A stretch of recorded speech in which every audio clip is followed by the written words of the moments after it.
It was very sunny. Fluffy snow-white clouds covered the sky and looked like cotton candy. From somewhere, the news broadcast was heard. Even the seagulls flying by took notice and listened in.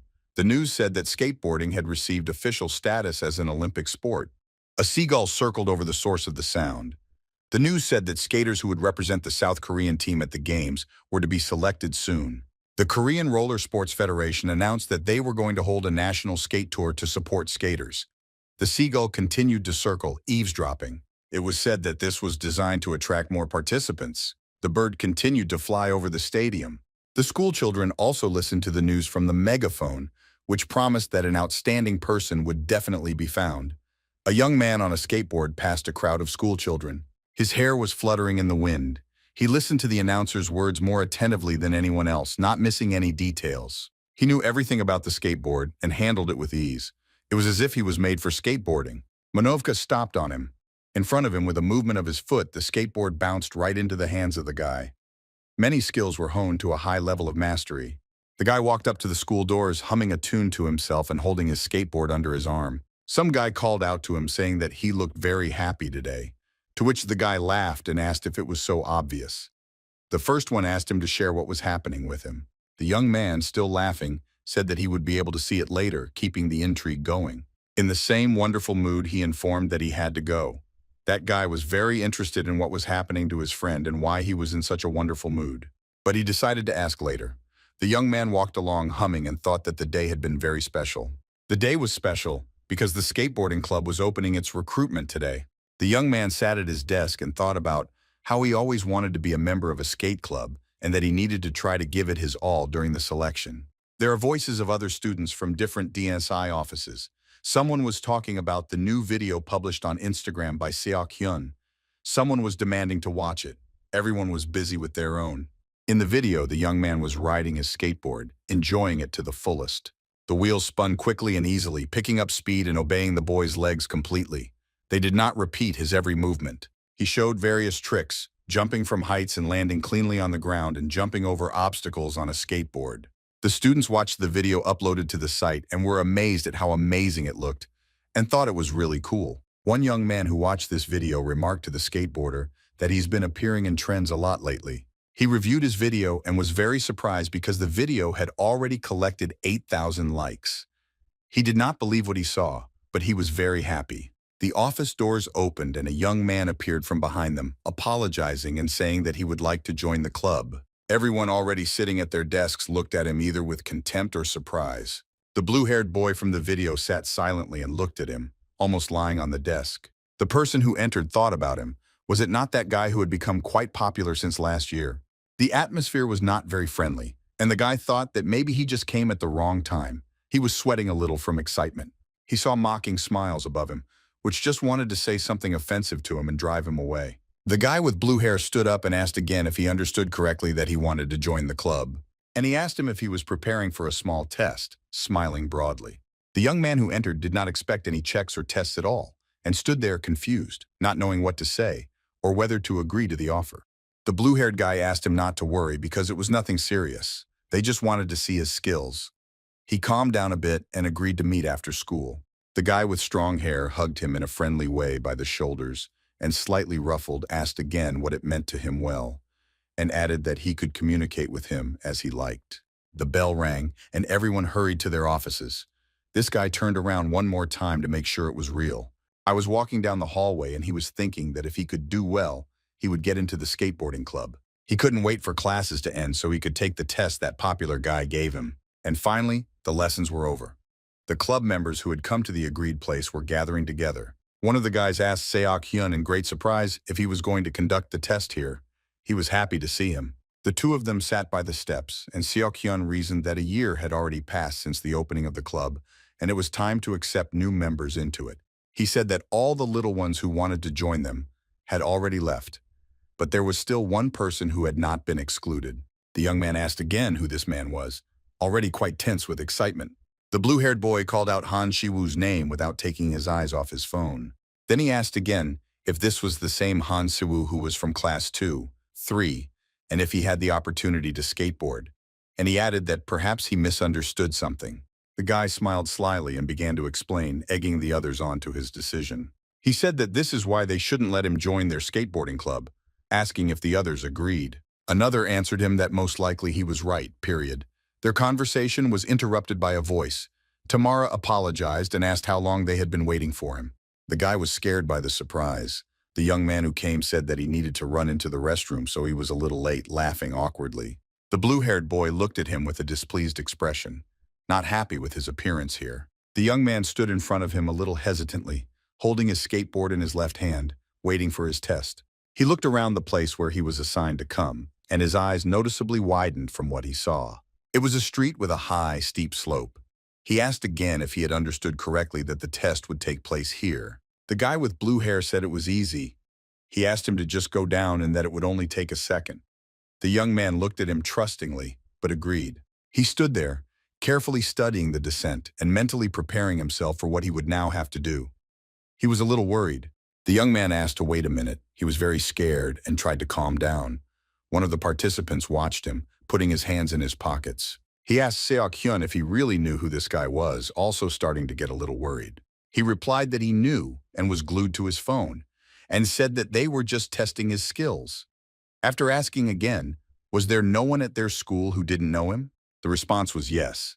The guy who came for the test lifted his pants leg, revealing a metal prosthesis instead of a leg. The whole point was that he was a cripple, period, so they did not want him to participate in their club. At this time, the young man confidently stood on his skateboard. He was getting ready and reassuring himself that by passing this test, he would be able to become a member of the skateboarding club.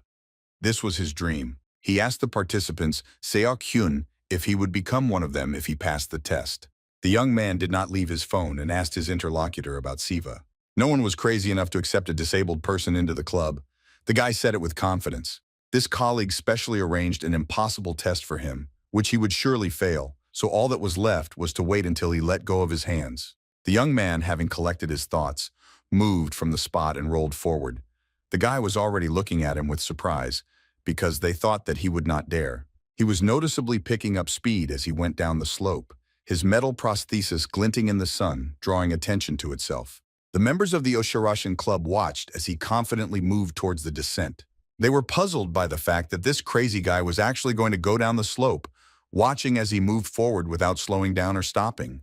The launch was steep and abrupt, but the guy confidently maneuvered and used different techniques for his descent.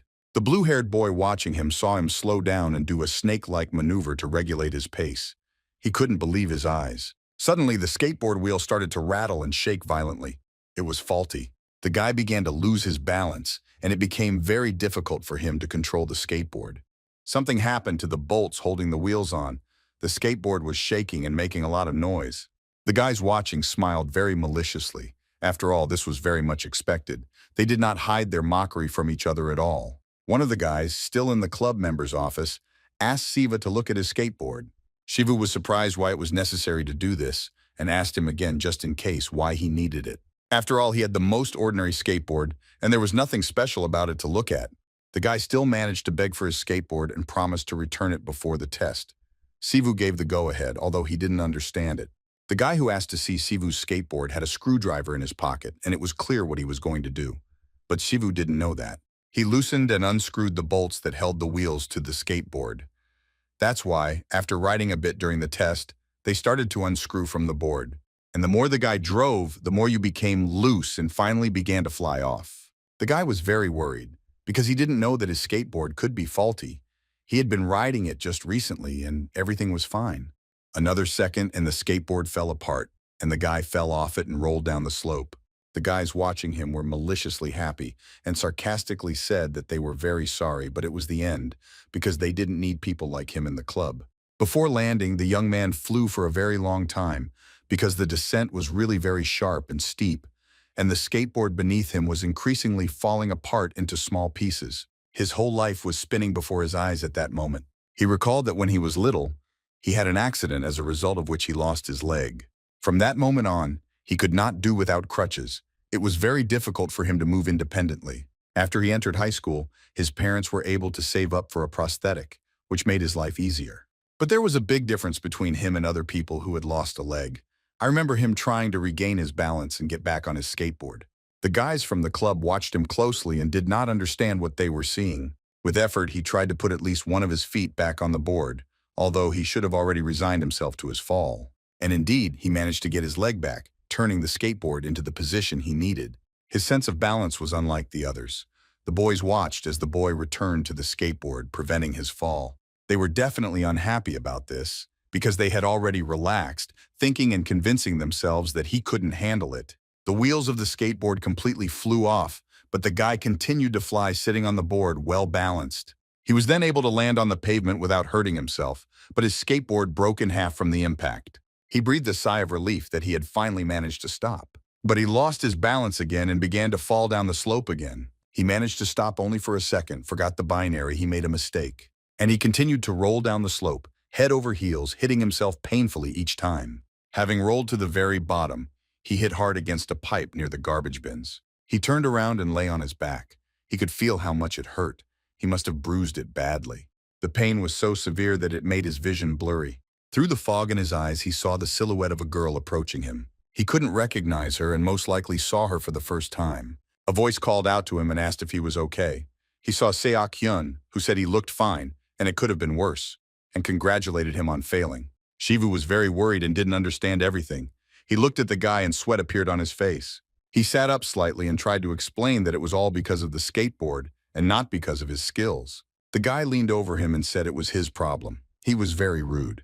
He told him to stop whining and to get out of here, calling it a trifle. The guy stared ahead, not believing what he had heard. Another member asked Seok Hun what they were doing and if they were hiding anything. He asked him not to talk nonsense. When leaving, they didn't talk about what to do with this broken skateboard. The main thing was that it wasn't their problem, and let the guy deal with it himself. Siwa was still sitting next to the trash can, trying to comprehend what had happened. Everything was recorded on video, how Siwa deftly balanced on a board without wheels. And it was clear to film how the skateboard breaks into two parts upon landing. Many people were able to see this video. After all, they tried to disgrace the guy by sending it around the network.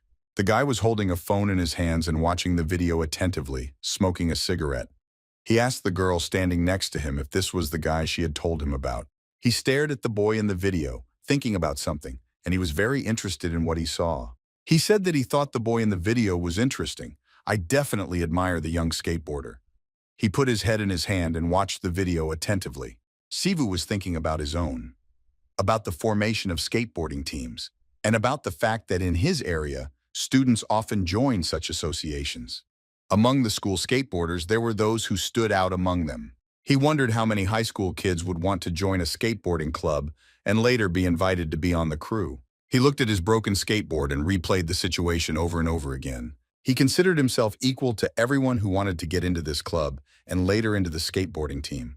He sat on the steps in front of his skateboard and thought he wanted to get into a skate club, at least until today. The sun had already begun to set. Bright red-orange rays of the sun were glittering behind the mountains, painting the city. Here and there, lanterns were already lit. Siwa was in no hurry to go home. He sat on a bench, lost in his thoughts.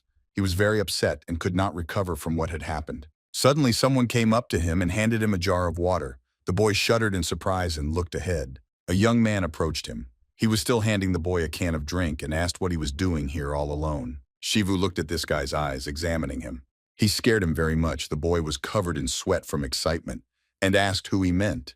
He thought that this young man looked very scary. The guy started to sit down next to Siwa on the other side of the bench. He was wearing a black tank top, breeches, and regular slippers. Having already sat down on the bench, the guy told Siv that he saw him sliding down the slope, and apparently that's why he approached him. He didn't understand anything at all. He asked the guy how he could see him there. Was he in that place at that moment? The guy confidently sprawled on the bench and replied that he would explain later. He added that he wanted to get straight to the point and asked Siwa if he wanted to join the skateboarding team. The boy was overwhelmed with excitement. Pointing his finger at himself, he began to ask again and clarify whether it was really about him. The guy said that everything was correct and that he was definitely talking to the right person, period, and asked to wait a second. He pulled a business card out of his pocket and handed it to the guy. The card said Extreme. He repeated the name on the card and said that he worked there. And he also added that he wanted to study it. Siwa took the business card and began to examine it, completely speechless from the situation that was happening to him. And he asked why him in particular.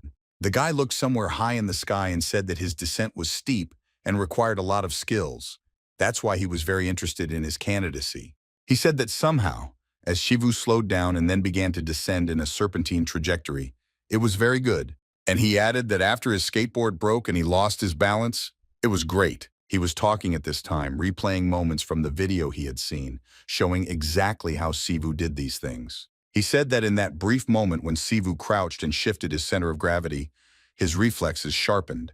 Having thought about something, he said that it was impolite and hesitated for a minute, not knowing how to find the words, and looked at the guy. He pulled himself together and said that even though he had a prosthesis, he still kept his hand on his prosthetic knee. Silu said that everything was fine and laughed awkwardly. Perhaps he felt awkward, but he didn't show it. The guy looked at him carefully, studying his emotions and trying to find the words to continue speaking. He got up from the bench and said that he is not asking you to join right now and understands that he is surprised because it is also unexpected for him. But he repeated that if he wanted to give up his strength to the skateboarding club, he should come to the right place. Shivu sat and looked at him questioningly. He added that the guy from Sivu's school was also on their team, which puzzled the boy even more. Sivu also got up from the bench. They stood opposite each other, and the sun had almost set. This guy asked to think carefully about his proposal. Silu thought that he was hearing about a team-like extreme for the first time, turning to his interlocutor. Night has already fallen, but the stars have lit up, helping the lanterns illuminate the city. Vasil was lying in his bed, looking somewhere through the ceiling, lost in thought.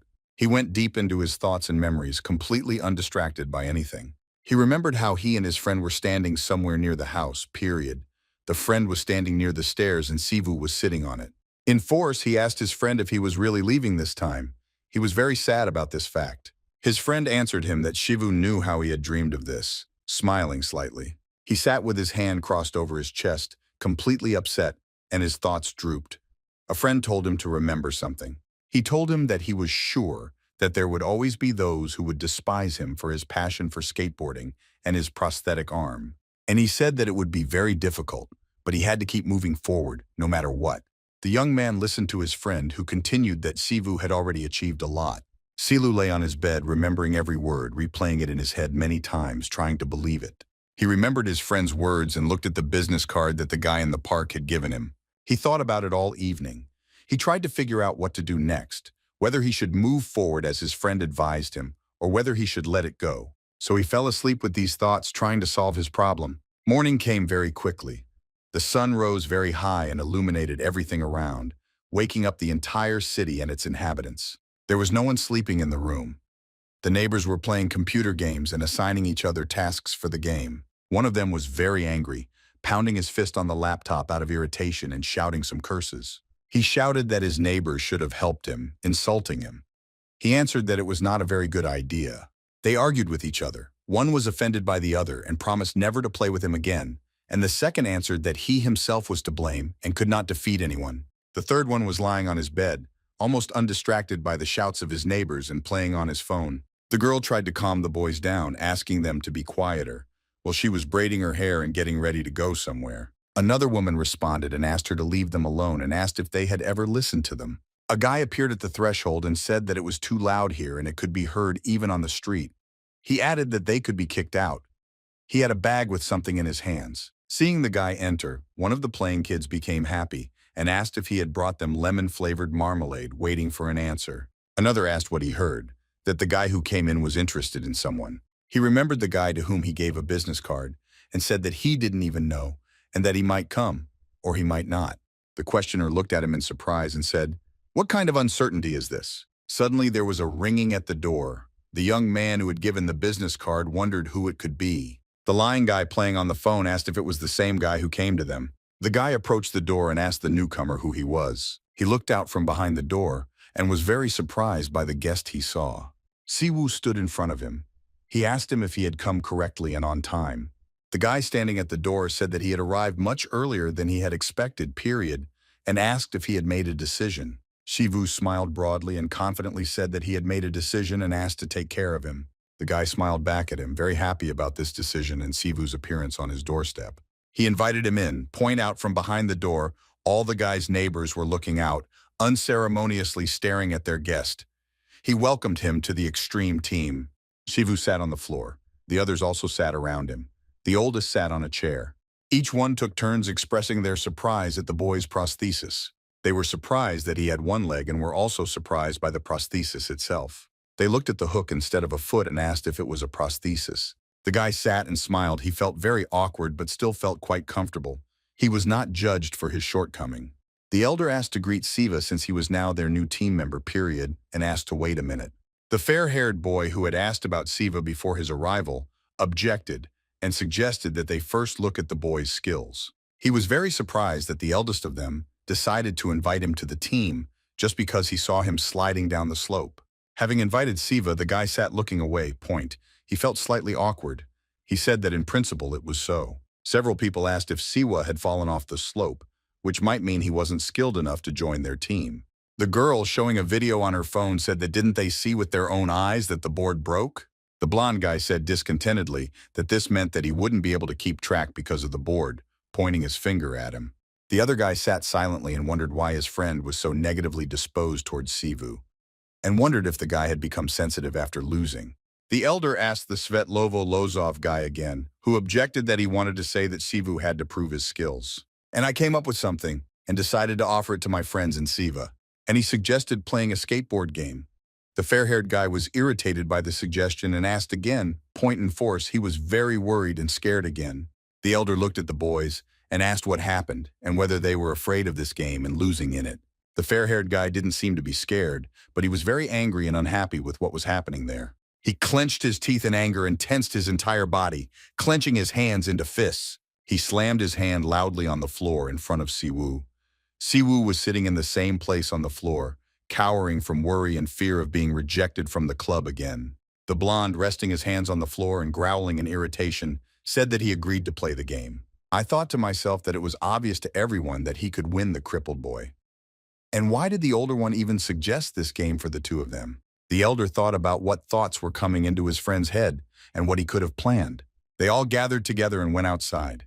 The elder announced that he would now tell them all the rules of this game. He said that they would determine the attacker and defender using the rock-paper-scissors method.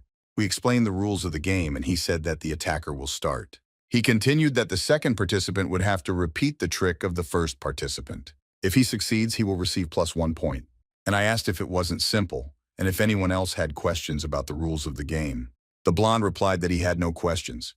He looked straight ahead and was confident in his victory. He stood and thought that it didn't matter whether he was an attacker or a defender, but he would still defeat the cripple. He thought it would be very easy. He loved skateboarding with his friends and would finish it very quickly. Seeing Siwa worried made him even more confident of his victory. Special areas for skateboarding. They climbed to the top and prepared for the start of the game. The blonde guy placed the skateboard on the floor and placed his foot on the board from above in a Pastoevsky position for a quick descent. He stood very confidently and told himself to behave simply at first. He skated down the slope very quickly. He smoothly dropped from the slope to the middle of the skating area. He easily kept his balance on his skateboard. He was completely focused on the movements of his legs and their position. He shifted his entire body balance to one side of the board, thus lifting the other side of the skateboard slightly into the air. A couple more moves and he did an ollie trick, which involved jumping on a skateboard without hands. This trick was usually used to jump over obstacles. The young man did it very easily, hanging in the air for a second. Siwa watched him carefully. Half of it was clearly visible how much he was worried and how unsure of himself he was. The fair-haired young man continued to ride his skateboard and show off his tricks on it. He was flying through the air and suddenly fixed one side of the skateboard on his obstacle. He kept his balance on the small edge of the skateboard and hooked it onto a small rise. This trick was called a nose slide. He remained fixed in this position for a long moment, and it seemed that nothing could be simpler for him. He was focused only on himself and his movements. From this position, he jumped onto this elevation. He rushed forward in front of him, showing off his skills. At that moment, he was a little worried, as he had picked up quite a lot of speed. He was just about to climb up the mountain and was apparently worried that he wouldn't be able to cope. But he managed and jumped up, separated from the skateboard and took it with his hand, after which he stood up on the skateboard again and landed on the ground in front of the guys watching him. The elder looked at him puzzledly and dragged out the silence for a bit. The other guys cheered and praised his work. They said that he hadn't done such tricks for a long time and they thought he would fall. The guy laughed and asked who they thought he was. Siwa sat and tried to repeat the order of tricks that he would now have to do. He noticed that he felt how much his opponent wanted to win. He took his skateboard under his arm, worried that he wouldn't succeed since he hadn't skated for a long time. He looked at the fair-haired young man and thought that he was very good here, and his excitement did not leave him. Here I looked at Siwa and thought that this was the end for him, since he would not be able to do all these tricks with one leg, and he had never heard that such a thing was possible. Shivu stood up and walked to the start of the track.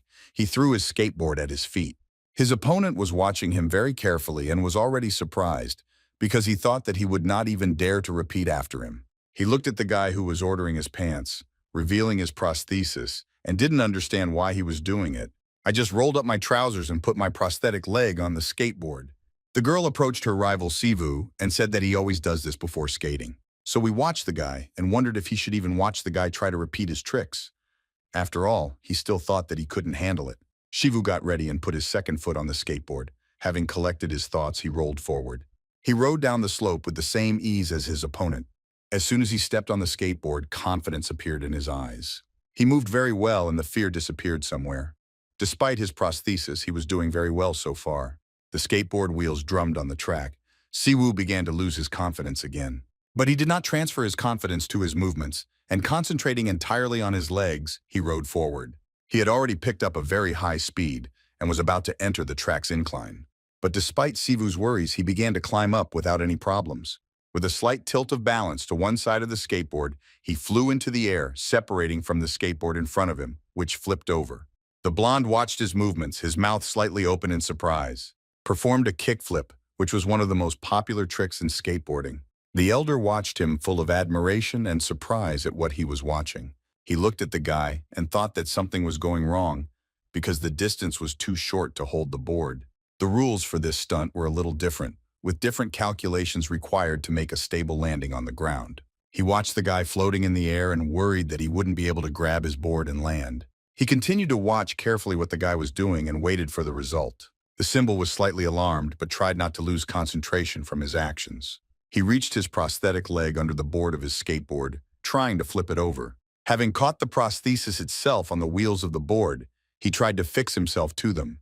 And finally, he managed to hook the prosthetic sneakers onto the skateboard wheels. The elder continued to watch, studying Siwa's every movement, and was very surprised. He looked questioningly at the boy and how he was pulling his skateboard with his prosthesis right in the air, which had previously seemed simply impossible. He easily turned his skateboard over and put his other foot on it. He regained his balance, standing on two legs. He was flying in the air, and all that was left was to land successfully. He floated on his skateboard with ease, the game with him as if one whole. And with the same ease, he landed in front of his new friends. It did not interfere with his stunts at all, but on the contrary, it even helped. He looked at his blonde opponent, who looked at him in confusion. He looked at Siwa and thought about how the guy was able to use his leg to pull the board up, and was also very shocked by this. The elder thought that the boy's reflexes and sense of balance were incredible, and they helped him to successfully land any position. He thought that any trick a skater does becomes useless if he can't land correctly, and looking at the guy, he understood that he was a treasure. He looked at the power with admiration, and he definitely decided that Siwu would be the best in his business. After all, despite his problem, he does such wonderful things. The guys from another Kate club gathered in a narrow alley and talked among themselves. There were about 5 of them. One of them was the same blue-haired guy who had killed Siwa. He anxiously asked his friend about what he had said. He repeated that he heard that Siwu and Suho were together yesterday. The guy asked again if the captain of Extreme wasn't dry, and if that cripple had really joined this team too. Yuliasha tried to gather all the information he had heard and comprehend what had happened. He wondered if that guy had really started to act. The boys ran up to Siv and admired his amazing reflexes and asked him how he was able to do it. Behind him stood his opponent, who was very offended by the fact that everyone was praising Siva so much. He was also amazed by the guy's skills, but he didn't even suspect that the guy would be able to cope and also to attract the attention of others to himself.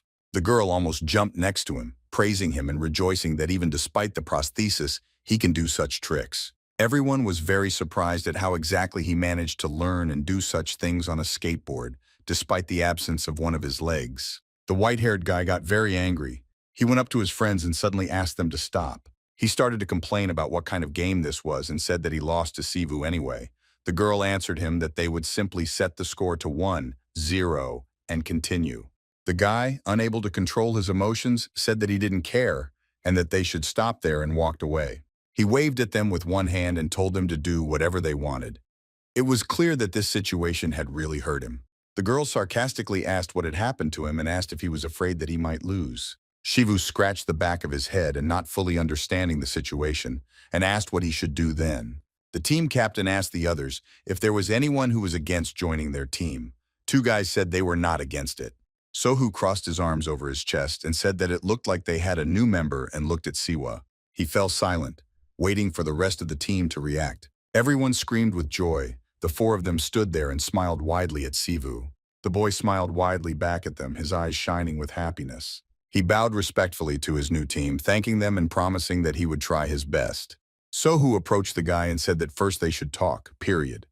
The guy got a little nervous but agreed to talk. They walked a short distance and sat down on the steps next to each other. It was already approaching sunset. Suho asked the guy how he started skating. Sivu replied that his friend period taught him and explained that he is the best skater he knows period, and thanks to him he was able to go all this way. He said that his friend is abroad now, but he is sure that they will be able to meet if he studies hard. Silu smiled, remembering his best friend period. He missed him very much and hoped for a quick meeting. Suho, with a little sadness, looked at the guy.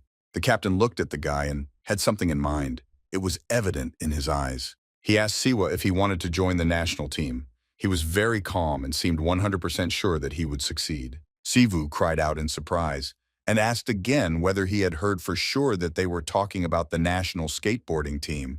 For him, this was a very unexpected question. Suho answered him that she thought it was quite possible, considering Siwoo's skills and potential.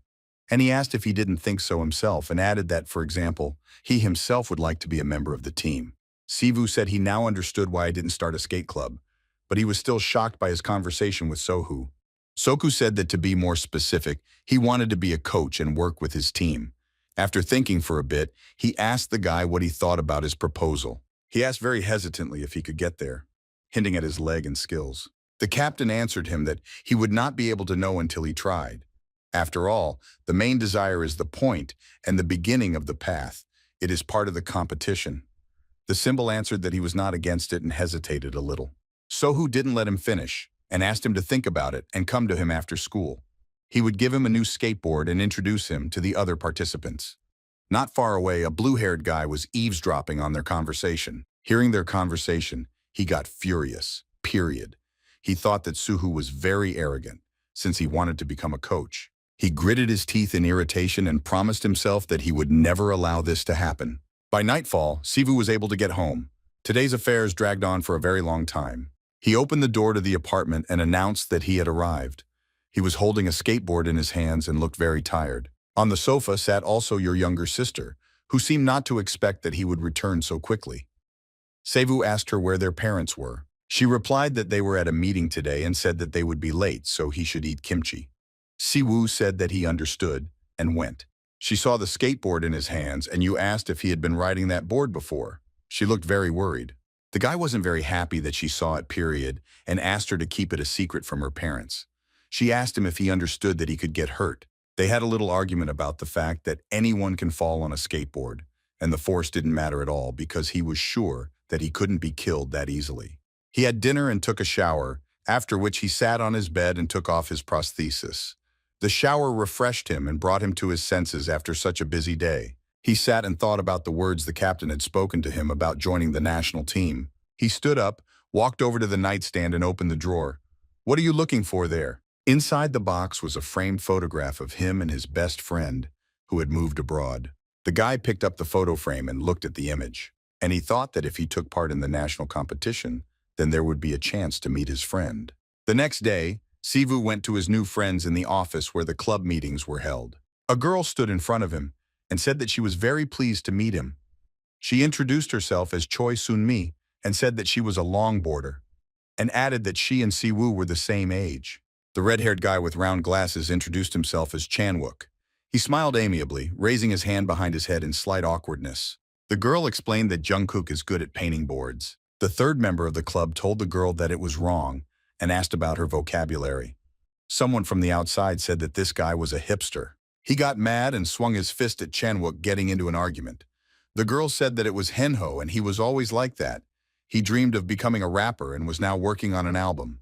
Another girl also welcomed Siwa to their team. Her name was Baek Aeyeon.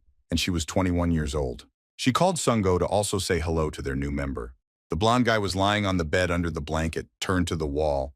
He said that he wanted to sleep and that the girl would introduce him herself.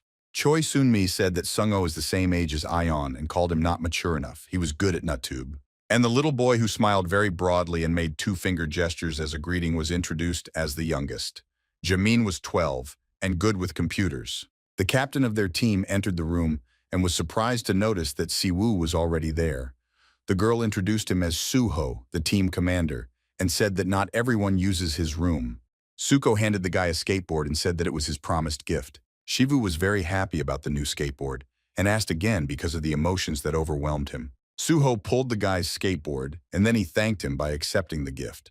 Suho noted that Chan-wook took care of the design of the board. Siwoo lifted the skateboard above his head, looking at the drawing on the bottom of the board. Suho told him not to look at Chang-wook's appearance and said that he was very talented in graphics and drawing skateboards. The whale was truly wonderful with a graphic wolf with a prosthetic paw on it. When asked if he liked this skateboard, Sivu answered without hesitation that he liked it madly, hugging the skateboard tighter to himself. The team captain looked at the happy boy and smiled himself. Everyone stood around Siwu hugging the skateboard except for Sungo, who still didn't dare get out of bed. With this ceremony, Sivu officially entered the world of skateboarding. In Strength stood thinking about something of his own. "They will find him," someone began to call. Well, the young man was so deep in his thoughts that he didn't immediately realize that someone was trying to call him. The voice shouted his name very loudly, so loudly that the boy became frightened and flinched in surprise. I turned to my friend and asked him what happened, period. He asked him why he was flying in the clouds today, and to clarify if everything was okay with him. The guy stood opposite him and asked him about the bastard Seok Hun and was very indignant at his behavior. Silu replied that he had no idea what was going on, but he was used to such situations. He said that he was just happy because he was on a team and could work harder now. The guy looked at Siva in surprise, asking again if this was the same guy he knew, and he reminded him that in high school he was upset and broken. He asked them again about the club. Silu looked closely at his interlocutor and thought about the club, as if sensing that he had forgotten something. He suddenly jumped up and shouted something about the club. He stood there like a rubber freak and tried to comprehend what he remembered. He needed to submit the application on time. His interlocutor jumped up, called him an idiot, and said that the deadline was today and Sivu needed to hurry, otherwise he wouldn't be able to leave an application. Behind him, an exclamation was heard that Sivu hadn't joined the club yet. The guy in glasses turned towards the female voice behind him to see who was talking about it. The girl standing behind them said that if this was really the case, then luck was on Siwu's side. The three of them continued talking in the schoolyard about the skateboarding club. I asked if they already had such a club at school. The girl explained that in the club that he asked about, there were only 7 members and only experienced skateboarders could learn from them. But anyone who wants to can join the club. She was happy with her own words and said that they would be able to give lectures on their own and ride together and go to the workshop on weekends, and asked if that wouldn't be great. Very awkwardly and without fully understanding, he said that her idea sounded very good. The guy in glasses raised his hand and shouted that if they needed a member of the new club, he should join, because he wanted to learn to skate. The girl was happy and said that they really needed a lot of people. The guy asked Siwa if he had sent the application. He began to whisper and ask what exactly he meant, since he had already joined the film club because he didn't want to do a lot of physical exercise. He heroically said that his skateboarding adventure would start today and gave a thumbs up. They agreed to meet in a cafe. In the strength of the sitting, he did not understand what was happening to his friend, who simply shone before his eyes. The girl said that they need to recruit 2 more people, that you need to recruit the minimum number of participants to create the club officially. Silu asked the girl to slow down and asked again what her words meant. After all, he thought that it was necessary to recruit at least 5 people in the club. She looked at him, giggled, and said that it was true. And she told him that he was the first member of the club, smiling broadly from ear to ear. Shivu stood in admiration, just like a little child, understanding the girl's words. At school, it was approaching lunchtime, period. All the students were already busy with their own affairs, taking a break from lessons. At lunch, everyone would huddle together in a group and chat with each other, discussing the news or something important about lessons. The girl in the force walked down the corridor. She reminded him that they needed to find 2 more people. The guy doesn't understand where he can find them. He asked the girl about it, looking at her with interest. She asked him not to worry and just trust her and called him to follow her. They went to room 3. 1. To find a person who would want to join their club there.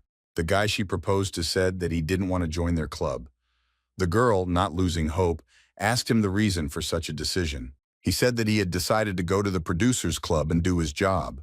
He also reminded her that today was the last day to accept applications. The girl wanted to object and slightly correct her proposal, but she didn't even have time to say it out loud. The guy said that it would just be a waste of his precious time, which he didn't have enough for a break anyway, period. He advised him to go and find someone else. And he immediately hurried off to do his business. The force of this girl stood in front of the doors of the office, where they had to find the next member for their club. The red-haired guy with freckles and round glasses, mind you, thanked you for the offer but refused it. The girl hit the desk in displeasure, complaining that he was betraying her. Siwoo asked Sunmi to be quieter since they were in the library. The boy said that he had already decided to join the Manhwa club. Sunmi did not ask why everyone had already decided on the club. The boy explained that the reason was the last day of recruitment. The girl chuckled and thought about something, focusing her gaze ahead of her. And then her eyes gave notice of a new idea that had come to her, and she asked if they were ready to listen to her. The boy waited for her proposal with caution. Apparently, crazy ideas always came to her mind. Silu was sitting at his desk during his lesson. His deskmate was sleeping. The boy wondered how Sunmi was able to convince Chanwook to join the club, using only one limited edition figure. They just had to find one last person so they could go and apply to create a club. He tried to think of at least one person who might not have applied anywhere yet. Shivu approached another guy and asked him the same question, to which he replied that he had, of course, already joined the club for interests. He and his friend standing next to him said that they already had an idea about an interesting place. He scratched the back of his head and apologized to Siwa for refusing his offer. He asked many other people if they wanted to join his club, but each time he was refused. He stood in the yard leaning against a brick wall and resting his head on his hands. He thought why everyone was so diligent and right now. He thought that suddenly they would not be able to create a club due to a lack of participants. The bell rang and Shivu went to his lesson completely upset. Silu walked up to the door and reached for the handle to open the door and enter. When he opened the doors, he almost ran into a guy. It was the same guy who gave him the skateboard test. They met eyes and for a while just stood and looked at each other. Not expecting to see this guy, I said his name, just for the sake of the situation itself. Seok Hun hissed and called him a bastard. He asked what the hell he was doing here, clearly not happy to see him. The guy clearly said that it was none of his business what he was doing here, but a little excitement came over his face. Seok Hun didn't expect to be treated like this at all and stared at Siwa. He grabbed Siwa by the collar and pulled him towards himself with a very sharp and strong movement. He began to shake him with incredible anger and push him to the side. He called him a brat and asked if he was crazy if he thought he could hang out with Lee Suho and act so brazenly and pretend he was allowed to be there. Siwoo didn't say anything, but he wondered how Seok Hun knew Suho. Suho wouldn't let go and kept shaking him. He hissed at Siwa, "Don't be so self-confident." Someone from the side sharply asked the blue-haired guy to be quieter. He shuddered. A guy came out of the door of one of the offices and said that they weren't studying, but were always ready to beat each other's faces in. He said that people might think that Korea is a locomotive without brakes, which is flying full steam towards a cliff. The guy was wearing a large cloak that covered his face with a mask. Seok Hun asked Kim Sung-tae what he was doing there, becoming even more annoyed at being interrupted. He justified himself by saying that dozing on the roof before class was part of his routine. He said that the boys were very loud and he couldn't sleep normally anymore and spread his arms out to the sides. He leaned down in front of Seok Hun and asked why he didn't go to class since the lesson was about to start, and why he couldn't just leave this situation unattended. Seok Hun hissed at the boy that he would regret this incident, narrowing his eyes in response. He turned around and walked down the steps. Kim Sung-tae raised his hands up. He said sarcastically that he was very scared, but he didn't care about this guy and his threats. He turned his attention to Siwa, looking at him through his thick mask. He said that he knew him because people said that he was a one-legged skater. The guy began to unbutton his hood and mask, continuing to address Sivu. Under the hood was a nice young man with snow-white hair. He told Siv that he was a fan of his and extended his hand to shake his so that he would know it. The conversation between the guys faltered a bit. One of them looked at the entrance doors. Siwoo asked if he knew why Seok Hun had run away from them so quickly. He thought his behavior was very strange. Kim Sung-tae was taken a little by surprise. It was obvious that he was very uncomfortable answering the question. He groaned slightly. He lightly poked Siva in the shoulder with my fist and asked if he really didn't understand anything, and laughed a little. The boy was a little downcast and said he didn't know where to start. He promised to tell Siv about it after school since it was all a little complicated. And to this, I asked Siva what he had forgotten on the roof. The guy really forgot that it was time for him to hurry about his business, not wanting to answer what he was doing there. A girl's voice was heard in the club room, and the owner apologized for making us wait for so long. The girl, halfway into the room, waved her hand and said that she had found the last participant and began to drag someone inside. She led a girl who was in tears after her, saying that she was close to her and that she had not yet managed to join anything. The girl said something about the fact that she took her and suddenly dragged her here. The girl turned her attention inside the room and raised her eyebrows in surprise, expecting to see this guy there. Kim Sung-tae sat at the table and also looked with surprise at the girl who entered. She called out to him suspiciously and asked why he was in the club room. He smiled broadly and asked her inquiringly if she was the president of this club. She confirmed it, and added that she had not planned to accept psychos into her precious club. Having apologized sarcastically, she asked the guy to get out of here. He laughed and leaned back in his chair, asking the girl not to be so cruel, and adding that he was called because there were not enough people here. The girl looked at him in confusion, surprised that he was called, and asked who it was. Behind Kim Sung-tae, Siwoo sat and said that he asked him, "I think they still need members." He also smiled widely. The girl was clearly upset by the presence of this guy and asked why, of all people, he was invited. But she quickly moved on from this and said that in any case, she was glad to see everyone present here. She explained the purpose of their club's existence and expressed the hope that they could all become good friends. After that, she smiled very beautifully, asked everyone to introduce themselves to each other, and said her name first and clarified that she was a second year. Kim Sung-tae followed her, said that he was the cutest mascot of the high school and also a second year. He added that he dreamed of skateboarding since he was young and got a great opportunity, and now he is here. The girl was torn apart by irritation. She considered him a vain bastard and was very unhappy with him. The red-haired guy with round glasses introduced himself as Chanwook, a third year. The brunette with the bowl cut and square glasses was Lim Ju-seong, a second year. He said he was going after his love and laughed, correcting himself by saying he was looking for his hobby. The girl that Choi Sunmi dragged was Han Yumi, a first year. She said that she followed Sunmi and thought it would be fun. She added that she wanted to ride a longboard like Sunmi. Shivu also introduced himself. He was a second-year student and mockingly asked to take care of him. Sung-tae began clapping his hands and asked for applause from the others. Everyone around clapped their hands, rejoicing at the creation of the club and greeting each other. Sunmi started saying that they need to show progress in the club every month, and at least every Saturday they will gather to record their progress. She said the meeting place would be opposite the school in a playground at the back of the park, and suggested that we go there after school. Everyone else agreed. She said that was all, and the club members went about their business, waiting for the next meeting after school. By evening, the lessons were over. The sun had already begun to set. The voices of students walking from their lessons could be heard everywhere. Someone called out loudly to Lee Sang-ho. The guy asked him if he had seen Seok Hun. He then asked him in response if he wasn't going to introduce himself today. The first one said that he knew, asked him to tell him that he was waiting at the bus stop. Sinmu was waiting for the boys at the designated place and asked why Siwoo and Jusong hadn't arrived yet. They were a little late, and when they came up, they immediately apologized for the wait, explaining that the lessons took longer than expected. Sunmi said that she would let it go today, but later asked to treat her to something tasty and laughed sweetly. Siwoo smiled, agreed, and suggested that they go already.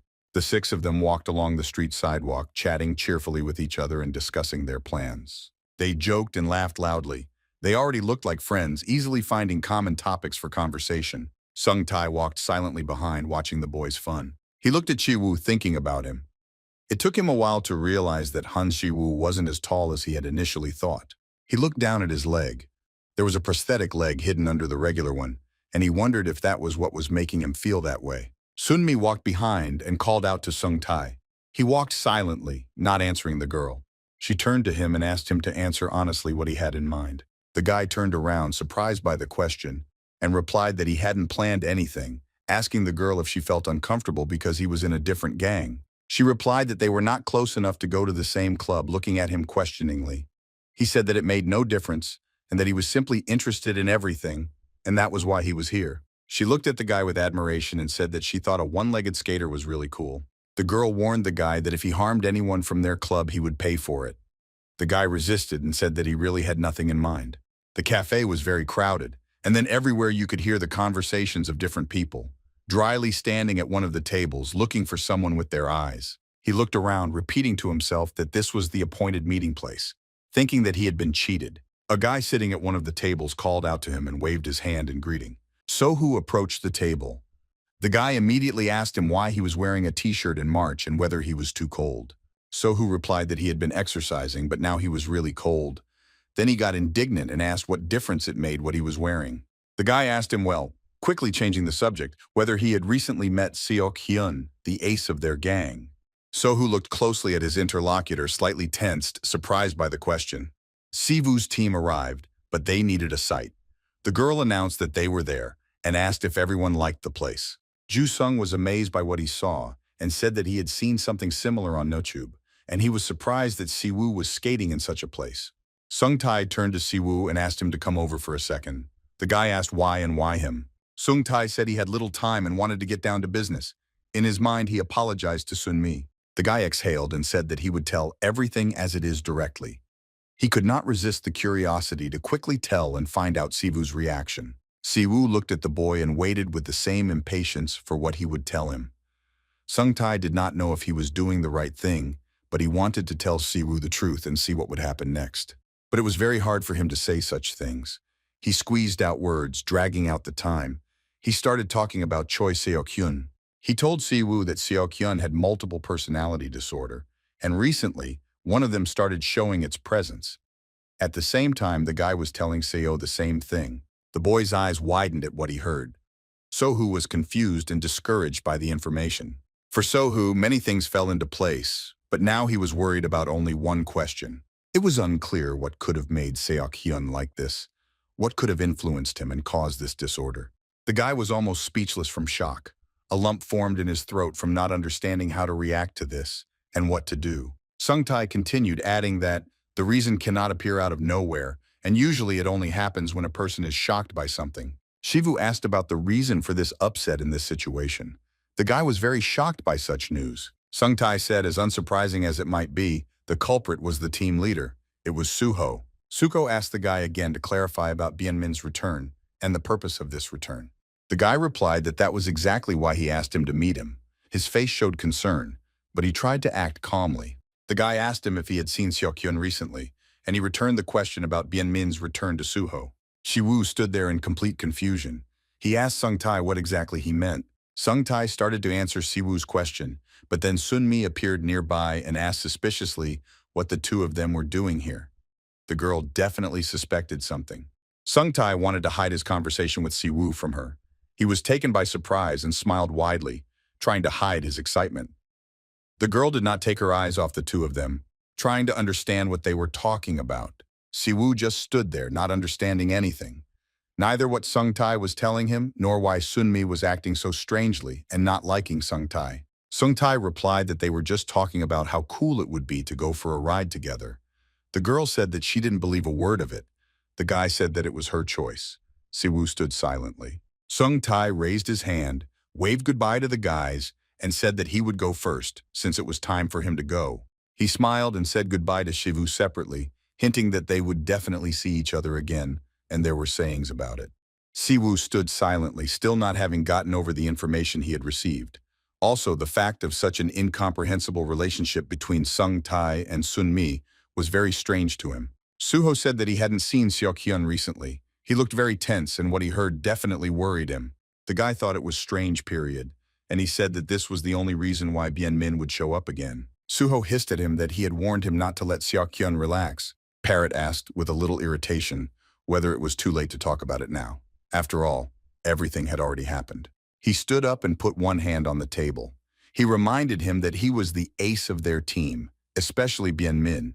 He wanted to clarify and called not only to solve the problem. Suko sat silently. The guy came up to him and put his hand on his shoulder and said that he came to warn him because he knew the reason and asked him not to forget to tell the other members of the group to be careful. He left first, not waiting for Suko's answer. He in turn remained sitting at the table for some time, collecting all his thoughts. In the evening, Siwoo came home. Entering the apartment, he, as always, shouted that he was already home to all his relatives. His father was sitting on the sofa watching TV. He asked if the guy had had dinner, but he answered negatively and warned that he would go buy something for himself. He asked his younger sister if she wanted something to eat, just as he was about to go to the store. The little girl replied that she didn't want to and added that she thought he would go out to ride his skateboard again. The guy shuddered, sat down next to her and asked her to speak more quietly, visibly worried because if Mom found out about this, she would go crazy. And the girl reminded her of her confidence that it was dangerous. Shivu assured her that he would take care of everything and asked her once again not to tell anyone. The girl was not very willing to agree to his request. Taking the skateboard and heading towards the exit of the apartment, he once again asked at least not to tell Mom and Dad about this. It was already quite dark outside. Lights were turning on everywhere. The city looked very deserted. It was very quiet and calm. Only the sounds of the skateboard wheels on which Sivu was riding on the asphalt broke the silence around him. He thought about what Sung Tai had said earlier. It still bothered him a lot since he had learned the reason, but not the details. Sunmi told him not to get too close and to be careful, which raised even more questions. He jumped off his skateboard and caught it with his hand. He realized that very little was known about the extreme team, and he wondered if he should ask Suho about it or someone else. He stopped when he reached a place he hadn't been to for a long time. That was all that mattered at that moment. He decided that he needed to warm up a little and complete his task, period. He came to the skating rink. He recalled in detail the homework he was given. He didn't quite expect this, but on the other hand, he was very glad that he would be able to practice more. Suko asked him about that very landing and how he was able to do it. The guy scratched the back of his head slightly and, smiling, replied that in fact it happened completely by accident, not according to plan.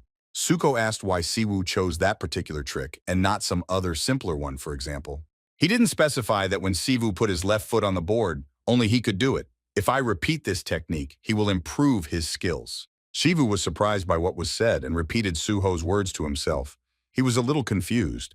Suho said that no one will help him with this task, so he should rely only on himself, and added that he believes that he can do it because he has good reflexes. Shivu stood at the track above, preparing to practice his landings. He tried to remember his trick down to the smallest detail, so that he could now try to repeat it and correct it somewhere. He confidently stepped onto the skateboard with his left foot, preparing to descend. He started with a drop trick to get off the ramp and encouraged himself as he moved forward. He watched his every move, tracing what he was doing and why. The wheels drummed on the ramp, carrying the young man down. He was not distracted by any other thoughts, completely immersed in the moment. He looked straight ahead, balancing and rushing forward, seeing only the edge of the board in his hand. He rolled with his legs half bent and prepared to perform the trick. He had to get to the opposite end of the ramp, hit the board and flip it over. Having reached the edge of the path in seconds, he hit the board as required, and the board began to rotate around its axis. The young man corrected her flight with his left foot right in the air. He had to act very quickly and right now. He was completely focused on the board and his movements. He had to do everything before the board fell to the ground. The challenge was to place the right real foot on the flipped board while the skateboard was in flight. He was very worried that it might not work.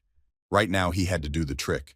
He spun around, catching the board with both feet, and braced himself, gathering his strength. With his left foot, he hooked the skateboard under the wheels on one side, causing it to quickly flip over. And the next second, he placed his right foot on top of the board, trying to maintain his balance. Sweat broke out on his face from intense fear of failure. He froze. When he stopped, he couldn't believe what he had done. He was shocked that he succeeded and on the first try. At first, Siwoo was stunned, but he kept training again and again until he had the strength. Each time he fell because he could not land on his feet well. By night, he was already very tired. He was sitting on the floor trying to catch his breath and rest a little. He didn't understand what kind of a day of bad luck it was today, because new tricks always came easy to him. Taking a breath, he decided that he had trained enough for that day, since he was not succeeding anyway. It was already too late, and it was time to go home. Coming home, he went into the store. He stood near the shelf with drinks and tried to choose. You were immediately able to decide which drink to choose for your little sister so that she would like it. He went to the checkout to pay for his purchases. He was told the amount and offered a bag. After paying, they wished him a good evening and he went home. When he bought something different, he thought about how what he bought could appease his sister so that she would agree not to tell anyone, period. He was very worried that she would blab to her parents. Near the store, someone suddenly called him by name. He raised his head and saw Suho standing in front of him. He addressed him as the team leader, not expecting to see him here in front of him now. They walked a little together and sat down on a bench nearby. They were silent for a while. Siwoo looked at his team captain and wondered if he should ask about Seok Hun. He recalled Sung Tae's words that Suho was to blame for the guy's split personality. He carefully studied the guy sitting next to him and prepared himself for the upcoming conversation. Siwoo couldn't bring himself to say a word to her about this. On the one hand, he really didn't want to, but on the other hand, he was succumbing to doubts that Suho really was a bad person. The guy sat and drew already disturbing pictures before his eyes. He wondered if this all meant that he was Suho's next target, and maybe he should move away. He couldn't decide. He was deep in thought and shuddered in fear when Suho addressed him. In response, he informed that he was listening to his interlocutor, trying to hide his excitement. Dryly asked him how his homework is going. He also looked rather depressed, although there was no sign of worry. Siwa was filled with fear and he stuttered that he was trying his best and assured that everything was fine. Suko said that he sees that the guy is a very capable guy and therefore believes that he will succeed.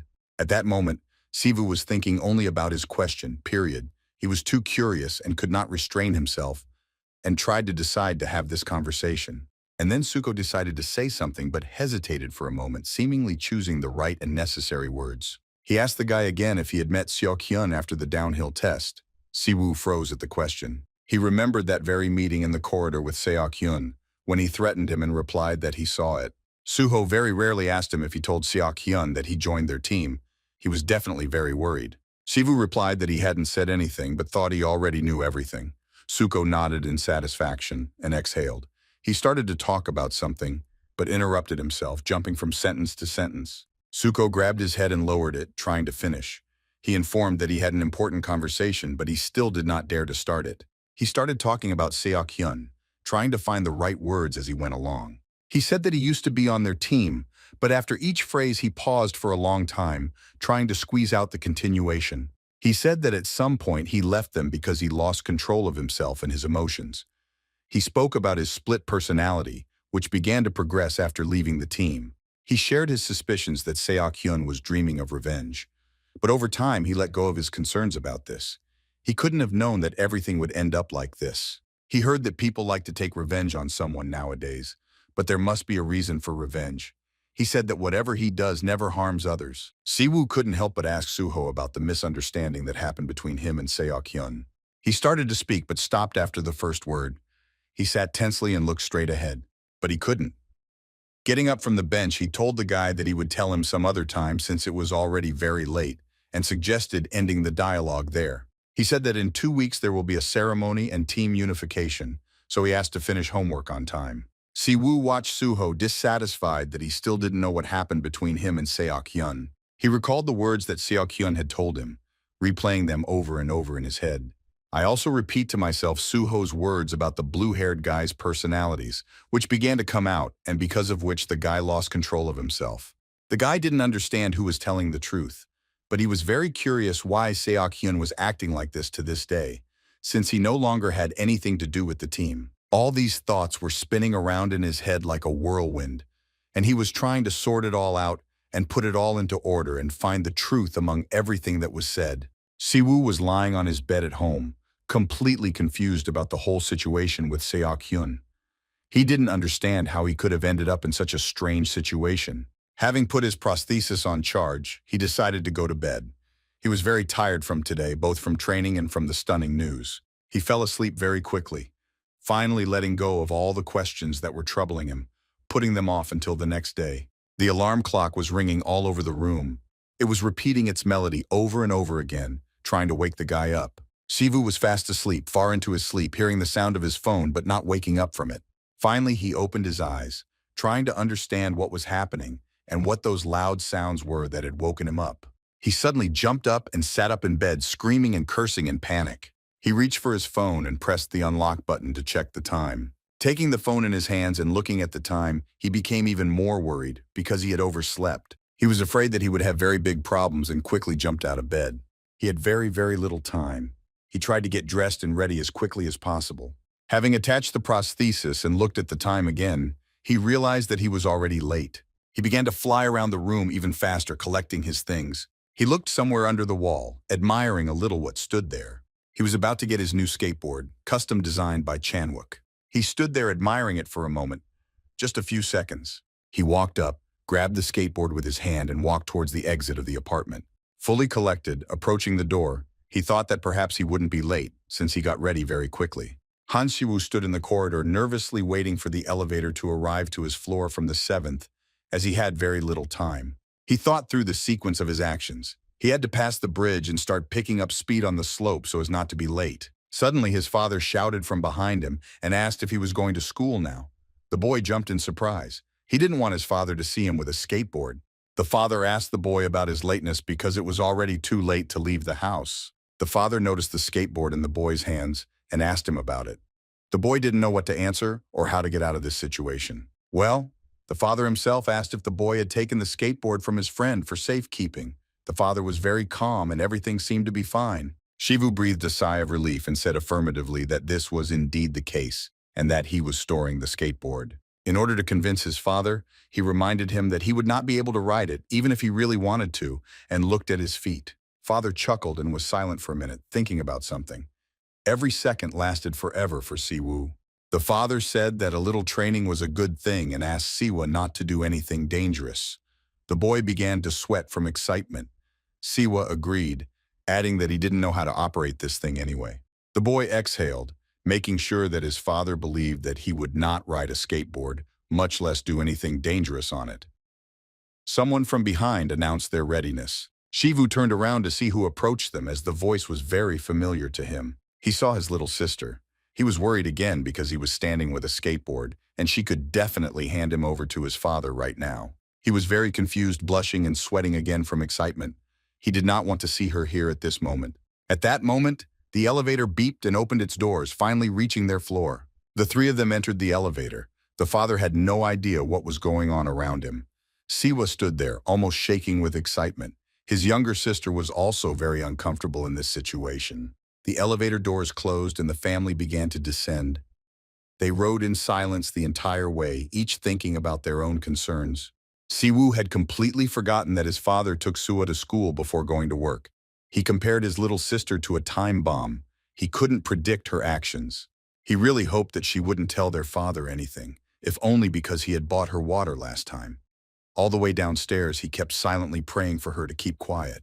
Finally, the elevator stopped, descended to the first floor, and opened the doors. Shivu said goodbye and hurried out of the house, not provoking an unpleasant situation that could arise at any moment. Well, suddenly his sister called him. He tensed up even more, expecting that she would tell the whole truth about him to their father right now. He turned around and asked what she wanted, still silently begging her not to say anything unnecessary. She asked him to be careful and not to get hurt. The father, hearing the request of his little daughter, looked at her in surprise, trying to understand the meaning of the words she said. He nodded, turned around, and almost ran away from there. He took it as a threat from her and was indignant at what a smart little thing she was. He said goodbye and, relieved, quickly disappeared from view behind other houses. It seemed that one more moment and everything would be lost.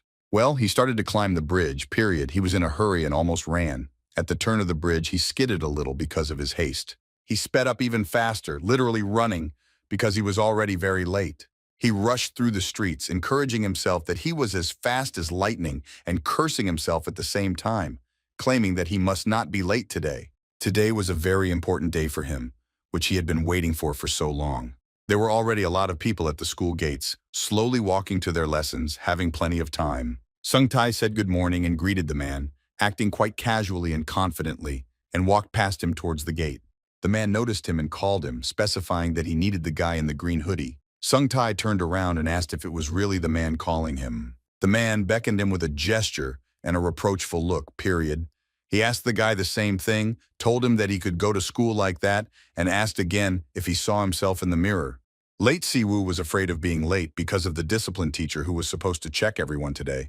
Sung-tae hesitated, realizing his mistake. He quickly got out of it by turning the teacher's attention somewhere to the side and said that some kind of barrel was moving there. While the teacher turned around to look at the barrel, the boy quickly ran to the school gates, very happy that the fool was able to believe him. At this time, Sivu was still running down the street, trying to make it in time. He was running to the right slope to get on the skateboard that could save him. He was a little worried, and when he reached the slope, he stopped for a second to get his bearings. He grabbed the skateboard and threw it at his feet, gathering his courage and getting ready for the ride. He rolled forward towards the descent, picking up speed, easily overcoming obstacles for now. The wheels pounded the asphalt, encouraging Siva.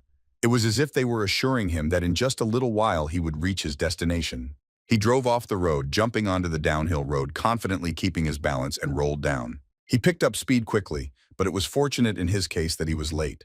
The road was smooth, and he felt confident. For a moment he wondered if he should have slowed down and not driven at such a high speed. But then he calmed down. At that moment, he only regretted that he didn't have a longboard, so he would have arrived faster. But they were moving at a good speed and were quite able to get there on time. He covered the distance quickly and easily. So far the road was simple. But ahead, Siwa noticed a very sharp turn with an equally sharp descent. He became nervous, not knowing whether he should stop or whether he could cope and negotiate the turn on his skateboard. He put in the effort to perform the trick, deciding to continue moving on the board. He performed an ollie trick, jumping high on his skateboard and ending up in midair. Having flown a few meters, he began to land. From the outside, it looked very easy and good for him. He landed on the skateboard on the ground, maintaining his balance and trying not to fall off or roll down the slope. Having regained his balance, he leveled out and was pleased with the trick he had successfully performed, although not ideal. He still had time, but he needed to hurry. The discipline teacher glanced at his watch, checking the time. Siwa was already very close, but the discipline teacher informed that the time was up and the school gates would now close. The guy was about 10 meters from the gate. He was only a minute short. He panicked greatly after hearing the discipline teacher's speech and tried to gather even more. The gates began to creak and close. Siwa panicked even more because in a few seconds the gates would close completely. Siwa screamed, begging the discipline teacher to wait for him just a little bit, to which the teacher told him that he was already late and advised him to wake up earlier. A white-haired guy appeared near the gate. He smiled broadly and slyly. He jumped up to the gate and stopped the gate from closing with his foot. The sound of iron hitting his foot was heard, and he found himself in the middle of the gate halves. Trying to outwit the teacher, he said that he managed to enter before the gates were completely closed, thinking that the teacher would let him in.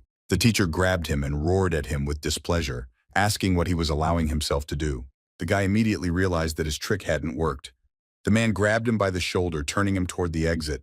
Suddenly, Siwa jumped over him on a skateboard, racing into the schoolyard without slowing down. Flying over the guy, he looked at him and apologized for it and rushed on without looking back. The guy looked kindly at the guy flying above him, but didn't say anything to him. Siwa ran to the school as fast as he could, cunningly bypassing the main problem of this morning for now. Siwa stopped a little further from the gate, slightly hunched over and trying to catch his breath after such a rush. Having caught his breath, he turned around and, smiling broadly, asked the discipline teacher whether the fact that he had arrived before the school gates closed meant that he was not late. The teacher looked at him sideways, not understanding the boy's joke, and asked the boy in bewilderment about what he had said. Siwa waved and playfully thanked the teacher for his hard work and ran around the corner of the school building. The young man, still standing between the gates, looked questioningly after Siwa. He did not know who it was, but he was very interested to find out. The gym class was very noisy. The kids were playing soccer, shouting warnings and requests for gameplay to each other. Jusong was sitting on the steps, staring at his phone. He didn't pay attention to what was happening around him, being so carried away by something on his smartphone. Siwa approached the guy and called him, but he didn't react, continuing to look at his mobile phone. Siwa had to shout very loudly, calling him again. The guy reacted slightly to his name, but did not take his eyes off the phone, which he was clutching tightly in his hands. Siwa was indignant that he was being ignored and asked what he was doing that was so interesting that he couldn't hear when his name was called. The guy, as if hearing the address addressed to him for the first time, raised his head and asked to repeat. He handed Siv his phone, showing something, and said that he just wanted to ask him for something, and he happened to be here at the right time. On the smartphone screen was a skateboard store with every type and design imaginable. Siwa looked at the screen of Jusong's smartphone and was surprised that he was looking for and wanted to buy a skateboard. Jusong explained that since their club's classes were starting tomorrow, he was looking for a suitable skateboard for himself and complained that he had no idea which one to get. He shared that he thinks that each board is good in its own way and therefore it is very difficult for him to decide on an option for himself. Siwa began to explain what boards there are in principle and showed examples from the online store. Jusong, not understanding anything, asked to explain the difference between them. Siwa thought for a moment, trying to find the right words to easily explain to his friend the difference between the different types of skateboards. He started talking about standard boards that are made for tricks, pointing out their characteristics and features. After which he explained that there are also cruising boards that are well suited for street riding, and also indicated their characteristics. Then he talked about longboards, which are very convenient for riding down slopes thanks to their long and wide board. And after thinking a little, he also talked about surfboards that exist for surfing practice. Jusong listened to Siwa in amazement, but still did not understand which one he should buy and asked him about it. The guy smiled, realizing that he had probably explained it too complicatedly anyway, although from what he had said it was possible to determine the type of board. He laughed and said that he remembered that Jusong had not joined the club to learn skateboarding and that he could start with a cruiser board. He made a funny joke about his friend.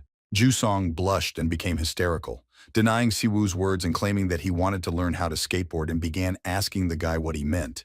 It was clear even to a fly why Jusong joined the club, but Siwoo decided not to continue making fun of him since the guy couldn't calm down anyway. A tall, fair-haired guy stopped near a group of other guys. He looked around and tried to figure out if he had come to the right place. The guys were arguing about something and laughing loudly throughout the yard. Two of them were sitting on the parapet. The other two were standing on the sides. One of them noticed the guy who had arrived and fixed his gaze on him for a long moment. The other guys also turned their gaze to the new guy and started calling him over. One of them introduced him as a new member of their team who had recently joined. The guy came closer and introduced himself as Lee Taemin, a first year. He was smiling and seemed quite friendly. The guy from the group said that he was also glad to meet him and expressed his admiration for his test, adding the assumption that he had learned to skate so well somewhere. The boys started building again. Some said the newbie skated better than him and some called it nonsense. Lee Taemin laughed and said he still had a long way to go in this. One of the guys asked him not to worry and added that if he tried hard he would be able to join the extreme team. But for this it was important to attract Seok Hun's attention. The boys started making noise again, discussing why Seok Hun was so demanding and why he hadn't introduced their team yet. No one knew what was on his mind. He was warned that he had to do everything very well if he wanted to attract Seok Hun's attention and had to listen to him, even if it was hard to understand, and something else about his ferocity these days. Their group was called out. It was Seok Hun. He came closer, apologizing for being late and smiling widely. Lee Taemin stared at their team captain. The other guys were asking if something had happened that made him late. Lee Taemin didn't open his eyes from the guy. He knew him. Seok Hun laughed while continuing to apologize. He justified his lateness by saying that something had come over him. Lee Taemin continued to watch. The guy approached him, wanting to meet the newcomer to their team, and extended his hand for a welcoming handshake. Lee Taemin hesitated, trying to believe that Seok Hun was real. Seok Hun expressed his desire to talk to Lee Taemin alone and asked if they would mind. He was cheerful, but Lee Taemin was confused. The boys replied that they didn't mind, but their faces clearly showed the opposite. They were a little worried, knowing that anything could happen. The boys left and Seok Hun and Timon moved aside and sat down on a bench next to each other. They were silent for a short time. Seok Hun clasped his hands together and let it hang down from his knees. Timon sat slightly tense and felt constrained. The captain began to speak. First, he said, he welcomed Timon to join the active skateboarding team. The boy smiled back and thanked Seok Hun. He asked to keep it a secret, since his friends don't know about it yet, and will be very upset to learn that the newcomer was accepted into the team immediately after he passed the test. He reassured Timon, saying that he was accepted because he was skilled, but once again asked him to keep it a secret. He also added that he envied the guy because he did not have the same talent. Timon didn't understand what, and most importantly why Seok Hun was telling him this. After all, he was the leader of the club, and he was just a temporary member. He was looking for a catch. He began to worry because it all looked very strange, also very incomprehensible and inappropriate. Although the guy behaved quite openly, Timon did not like it. He looked at Seok Hun, and it seemed to him that someone else was speaking instead of him. The guy tried to understand who was sitting in front of him. He immediately assumed that Seok Hun's behavior and conversations were similar to a split personality. He immediately felt that something was wrong with the guy, even at the first glance. Timon had heard of this disorder before, so he immediately assumed it. There were a lot of similarities between what he knew and how Seok Hun behaved. Among people with multiple personality disorder, there was more than just a personality that changed. Timon heard that there are cases when a person changes his consciousness in addition to behavior and, for example, passion for some activities.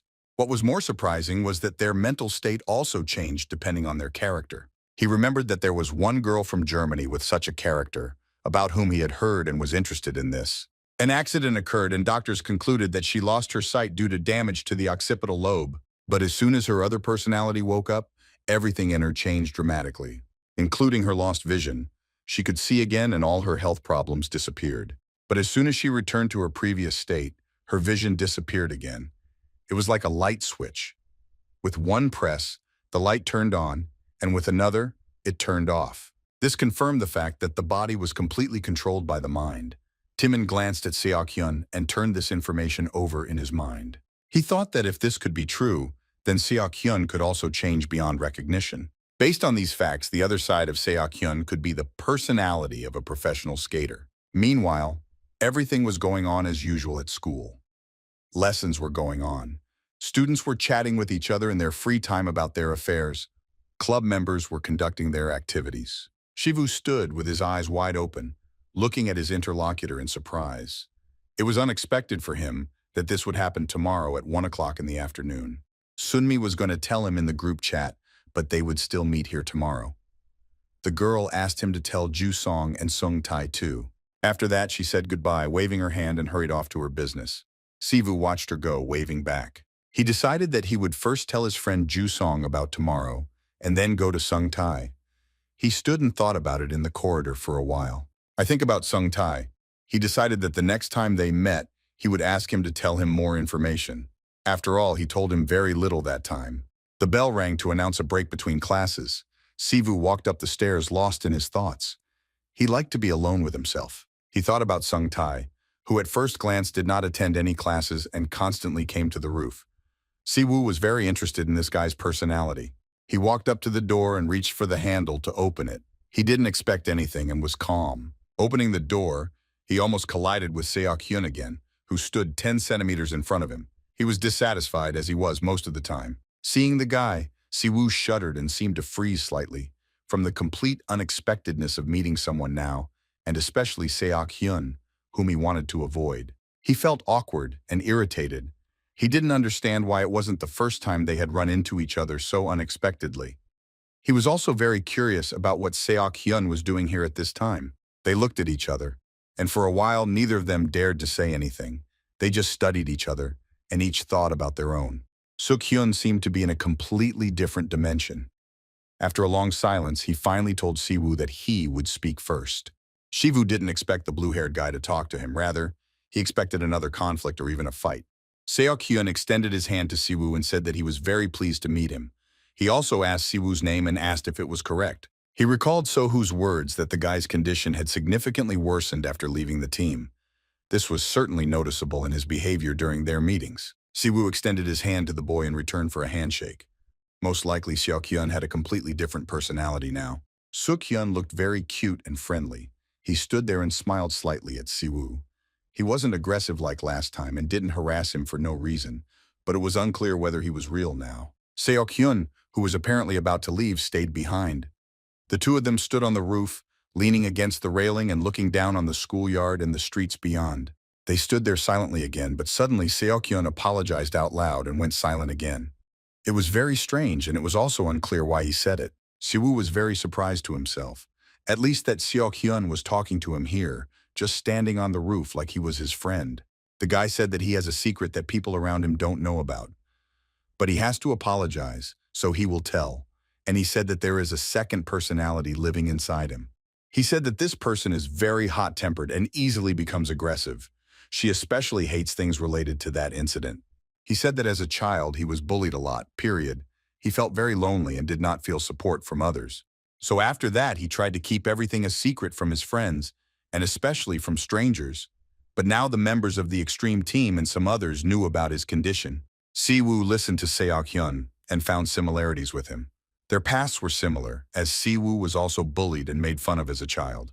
Seok Hyun said that he was sure that he had bothered you for the same reason as before, speaking to his second personality, and he once again apologized to Siwoo for that.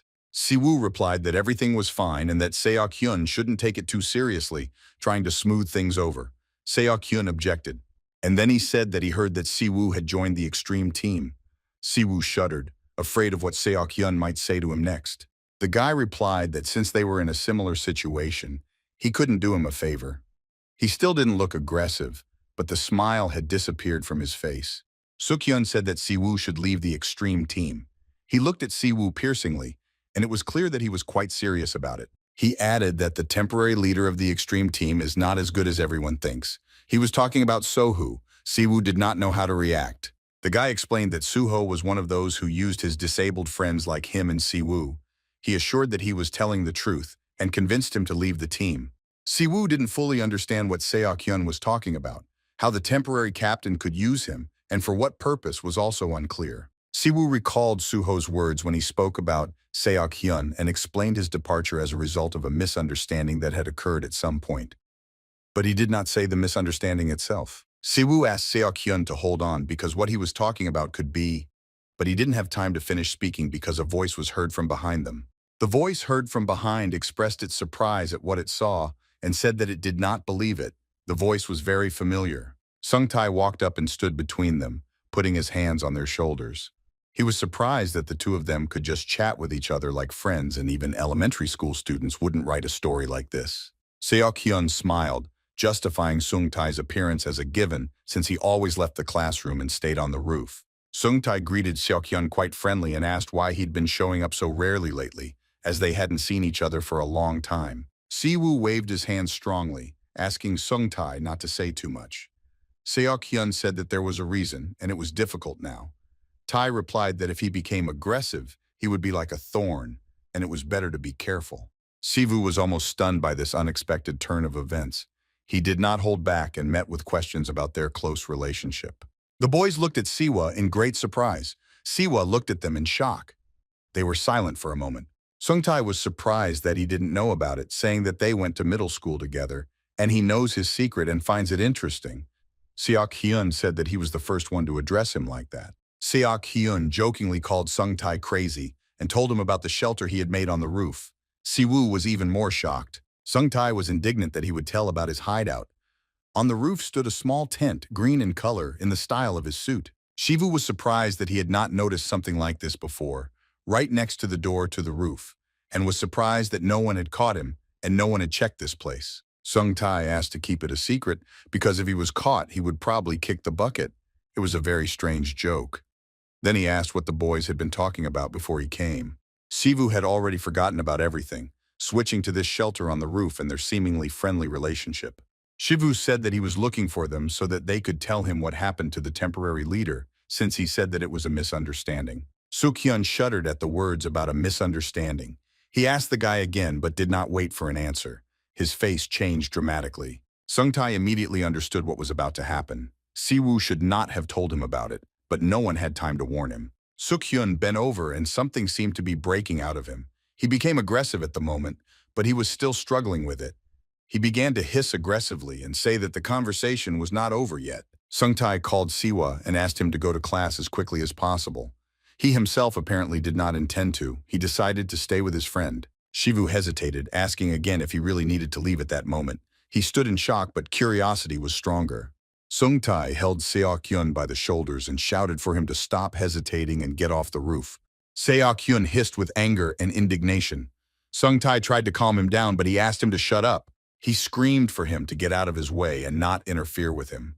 His pupils narrowed but the size of a matchbox, period, and he no longer looked like the guy who was here 5 minutes ago. He started to break free from Sung-tae's hands and shouted at Siwoo, calling him a bastard and definitely wanting to get into a fight. Sung-tae shouted at the guy to get out of there faster. Seok Hun screamed and asked what he could possibly know since he had already said that it was a misunderstanding. He struggled to escape from Sung-tae's embrace. He threatened to beat the crap out of him and said that he was much worse than everyone else. Apparently, the point of no return was lost. He became different. Siwoo stood motionless and listened to Seok Hun, who did not understand what was so good about him, and continued to threaten the guy. He was burning with anger mixed with hatred towards Siwoo. He was wildly indignant at the guy's recent last words, and it seemed he was really ready to kill him. Sung-tae noticed that Seok Hun had become much stronger after he changed. He shouted to Han Siwoo about it. He could no longer cope with him and could not hold him any longer. He was about to break free from his hands and fall back on Siwa. He was already close and swung at Siwa, who did not take a step to the side, not listening to Sung-tae's request. Siwoo stood motionless, looking at Seok Hun flying towards him with his fist raised high and aimed at him, but he didn't understand what he had done wrong. Seok Hun's fist was about to hit him right in the face with all the strength and anger he had accumulated. But the boy didn't even try to dodge. He looked at Seok Hun and thought about how every time his other personalities woke up, he suffered terribly. Seok Hun was simply rotting from the inside. Siwa saw a little boy in front of him, scared and very lonely. He understood perfectly well how hard it was for him in childhood, and now, well, he thought to me that he needed outside help. No one could help him. He was sure that Seok Hun should work through all his injuries himself, try to heal. If Seok Hun doesn't work on himself, his mind will slowly eat him from the inside. It was obvious that Seok Hun was trying to control himself, but it wasn't enough. Siwa felt very sorry for him. After all, only he himself could help him. And he understood how much the boy suffered from his illness. Siwa braced himself for the blow and narrowed his eyes tightly. But the blow did not come. Sweat streamed down the boy's face and his hands were shaking. He opened his eyes and looked carefully ahead. He wondered what had happened to prevent the blow from happening. Hyun-ho stood in front of Siwa, his face showing no emotion, no excitement, no fear. He held Seok Hyun's fist in his hand. Seok Hyun hissed and bared his teeth in anger, not happy with the sight of this guy, much less his actions. Sung-tae clearly breathed a sigh of relief upon seeing Hyun-ho. His appearance was definitely a stroke of luck in this situation. He looked calmly at the blue-haired guy and noticed that a lot of time had passed since their last meeting. He looked at Seok Hyun and called him Bien Min. He was the other personality of this guy, aggressive and hot-tempered, without self-control and mercy. He tried to push down Bien Min's fist, clenched it tightly, and put in a lot of effort to calm down this guy's fighting spirit. Bien Min wondered where he got his strength from that he couldn't defeat him. He decided that he was a high school student, so he was stronger than him. Didn't he see that others were treating him badly, the boy thought. The situation was getting worse with every second and was completely unpredictable. Another voice came from behind Sung-tae, demanding that this all stop immediately. Sung-tae thought it sounded very familiar. Park Dong-hyun approached them and asked Bien Min if he hadn't told him that he shouldn't act like that based on his emotions alone. He was indignant that he never listened to him.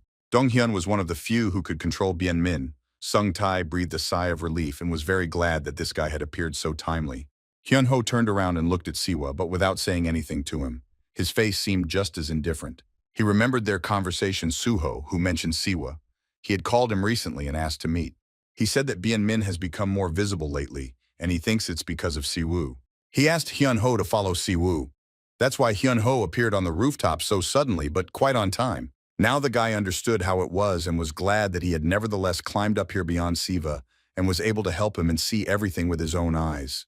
Dong-hyun told Seok Hyun that he didn't let him become the club president and was surprised that he was still able to create such a terrible chaos here. Seok Hyun was overcome with emotion. He was torn apart from the inside by anger and the desire to deal with Siwa. Siwa accidentally bumped into Seok Hyun, but the guy had already calmed down a little and was able to restrain himself, remaining standing in place. He only gritted his teeth a little in irritation. Sung-tae finally exhaled and was glad that it was finally all over. The seniors looked at each other. The boys next to them screamed, realizing that they had been there too long and it was already very late. They rushed to the exit. Sung-tae grabbed Siwa by the hood and dragged him to the doors, worried that they might get into serious trouble now. Dong-hyun asked Hyun-ho about Sung-tae and whether he was the one who caused the commotion in the team. The other confirmed that it was him. He thanked the guy for everything ending smoothly. She asked him not to worry about it because he had to calm Bien Min down first anyway. He said that he was responsible for leaving the club to produce songs. The other asked him not to say that because he was still a member of the team. It was Hyun who remembered Han Si-woo and thought about him. After all, many people had already heard about him. Besides, he was trying to get into this company. Sung-tae and Si-woo ran quickly down the stairs. Sung-tae looked at his friend and thought about how much noise he had made. Now he had to keep an eye on him, at least for the time being, until everything calmed down. Sunmi was sitting at her desk in class, thinking about something. Someone called out to her, but she only noticed it the second time. The man made sure she was listening and continued. He told her that Mr. Si-hyun was looking for her. She was surprised and hurried to his office to find out what he wanted from her. She walked down the school corridor and wondered why Mr. Shi-hang wanted her. She was a little worried, but she was very curious. The teacher's lounge was not crowded. Many teachers were at their lessons. But still, several voices could be heard from the teacher's lounge. Mr. Si-hyun asked Aigo to speak more quietly, explaining that his ears would soon fall off. He was busy with some papers. He told Sunmi, who came up, that their club could not be registered. The girl was very confused and upset. She asked him to tell her the reason for this. He asked if there was any point in this, since they already had a skate club at school, and why they were going to create another one. Sunmi was indignant, relying on the fact that this club conducts tests and independently accepts its members, and she is sure that there are other students who want to learn new techniques. The teacher responded to her indignation by saying that since there were already so many applicants, they made such a test to weed out those who were simply curious. He advised her to join this club if she didn't like this arrangement and asked her opinion about this proposal. The girl was even more confused because she thought that this was a very bad idea, but she did not voice her thoughts to Mr. Seok. He asked her again about changing the club to a different category and reapplying. The girl looked very upset because they had been forming the club for so long, looking for members, and everyone was so happy about the creation of this club. Ju-song was sitting in class staring at his phone as usual. He was literally beaming with good humor. He couldn't wait for tomorrow's classes and club. He was already quite well prepared for them and was counting the hours. The new girl member from their club, who was dragged by Sunmi, was also thinking about the lesson. She still needed to buy a board to ride on. She delayed a bit with buying a skateboard, but today she was already going to buy one. Sung-tae came down after Siwa. He stopped for a second, looking at Siwa and prepared to say something. He asked Siwa what he was doing on the roof and whether he had gone there specifically to talk to Seok Hun. Siwa replied that that was it, period, and added that Sunmi had asked him to tell him that club activities would start this week. Sung-tae was very happy about this news. After all, he was also looking forward to the first lesson. Each of the participants could not wait for tomorrow. Screams could be heard from the school building and the schoolyard. It was a normal day, but not for the skate club members. Sunmi leaned on the windowsill. A little more and she was ready to cry from the resentment and annoyance of this situation. Mr. Seok said that even if she cried, he couldn't do anything because those were the rules. He added that the time had passed when it was possible to apply to the club. Well, he'll give her a break and ask her to decide if she wants it, but he didn't give her 5 seconds. The girl listened to his report of the time he gave her and was silent. Suddenly, she turned around and screamed loudly, which frightened the teacher so much that he himself screamed back in fear. She confidently told him that she had decided everything. It was clear that she had already thought of something. By evening, Siwa finally got home. The day had been quite eventful and emotional. Siwa lay down on the bed and thought about how long this day seemed to him, but he was very pleased that he finally managed to find out what happened to Seok Hun. All of this was expressed as if Seok Hun had misunderstood the situation, but it was still unclear what kind of misunderstanding had occurred between them. He said he'd let me know when the time was right, so maybe it wasn't worth asking anyone about it right now. Then Siwoo's phone vibrated, distracting him from his thoughts about Seok Hun and this whole situation. This was written to the sum and reminded about tomorrow's first club session, but added that the meeting place and time had changed. There was correspondence between the participants. Siwa was glad that the location had changed in total, but Sung-tae didn't quite understand why she had done that, since they were going skateboarding anyway. Silu remembered that he had to do his homework. Last time he got it on the first try, all the other times were failures. There would be a team meeting soon, and he didn't know if he would be able to do everything perfectly by then. The boy pushed all thoughts away from himself as he was very tired today and did not want to think about anything else. His sister addressed him from the other room. She relayed to him their mother's words that he should go to the shower first. He gave her a thumbs up and indicated that he understood. Well, he continued to lie there for some time. He thought about how boring all this was and that he couldn't even rest properly. The next day came, the day of their skate club's first lesson, which all the participants were waiting for with impatience. Siwa tried to use his phone to find the very place that Sunmi had indicated in the chat last night. He was sure it was somewhere nearby, but he couldn't figure out where exactly. But then he was called. The club members were standing nearby and waving their hands, beckoning him to come over. They all had boards. The guy was very happy that he finally found them and waved his hand in response to their greeting. He smiled widely. His mood was great. He approached his company, but not everyone had gathered by this time period. They continued to wait for another participant near the escalator. What I was indignant about was that they had been waiting for 20 minutes and she didn't understand where he was hanging around. She was very nervous and irritated. They were talking among themselves whether anyone knew if Sung-tae would come then. Someone said that he called him and said that he would be there soon. Finally, Sung-tae came into their sight. He smiled and asked how long they had been waiting for him here. Siwa turned towards the voice and smiled widely when he saw Sung-tae, who was hurrying towards them quite quickly. The guy was at the top of the escalator. He was moving down the rising escalator with light jumps using the handrails. He stood with his feet on the railing precisely, never missing. He easily jumped over the railing and jumped on it again, trying to get to the bottom faster. His final trick was a somersault into a tucked position to land on the asphalt next to the boys. And finally he landed near them without losing his balance. It was a very cool trick. He stood up and solemnly introduced himself and his long-awaited appearance. Sunmi started screaming at the guy, wanting to beat him up. She was indignant at his lateness and called him crazy and gave him a good slap on the neck. She started beating him and questioned him why he was late when she told him to come at 10 o'clock. Sung-tae tried to justify himself by saying that it was the first time. The boys were waiting for the subway train, which finally arrived, and they boarded the carriage, sitting in the seats. They drove in complete silence, each thinking about their own thing. Some were just looking at their phones and some were looking at something outside the window. Sung-tae broke the silence and asked the girl if she wanted to tell them something. In total, she asked again, "What does he mean?" She slightly tensed up from the question asked of her. Sung-tae asked why they were going all the way to the city center instead of the park, clearly expressing his dissatisfaction with this. But she sweated a little from excitement and tried to start talking about the very situation with the creation of the club. She began to retell the whole situation that happened in the teacher's room. She repeated Mr. Si-hyun's words. She also told how he gave her a break to create a new club and gave her 5 seconds to decide. And also about how she screamed in displeasure right in his face. Well, and naturally she told how she tried to get out of it and try to resolve this situation differently. Mr. Si-hyun asked him what decision she had come to. And she answered him that she would apply to join the new club. He told her it was a wise decision and asked which club she would apply to. And she quickly came up with a name for their new club and told it to the teacher. Shivu repeated the name of the club and was stunned by what he heard. He looked at the girl with great misunderstanding. Sunmi explained that the purpose of this club is to find a career path that suits their abilities, different jobs, or on-site interviews. Sung-tae shouted at her and called her a crazy woman. He was outraged that she decided everything for everyone. Siwoo tried to calm him down. She replied that she couldn't do anything. It was the only way to save the club, and explained that they just needed to take a picture and report it. The coffee won't be skating as much as they want. Another girl joined the conversation and asked Sunmi again what she had said about them doing this every week. Sunmi laughed at the awkwardness of the situation and said that they had no other options. She asked them to think positively because they would be able to capture different memories. Chan-wook said that it seemed like he was in a bad situation, trying to clarify this with others.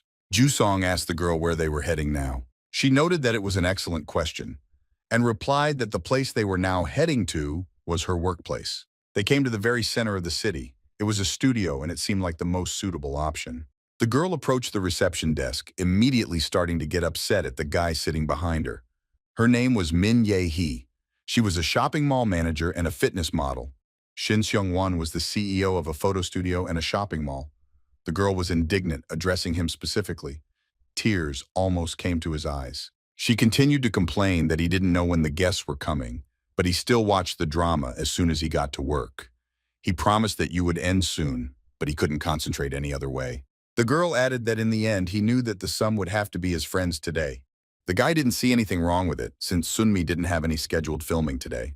The girl repeated that Sunmi was not supposed to come alone, but with her friends, so it was not a trifle that could be ignored. The guy agreed and said that he really heard something about Sunmi and her friends with whom she was supposed to come. The girl said that they were from some club. Sunmi brought her friends to her place of work and informed them that this was it, pointing to a tall building. The boys raised their heads high, looking at the large number of multi-story buildings, and looked at this place with admiration. Sung-tae asked the girl to tell them all about today's schedule. The girl smiled and said that she would definitely tell them everything now.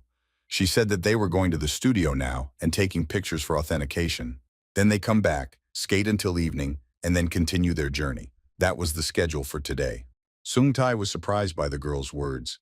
First they do everything for their club, and then they ride their own boards. He raised his hand up and, encouraging everyone else, suggested that they should leave already. Someone mentioned having questions. They walked out into the building and headed towards the office they needed, Sunmi leading the way.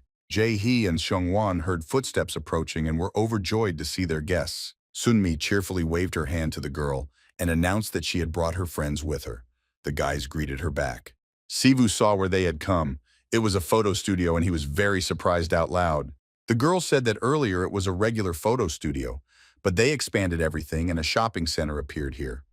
However, this place was now used for filming fitness videos. Sun One said that in any case they can look around since there are no visitors here.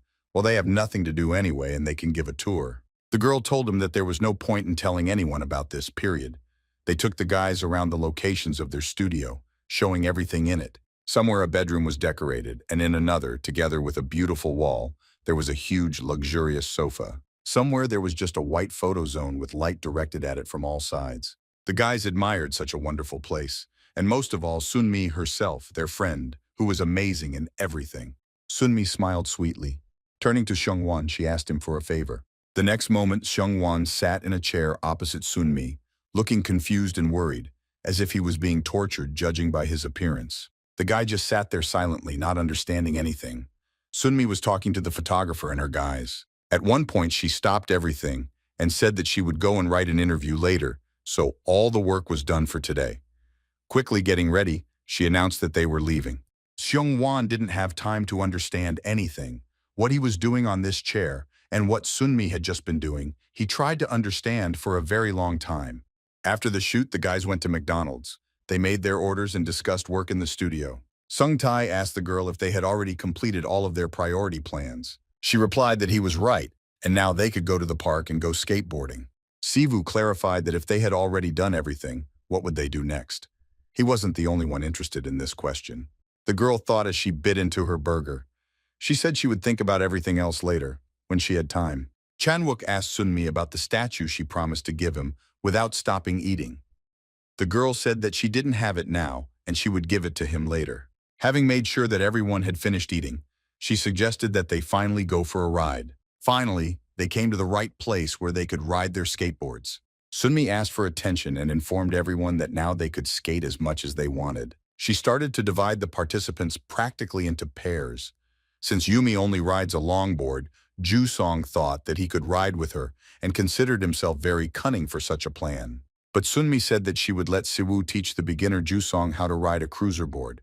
Siwoo laughed at his friend and said that he was riding with him now. Looking at Chanwook, who was already buried in his phone, and Sung Tae, who was tangled up in his suit and just sitting there, I decided to just not bother them and leave them alone. Sunmi approached Yumi and said that today they would not study at the skateboarding base, and showed how to step onto the board and push off, and said that after she learned this, she would be able to show her more tricks. The girl was overflowing with energy, and Yumi noticed it. Shivu explained that this was a basic move, in which she had to push off her board with her foot. He said that they literally have to push the board with their feet, because everyone who knows how to skate can do this. And he explained that in order to maintain balance, you need to transfer your entire body weight to one leg, while simultaneously pushing the board with the other, showing by personal example. He said that there are no handles on the board, but if you shift the center of gravity to one foot, the skateboard will slowly tilt. And it is precisely this movement that allows you to direct the board in different directions that are needed. He demonstrated all his words on himself and his skateboard. Jusong, to whom she explained all this, said that it was difficult for a beginner, but he asked him to just try it. The guy walked up to the skateboard with uncertainty and looked down at it. He carefully placed one foot on the edge of the skateboard, unsure of his movements. The skateboard immediately started to slide to the side under his foot, as if it was slipping out from under him. Jusong immediately fell to the ground screaming, and the skateboard calmly continued along your trajectory. Shivu laughed loudly at his friend, who was indignant at why he was laughing at him. He remembered at that moment how his best friend taught him how to skateboard for the first time and demanded that he listen to him carefully. And his first attempt ended the same way as Jusong's. He also immediately fell to the ground screaming. His friend laughed at him and said the same thing, teasing him about how difficult the movement was. And Sivu also looked at him with displeasure and did not understand why he was making fun of him. Siwoo was completely lost in that memory of his first lesson with his best friend and his skateboard for a moment. Well, remember where he is. He looked around at the other guys and noticed Sung Tae and Chanwook. Sung Tae was sprawled on the floor, leaning against the steps and whining loudly that he was bored. His skateboard was lying next to him. Shivu approached him and asked if he really liked skateboarding, since he hadn't skated since they arrived at the park. Sung Tae stopped whining and asked the guy a question, remaining lying on the steps. He asked if he really enjoyed skating with those dummies who had never stood on a skateboard. Siwa turned to look at the other kids who were trying to learn how to stand on a skateboard and thought about the answer to Sung-Tai's question. Sung-Tai jumped up and answered instead of Siwa that no.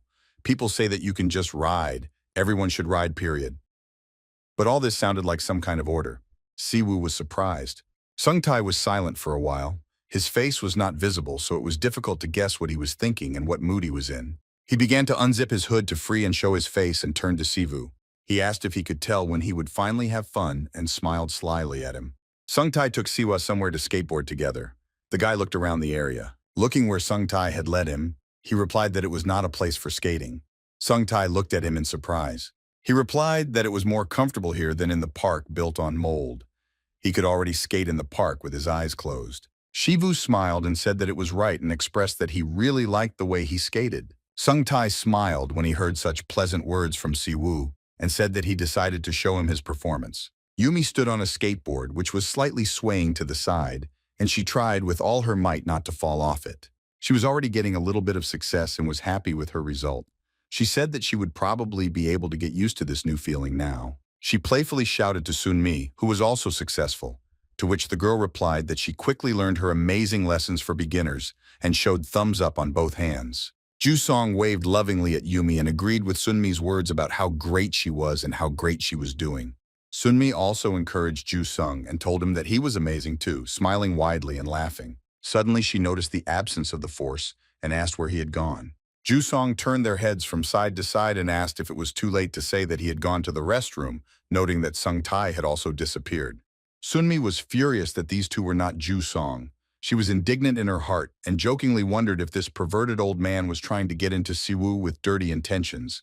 Jusong scratched the back of his head and hesitated, asking how good Sung-Tai was at skating, immediately justifying himself by saying that he didn't know why he was saying this. Sunmi thought about it and said that as long as he belonged to Team Extreme, maybe she should keep a better eye on everyone, but admitted that he was beautiful on a skateboard. Jusong didn't understand why she said that she was watching them and asked again with a puzzled expression. Sung-Tai closed his eyes and asked if he needed to advise Siwa so that he could quickly get used to the surrounding area. And he got to the question of whether he liked the sensor being in his body. He opened his eyes and got ready. He quickly glanced at the expanse opening before him with a luxurious ski track and various obstacles. He put his foot on the handrail and said that he preferred the street to the park. Siwa listened to him silently. Sung-Tai smiled and leaned forward, assessing the few meters of street in front of him, preparing to cross them on his skateboard. He suddenly and abruptly jumped over the handrail in front of which he and Siwa were standing and flew down. In flight, he regrouped and landed on the asphalt, already on his skateboard. And immediately he slid further without stopping for a second. It looked amazing from the side. This trick did not present any difficulty for him. Siwa's mouth dropped open in excitement, doubting what his friend was doing. It was very sudden and also very dangerous. Sung-Tai flew towards the pole without slowing down. It seemed that he was not thinking about what he was doing and the consequences. He deftly pushed off from the skateboard with one of his feet, jumping towards that very pole. He grabbed it with his hand and spun around, shouting that a person who had been into aerobics as a child would move roughly and irregularly. Every time you need to land, you need to stabilize the board by holding it with your hand. Grabbing the pole and turning around, he tucked his legs under himself and used his other hand to secure the skateboard under his feet, hanging in the air. Siwa didn't take his eyes off the guy and his movements. He was delighted, but at the same time scared by what he saw. Sung-Tai jumped with the skateboard onto the asphalt, continuing to hold it with his hand, while leaning his body forward and bending his back. Siwa repeated Sung-Tai's words to himself, associating them with his movements and tricks. He moved very quickly, but it seemed like he was not putting much effort into it. But Siwa easily understood that it was not a complete technique. He did not allow himself to take his eyes off the guy for a second. Sung-Tai continued to drive forward, weaving through the streets with particular agility.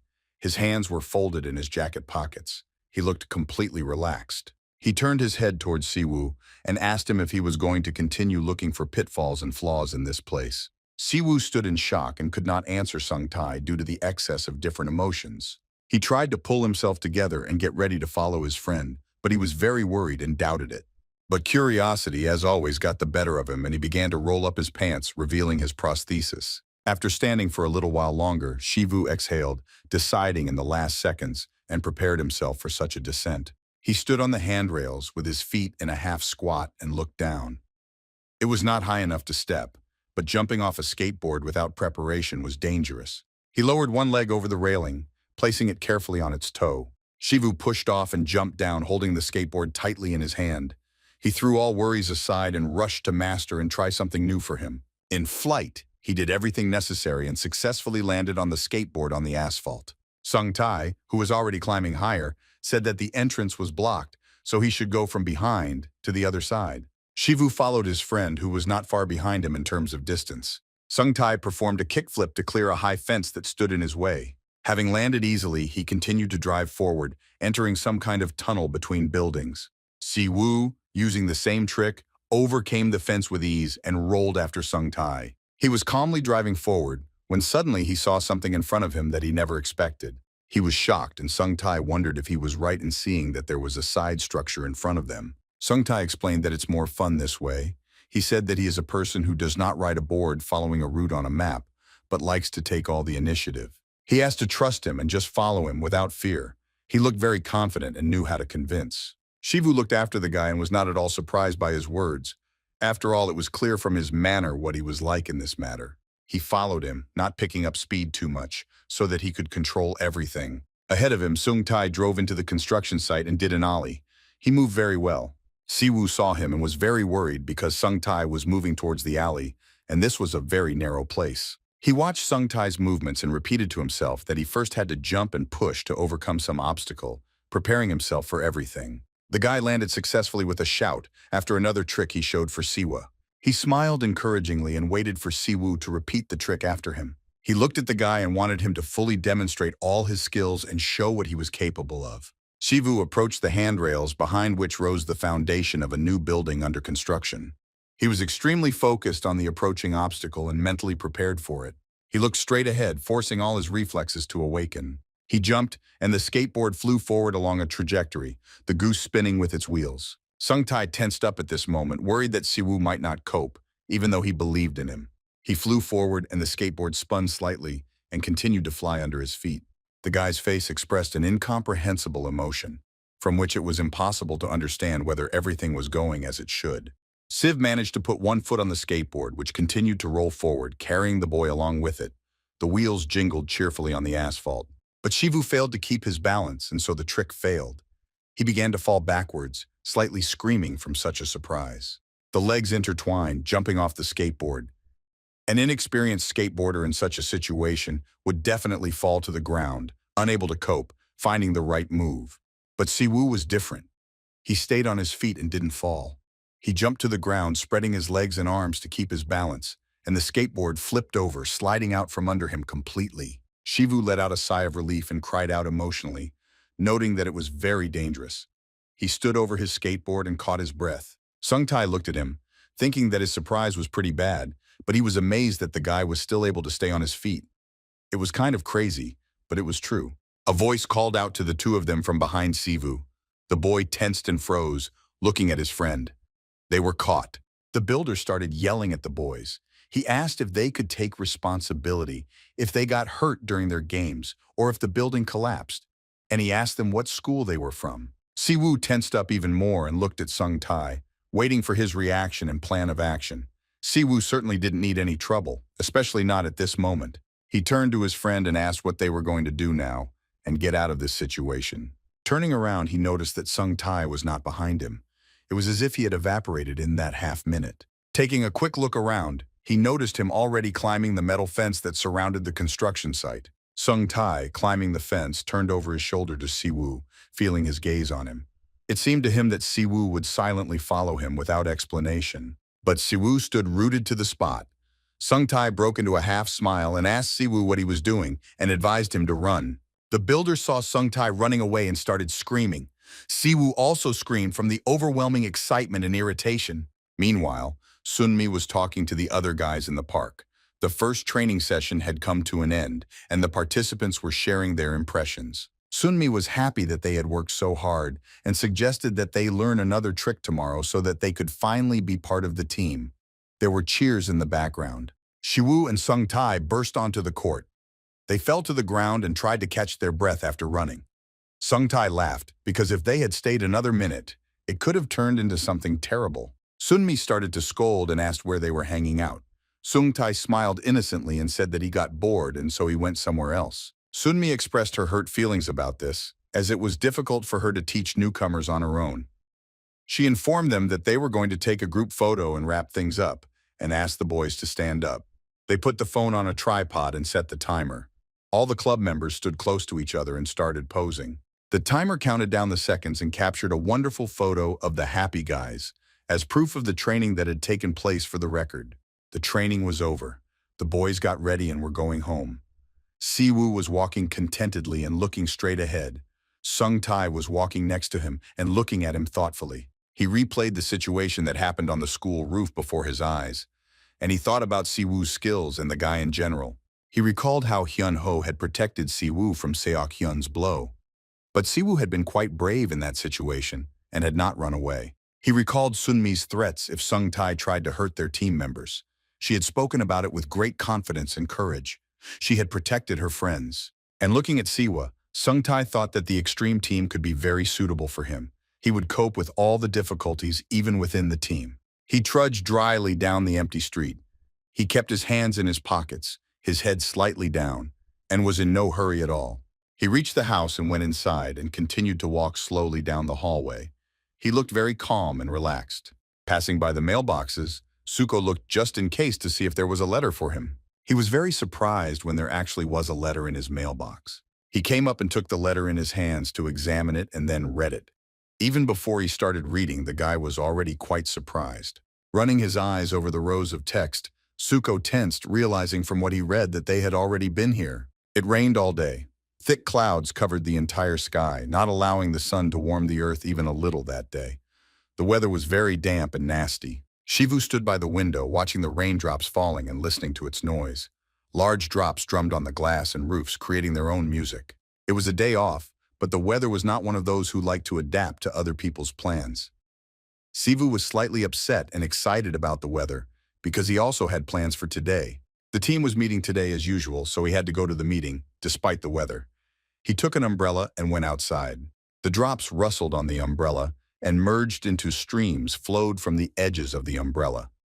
Sivu stood by the house, assessing the situation and getting used to the temperature. It was very cold and also wet, and Siwu thought that he should dress warmer. The rain did not stop, and judging by the clouds, it was not going to do so anytime soon. Shivu walked down the street under an umbrella. It seemed that he was the only one who decided to leave his warm apartment and go out into the city today. Suddenly a squeak was heard, and Shivu began to look around, trying to find the source of the sound.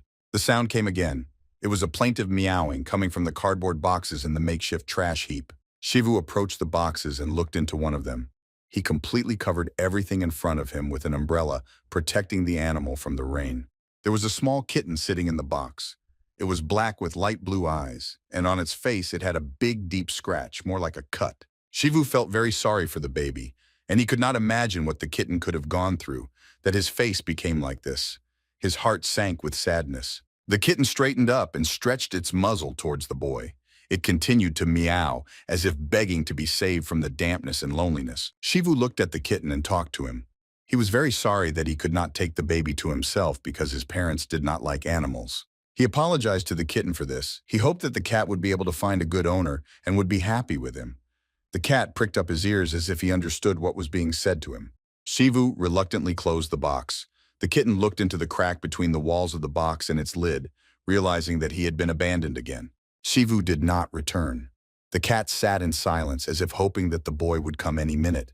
He would have definitely run after him, but there was a heavy rain outside. The cat meowed again, calling for help, and then again, this time demanding the boy's return, although it was not clear whether he was still nearby. And then the lid of the box lifted, and Sivu looked in.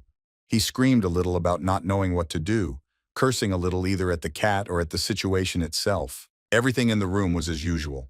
The boys were playing computer games, shouting loudly and cursing at each other, figuring out each other's responsibilities in the game process. One of the guys was yelling at the other one and calling him a blockhead. He had been teaching him for weeks, but he still thought he was playing very badly. The guy was puffing with anger. The older girl was unhappy with such shouting, and in principle that the boys came on such a rainy day, only to play and ask them to at least behave more quietly. Siva entered the room. The girl was glad to see him and greeted him. She immediately noticed that he was holding something in his hands and asked him about it. The youngest one ran up to Sivu and said that he was holding a kitten in his hands. The boy really liked the kitten and thought it was very cute. The boys immediately noticed the kitten's wounded face and asked Sivu what had happened to it. The wound ran from one cheek to the other, right along the animal's nose. Sivu said that he found the kitten in an alley not far from his house, and it seemed to him that judging by everything, it had appeared quite recently. The younger one offered the guys to take in the kitten, period. He really wanted to do this, but he knew that first he had to get permission from Suho. The blonde guy who was yelling and angry a couple of minutes ago started to nag, saying that the kitten would need to be taken care of, and that he also needed a vet, food, and other things, and asked what they would do if they brought all the kittens. He claimed that they would not be able to bear responsibility for all of them. The younger one was very upset and asked what they would do with the cat. He entered the room dryly and immediately noticed the kitten and asked the younger one why he was holding it in his arms. Sivu wanted to explain, but the younger one interrupted him. He put the cat in front of him and looked at Suho with pitiful eyes. He said that it was raining outside, and Siwu brought him because he was so unhappy and immediately asked to leave him. Suko leaned over the kitten, examining it. He immediately noticed its face. After all, his wound reminded him very much of something and was similar to something. It was similar to the scar on Suho's nose, in exactly the same place and exactly the same shape as his. He remembered how right after the fight, he stood leaning against some wall and holding his face. He was in a lot of pain. In front of him stood a crowd of guys with sticks and knives. Their leader laughed at Suko, didn't call him an asshole, adding that he shouldn't have been fooling around. The rest of the guys suggested that they slowly wrap things up and disperse, while Suko silently looked at them. The guy, having come to his senses from his memories, said that he was against this cat staying with them. He explained that they would be busy and therefore would not have time for the cat. And Kama held out an envelope as another argument and asked to look at it. Sunmi took the envelope in her hands and asked Suho what kind of envelope it was, turning it over in her hands. Suho replied that it was the Union team's schedule, and his eyes widened in irritation. Sunoi looked up at the guy and immediately understood what he was talking about. Everyone in the room heard what their captain was saying. The blonde, loud guy even looked up from his computer when he heard it. One of the participants, who was glued to his phone and ignoring everything that was happening around him, also noticed this. Chanwook, who was trying to learn the game and also ignored everything that was happening in that room, turned around and looked at the team captain. The older girl, hearing this, made a displeased face and noticeably changed her mood. Even the youngest, who for a couple of minutes was only interested in the kitten, understood what this meant. Sivu was startled. He slowly asked Suho about the Union team. Suko explained that there were several teams in their area and that every year all these teams got together.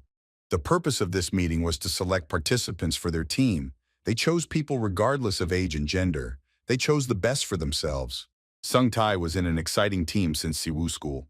He was expected because he has a huge talent for skating. This was not surprising to Siwoo, who had seen with his own eyes that Sung Tai was not just good at this. He was a great guy in his opinion. Siwoo thought that Sung Tai was most similar to his best friend, and in skating style and something else connected them. Suho continued his speech. He was talking about Seok Hun. He was a member of the Dynamics team, and he noted that everyone should already know that Seok Hun's other personality was at the peak of a professional skater. Suho clarified that Seok Hun's temporary leader was not aware of how dangerous Seok Hun's second personality was. He continued to say that there would be participants from other teams at this meeting. All teams would gather and demonstrate their skills. First of all, there was a friendly skateboarding competition. Suko seemed to be trying to convince himself that this was just a friendly competition that did not decide anything in the fate of the skateboarders themselves and their teams. Suho noticed a screaming member of his team who was playing games. He asked him why he came to their meeting if he was just sitting and playing games. The guy lying on the bed had a similar question. The captain of the team's voice was irritated and dissatisfied. After feeding the cat, he expressed his lack of understanding of what they were all doing here and what they would do next for self-development. He put his hands to his head. He asked the participants if they knew that other clubs thought they were just neighbors. It was more of a rhetorical question. He also talked about possible exceptions. He advised the boys to train hard and think of these team bonds as a means to be judged on their merits. Adding indignantly that did he really need to go there and skate himself? He was very unhappy at this point. The oldest one was very surprised that he was going to go there himself and even ride a cruise board. The boys finally looked up from their games after hearing this statement. They couldn't believe their ears that their Suho had decided to go himself. Siwa was also surprised by the announcement. He was very curious that their temporary leader knew how to ride a cruiser board. He looked at Suko. He was very interested in what style he could ride. Suko really hoped that they understood him. On the street, at the very place where Sivu picked up the kitten, there were already 3 people with umbrellas. The guys brought him back. They put him in a box, carefully covering it with a board so that as little water as possible would get inside, and left him some food. The kitten looked very unhappy. Shivu sat over him and talked, asking for forgiveness for not being able to help him as he thought. It was impossible in his situation. The cat meowed pitifully.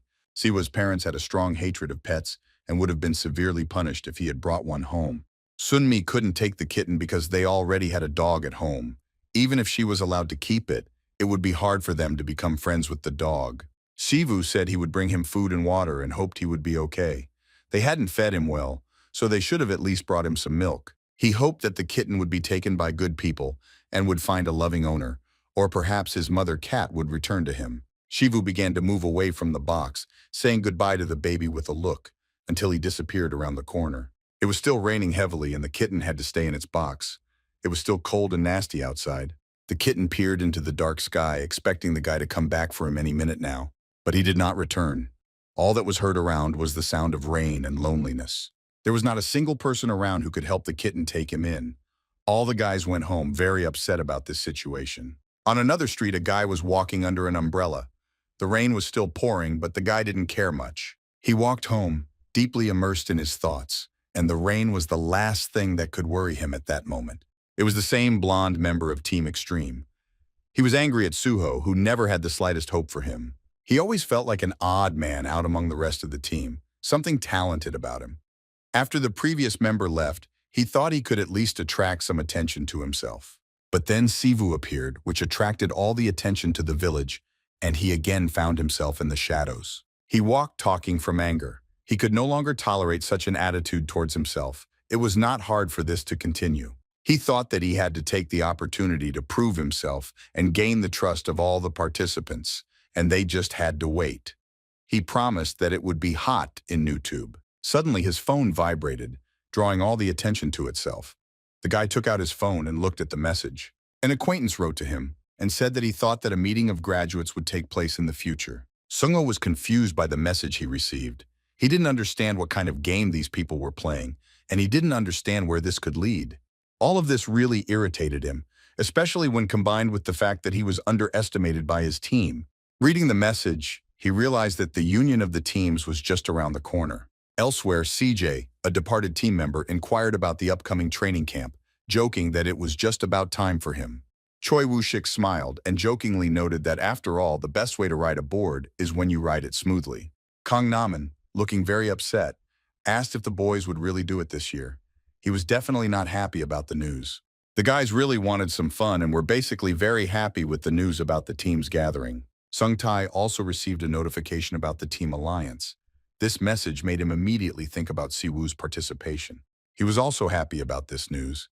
He thought that the coming year would be very interesting and fun. Many people received such a notice. One of those who received it asked his friend to tell him about the team union. A friend told him that it was an event where teams would get together and skateboard, and during that time, they would have to learn the skills of other skaters. The guy was a little embarrassed because in their field of vision there were people whose personal information was very important.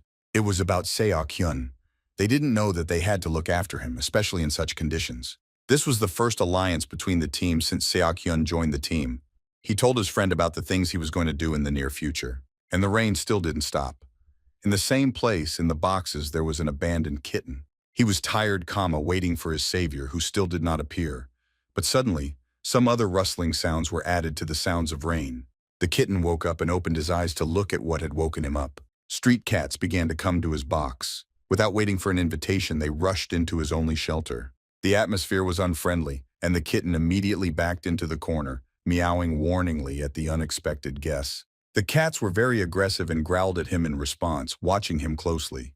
The kitten was very scared, but he stood there waiting for the upcoming fight to win back his house. The other cats also meowed loudly and militantly, supporting their leader, who stood almost right next to the kitten. The leader cat hit the black kitten hard with his paw. It was several times bigger and fatter than him. This blow was followed by another and then another and another. The kitten had to escape from there, leaving his shelter and running straight into the rain. He was all scratched by the strong claws of the street leader and was looking in the direction of his recent home. They took his place and would never let him near it again. It was their home now. The leader meowed loudly, warning the kitten not to dare to come even one step closer to him. The kitten cowered, closing his eyes and preparing himself for the cats to attack him again. He was in a lot of pain. The only thing that had been added earlier was a lot of things that were oozing blood and hurting a lot. He opened his eyes and heard someone's heavy steps, but he did not take his eyes off his enemies. It was Suho. He was just passing by. His appearance made all the street cats run away. He looked at the kitten. The kitten looked at the boy plaintively in response, dryly asked the cat about the one who had thrown his command. The cat just looked at him, all scratched and very tired. Suko hurried the cat, called him to go home quickly. Sung Young was already resting. Sleep was taking him away from his problems and worries. Music was playing in the background, seeming unreal. However, this music made him open his eyes, as it began to prevent him from falling asleep. It became significantly louder after he woke up.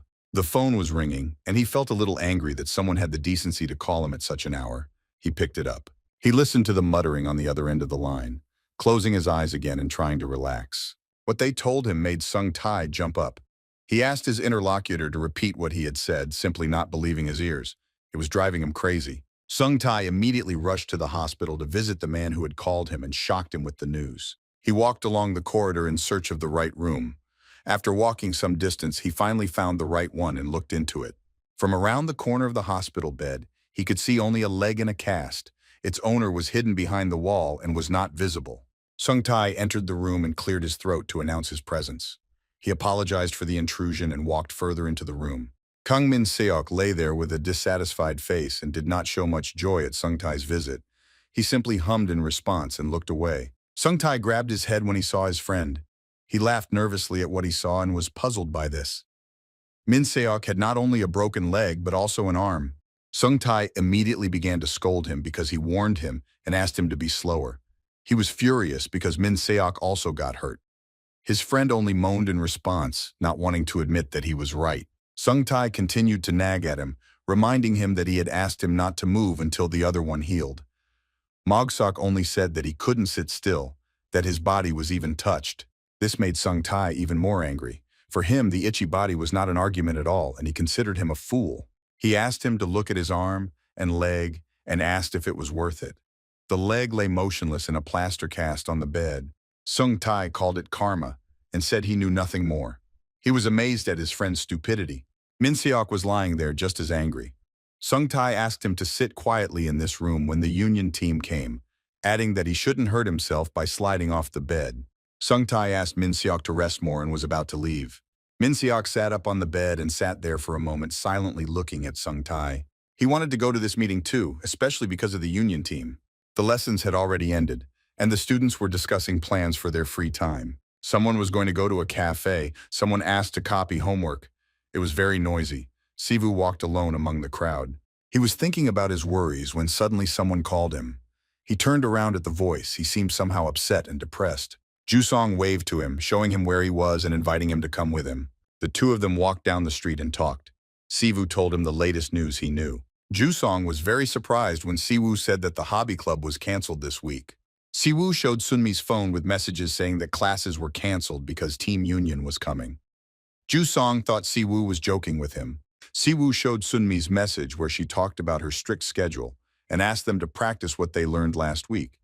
And if they were interested in the job, she asked them to let her know. Jusong reread her messages and confirmed the truth of Siwoo's words. He was slightly taken aback by the news. He was very upset, saying that he was sorry because he was looking for an activity club, but as a result, no activity was happening yet. They walked further and Jusong asked if he could join his team. Siwoo was surprised by the question and had to say no. Jusong asked Siwoo what he needed to do to be accepted. Siwoo thought that even a year of practice would not be enough. The guy entered the room and announced that he had arrived. The doors were half open.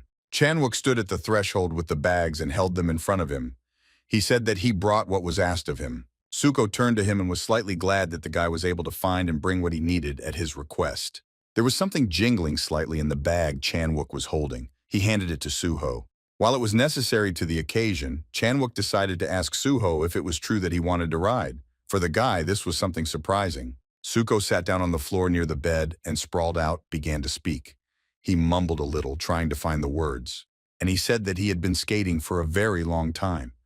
But he was interrupted by the cat, who woke up, came to the edge of the bed and yawned widely and contentedly. Chanwook recognized him and noted that it was the same cat that Shivu had brought, but they had to take him back. Suko picked up the cat and said that he decided to make him a member of their team from today, and added that he now takes care of him, since the children really liked him. He decided to take him on his responsibility. He brought the cat to his face and offered it success in the future. He wanted to appear serious and stern, but his heart was kind. Shivu went out for skateboarding training. He had to perfect a lot of tricks, but he especially wanted to perform the trick that Sung-tae had shown him at the last club meeting. He tried to remember how his friend had performed that trick so that he could try to repeat it again. He paid attention to all the details. The most important was the landing after the trick itself. He needs to hold the board with his hand to make the landing stable. Of course, you can land safely, but your hand should touch the board before landing. Well, the problem with this trick was that the center of gravity shifted back during landing. Naturally, this meant that the risk of falling was significantly increased as the skateboard could tip over. Shivu had to solve these two problems properly and achieve the perfect result. He tried to find the best option, but he doubted that it even existed. I thought about this for a while, going over in my head various options for performing this trick. And finally, a wonderful idea came to my head. He recalled Sung-tae walking down the escalator handrails as they waited for him before the club's first training session. He scanned every move the guy made. The way he slid his toe along the railing and then pushed off with his foot like a spring at the end. This gave him a boost in his flight from the jump, and he flew from the middle of the escalator almost to the very bottom. And from the push, he did a somersault, after which he successfully landed in front of them. He grouped himself well, tucking his legs under himself and hugging them with his arms. Thanks to this, he flew precisely like a thrown stone to where he planned to go. This was just what Siv needed. The puzzle fit perfectly in his head, and everything was going to work out successfully. 5 days passed. There was noise in the room where the team members were gathering. No one could find the camera, and for some reason they were talking about it at that very moment. They searched for her in every corner they could think of. Suko stood with his arms crossed over his chest and his head hanging while chaos was happening around him. The youngest one was holding the kitten on his head. The camera seemed to be in one of the corners of the room. The noise began to die down. Sungo stood at the threshold and said that it seemed like everyone was ready and finally suggested that they go.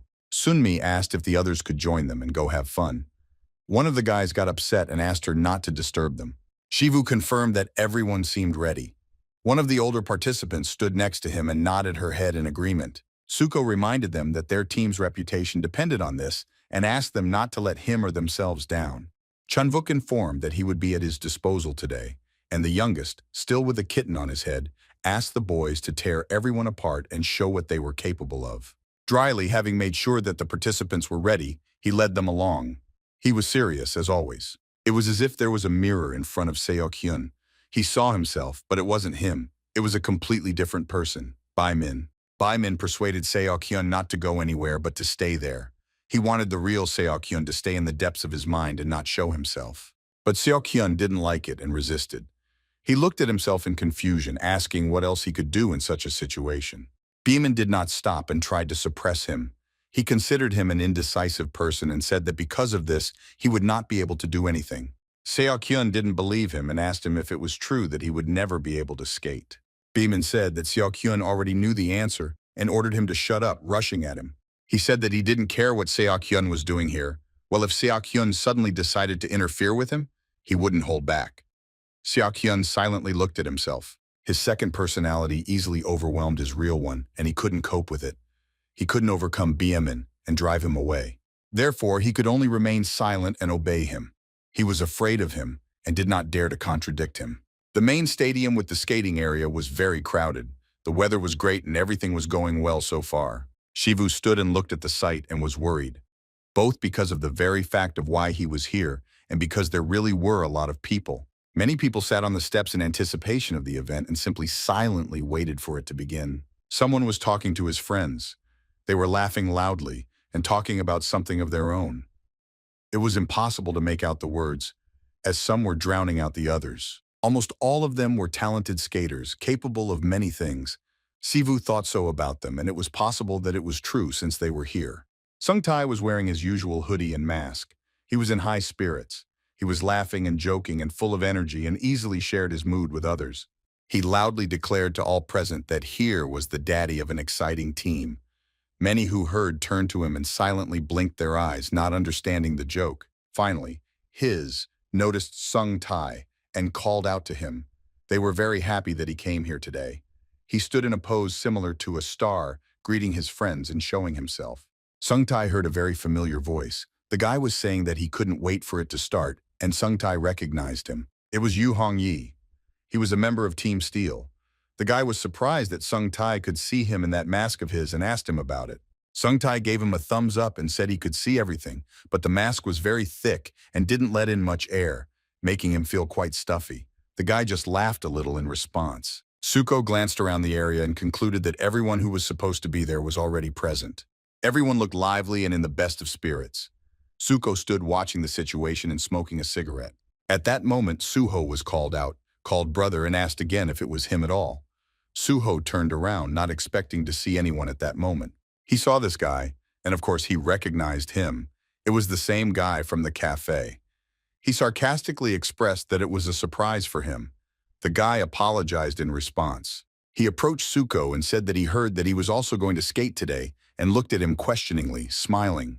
Suho replied that he had already forgotten how to do it, but his hands were already itching to try it, and asked the guy not to forget to pay attention to his part.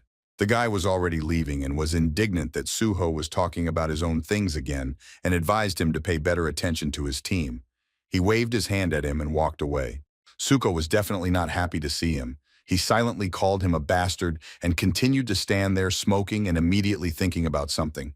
He was always so calm, almost emotionless. Seok Hun also came. He sat away from everyone, alone on the steps. He leaned his hands on the steps and crossed his legs, looking straight ahead. He was called from the side, but he did not raise his head to see who approached and remained in the same position. The guy came closer and asked Seok Hun what he was doing there. He stood next to him, slightly confused, with his hands in his pockets. Seok Hun nervously chuckled questioningly and turned to him. His face was twisted with anger and his eyes were throwing sparks at the guy. The guy, although a newbie, already knew what was special about Seok Hun and quickly realized that it was not quite him. It was his second personality. He cursed under his breath, no longer happy that he approached. Seok Hun responded and said that they hadn't seen each other for a long time. It was very strange, but you could immediately tell from his face what kind of person currently owned the guy. He praised the rookie test but added that it was still much cooler. He turned away again and looked somewhere down through the ground. The guy thanked Seok Hun in confusion. He was silent for a while and added that he simply didn't want to talk to anyone else, so he sat there alone. The newbie, trying not to get into trouble, said that he just came up to say hello. Seok Hun hissed, warning through his teeth that if he was not alone, then it seemed he could do something bad. He looked very strange and unpleasant. The newcomer found him very scary and the whole situation very creepy, but he didn't say anything to Seok Hun, choosing the right decision to simply remain silent. Sung-ho was tightly tying the laces of his sneakers, already preparing for the meeting to begin. He saw it as a chance and was focused only on himself and his current success. He was absolutely sure that this day would show everyone that he was worth something. He wanted to attract as much attention to himself as possible today. He wanted to be better than Siwa and Seok Hun, or wanted others to think so. He hated those two for stealing his attention and pushing him into the shadows. Han Siwa was also alone, skating under his feet. He was mentally preparing himself for the upcoming competition one way or another. Someone called his name from behind him, and he felt that someone was running towards him. It was Sung-tae. He jumped up to him and hugged him by the shoulders, rejoicing out loud that Siwa had come to the gathering and that he had found him here. Shivu jokingly quipped to his friend that it was he who did it and smiled slightly. Sung-tae held the boy tightly and asked if Siwa was nervous, since it was his first day like this and there were so many people. Siwa admitted that he was a little nervous. Sung-tae asked Siwa jokingly why he was acting so strangely. He was happy and smiling widely, trying to cheer up his friend. But suddenly the smile disappeared from his face. He froze with his gaze on one point and the joy seemed to evaporate from him. His gaze fell on Seok Hun, who was sitting on the steps and watching them. He noticed the gaze on him and looked straight at the boys with his terrifying expression. Sung-tae compared him to a maniac. He said out loud to Siwoo that he looked at him as if he was about to kill, but he himself did not stop looking at him. Siwoo turned around to see what Sun-tae was talking about, seemingly never having noticed Seok Hun until that moment, although Sun-tae asked him not to look at him too sharply because he was already angry. He drew Siwoo's attention to the guy's eyes, which looked like he was ready to start a massacre right then and there. Sun-tae pulled Siwoo up, asking him not to stare at Seok Hun, explaining that if he saw them, they would be in trouble. Siwoo basically did not understand why he was staring at him like that. A loud voice came from the speaker reading to 2 to check the sound. Everyone around became silent, listening to the presenter. The guy was setting up the microphone and smiling at the audience with all 32 snow-white teeth. It was Han Hosu from Team Stall. He started his speech by thanking everyone for their presence. He gestured wildly and spoke confidently. The audience squealed and shouted in delight, welcoming Han Hosa among them. The guy felt great in the spotlight and wasn't embarrassed at all. He started introducing the leaders of the teams that decided to participate. He introduced Suho first. He was the leader of Team Extreme. He stood there as always, expressionless, completely serious, with his arms crossed over his chest. Lee Dong-Paul was the leader of Team Dynamic. He was the same guy Suho was talking to about Seok Hun at the cafe. He was standing there relaxed with his hands in his pockets. Director Jai Wan was the leader of the exciting team. The guy greeted everyone with a wave of his hand. Baek Ji-hoon was the leader of Team Steel. He stood straight, looking straight ahead. He looked very serious and focused. Baek Dong-chul was the leader of the radical team. He was a huge, muscular guy. His face expressed complete self-confidence and even a little indifference to the others. While Team Instinct's leader was being announced, Kang Min-suk was trudging along on a crutch near the stage. Slowly but surely he moved towards everyone gathered. He wanted to come and even his broken leg couldn't stop him. He looked around, examined everyone gathered, chuckled incomprehensibly and continued walking. Suho stood with Siwoo, listening to the announcer from Team Steel. Suho asked Siwoo to get ready. In the background, the words about the end of the performance were heard. The host was saying something about a special guest who would be performing.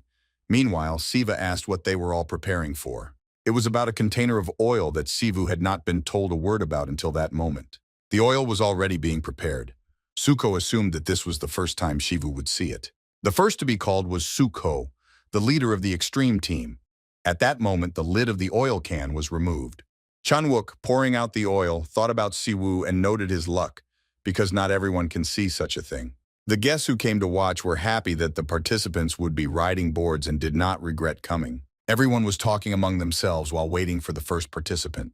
Many were waiting for this very moment. Suko got ready and grabbed his skateboard, walking towards the area where he would skate. He finished his cigarette, preparing himself for the upcoming performance. He exhaled. His time had come and it was time to show everyone what he was capable of. In front of the skating rink, there was a tripod with a phone and a video camera turned on. Jamon stood with a kitten on his head and pointed at the tripod, asking Sungo about filming some movie. He was delighted with everything that was happening. Sungo told the boy that today was a rare opportunity, so he wanted to write it all down. He stood with a serious face, crossing his arms in front of him. He advised himself to look out loud and watch carefully to assess the outstanding skills worthy of a team leader. He was up to something bad. Suko walked slowly towards the skating rink. Everyone around him was quiet. There was no sign of excitement or fear. He walked and smoked a cigarette. He radiated self-confidence and indifference to everything else. He let go of one side of the skateboard onto the asphalt and continued to hold the other side with his hand, not letting the board shit on the 4 wheels. It was as if he was deliberately stalling for time, not even intending to hurry. He stood on the playground holding his skateboard and smoking. He slowly inhaled the smoke, allowing it to completely envelop his lungs, and exhaled it just as slowly, creating a cloud of smoke above him. He tensed his shoulder muscles, letting them show themselves to everyone present. Suho was ready. Without straining himself too much, using only one hand, he very deftly spun the skateboard along the trajectory from top to bottom without letting go of the cigarette. Everyone saw the skateboard. It had a tiger on the bottom. The design was just right. There were flames on the bottom from which the beast was showing up. Having thrown the skateboard, he continued to smoke, stretching out this moment as long as possible and adding intrigue to the audience. Once again exhaling a cloud of smoke, he froze for a second and snapped his fingers, throwing the cigarette butt away from himself. It was a mesmerizing sight. The cigarette fell as if in slow motion. Everyone present was silent and did not take their eyes off Suko. The cigarette fell onto the skateboard and lay there smoking heavily for a while. The ash slightly scattered further down the inclined board. Another second, and under the scorched part, the board began to sparkle, casting its flames not far away. The next moment, the entire board burst into flames, illuminating everything around Suho and scorching him with its warmth. The tiger depicted on the board glowed from the flames. Suho still took his time and watched the fire for a short moment, allowing it to become one with him. And now the time had come. He pushed off the asphalt with his foot and jumped forward in front of himself. He jumped straight onto his flaming skateboard without even flinching. He had no doubt about what he was doing. The heat of the flames burned his face, but he did not move a single muscle. His facial expressions did not express any emotion, only complete concentration. He looked fantastic on a flaming skateboard. He was part of this fire. Sitting on the board, catching his balance, it seemed that Suho was floating in a fiery cloud.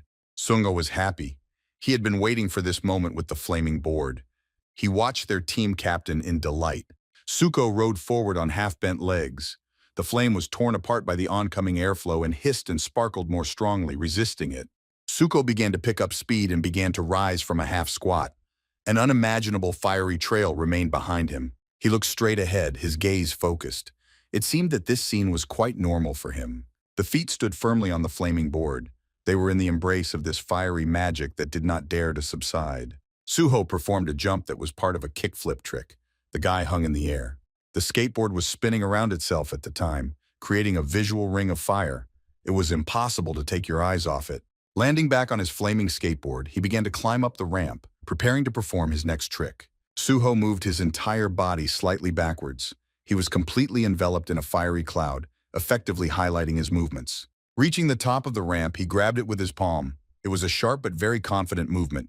This guy was standing on his hand, lifting his entire body upwards. The flaming board was an extension of his body, one with him. Shivu stood dumbfounded by what he saw. He opened his mouth in delight. His eyes widened and doubled in size. He definitely didn't expect to see this. Sung-tae shared his emotions out loud. He also watched Suho with fascination. Sunmi stood behind him and wondered how he could see through that mask. Suho stood on one hand. His muscles were shaking, but they could withstand what was required of them. He jumped off, stood on the flaming skateboard again, and rolled forward. Everything was covered in fire, and it was difficult to see his movements clearly. But this is what gave the desired effect. All the jumps seemed magical and unreal. He was like a master of fire, thanks to this idea with oil. He tore the flames apart with his movements, and the fire returned again, hiding Suho's body.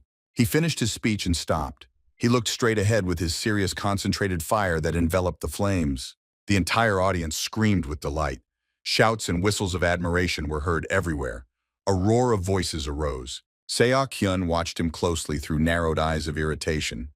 He assessed this spectacle in his own way. Jin Do-jen, the leader of the Moment team, was also taken aback by what he saw. He was shocked that Suho was wearing ordinary slippers. He noticed that even after all these years, Suho still had incredible skateboarding skills. He smiled widely. Siwa stood speechless at the performance of his team leader Suho. He was completely amazed by such skills. He watched as he walked up to the rest of the team and accepted congratulations and admiration from them. He couldn't even move to come up and express his admiration too. The whole park came to the east, saw this fiery trick. Siwa could not come to his senses. In the background, the host's words could be heard, offering to look at the impressive skills of other team members. He came up to the platform with Muktai and raised his hand high, asking for attention. He was still wearing a hoodie with a mask covering his face. He introduced himself and promised that he would now show off his crazy skateboarding skills by pointing his finger at his chest. Many people started to laugh, not understanding what this guy was talking about, because after his previous performance, he simply looked like a clown. Sung-tae stood with both feet on his skateboard at the top of the ramp and prepared to impress everyone. He snapped his fingers and motioned for them to begin. He exhaled and lingered at the top for a second longer. And then Sung-tae rushed down the ramp. Already at this point, he greatly surprised the audience watching him. Everyone started making noise, because no one could understand whether this guy was seeing something in front of him in his mask. Many were sure that he was skating blind. Sung-tae shouted enthusiastically, giving his performance more emotion. He raced to the opposite side of the ramp, climbing upward and preparing for the jump.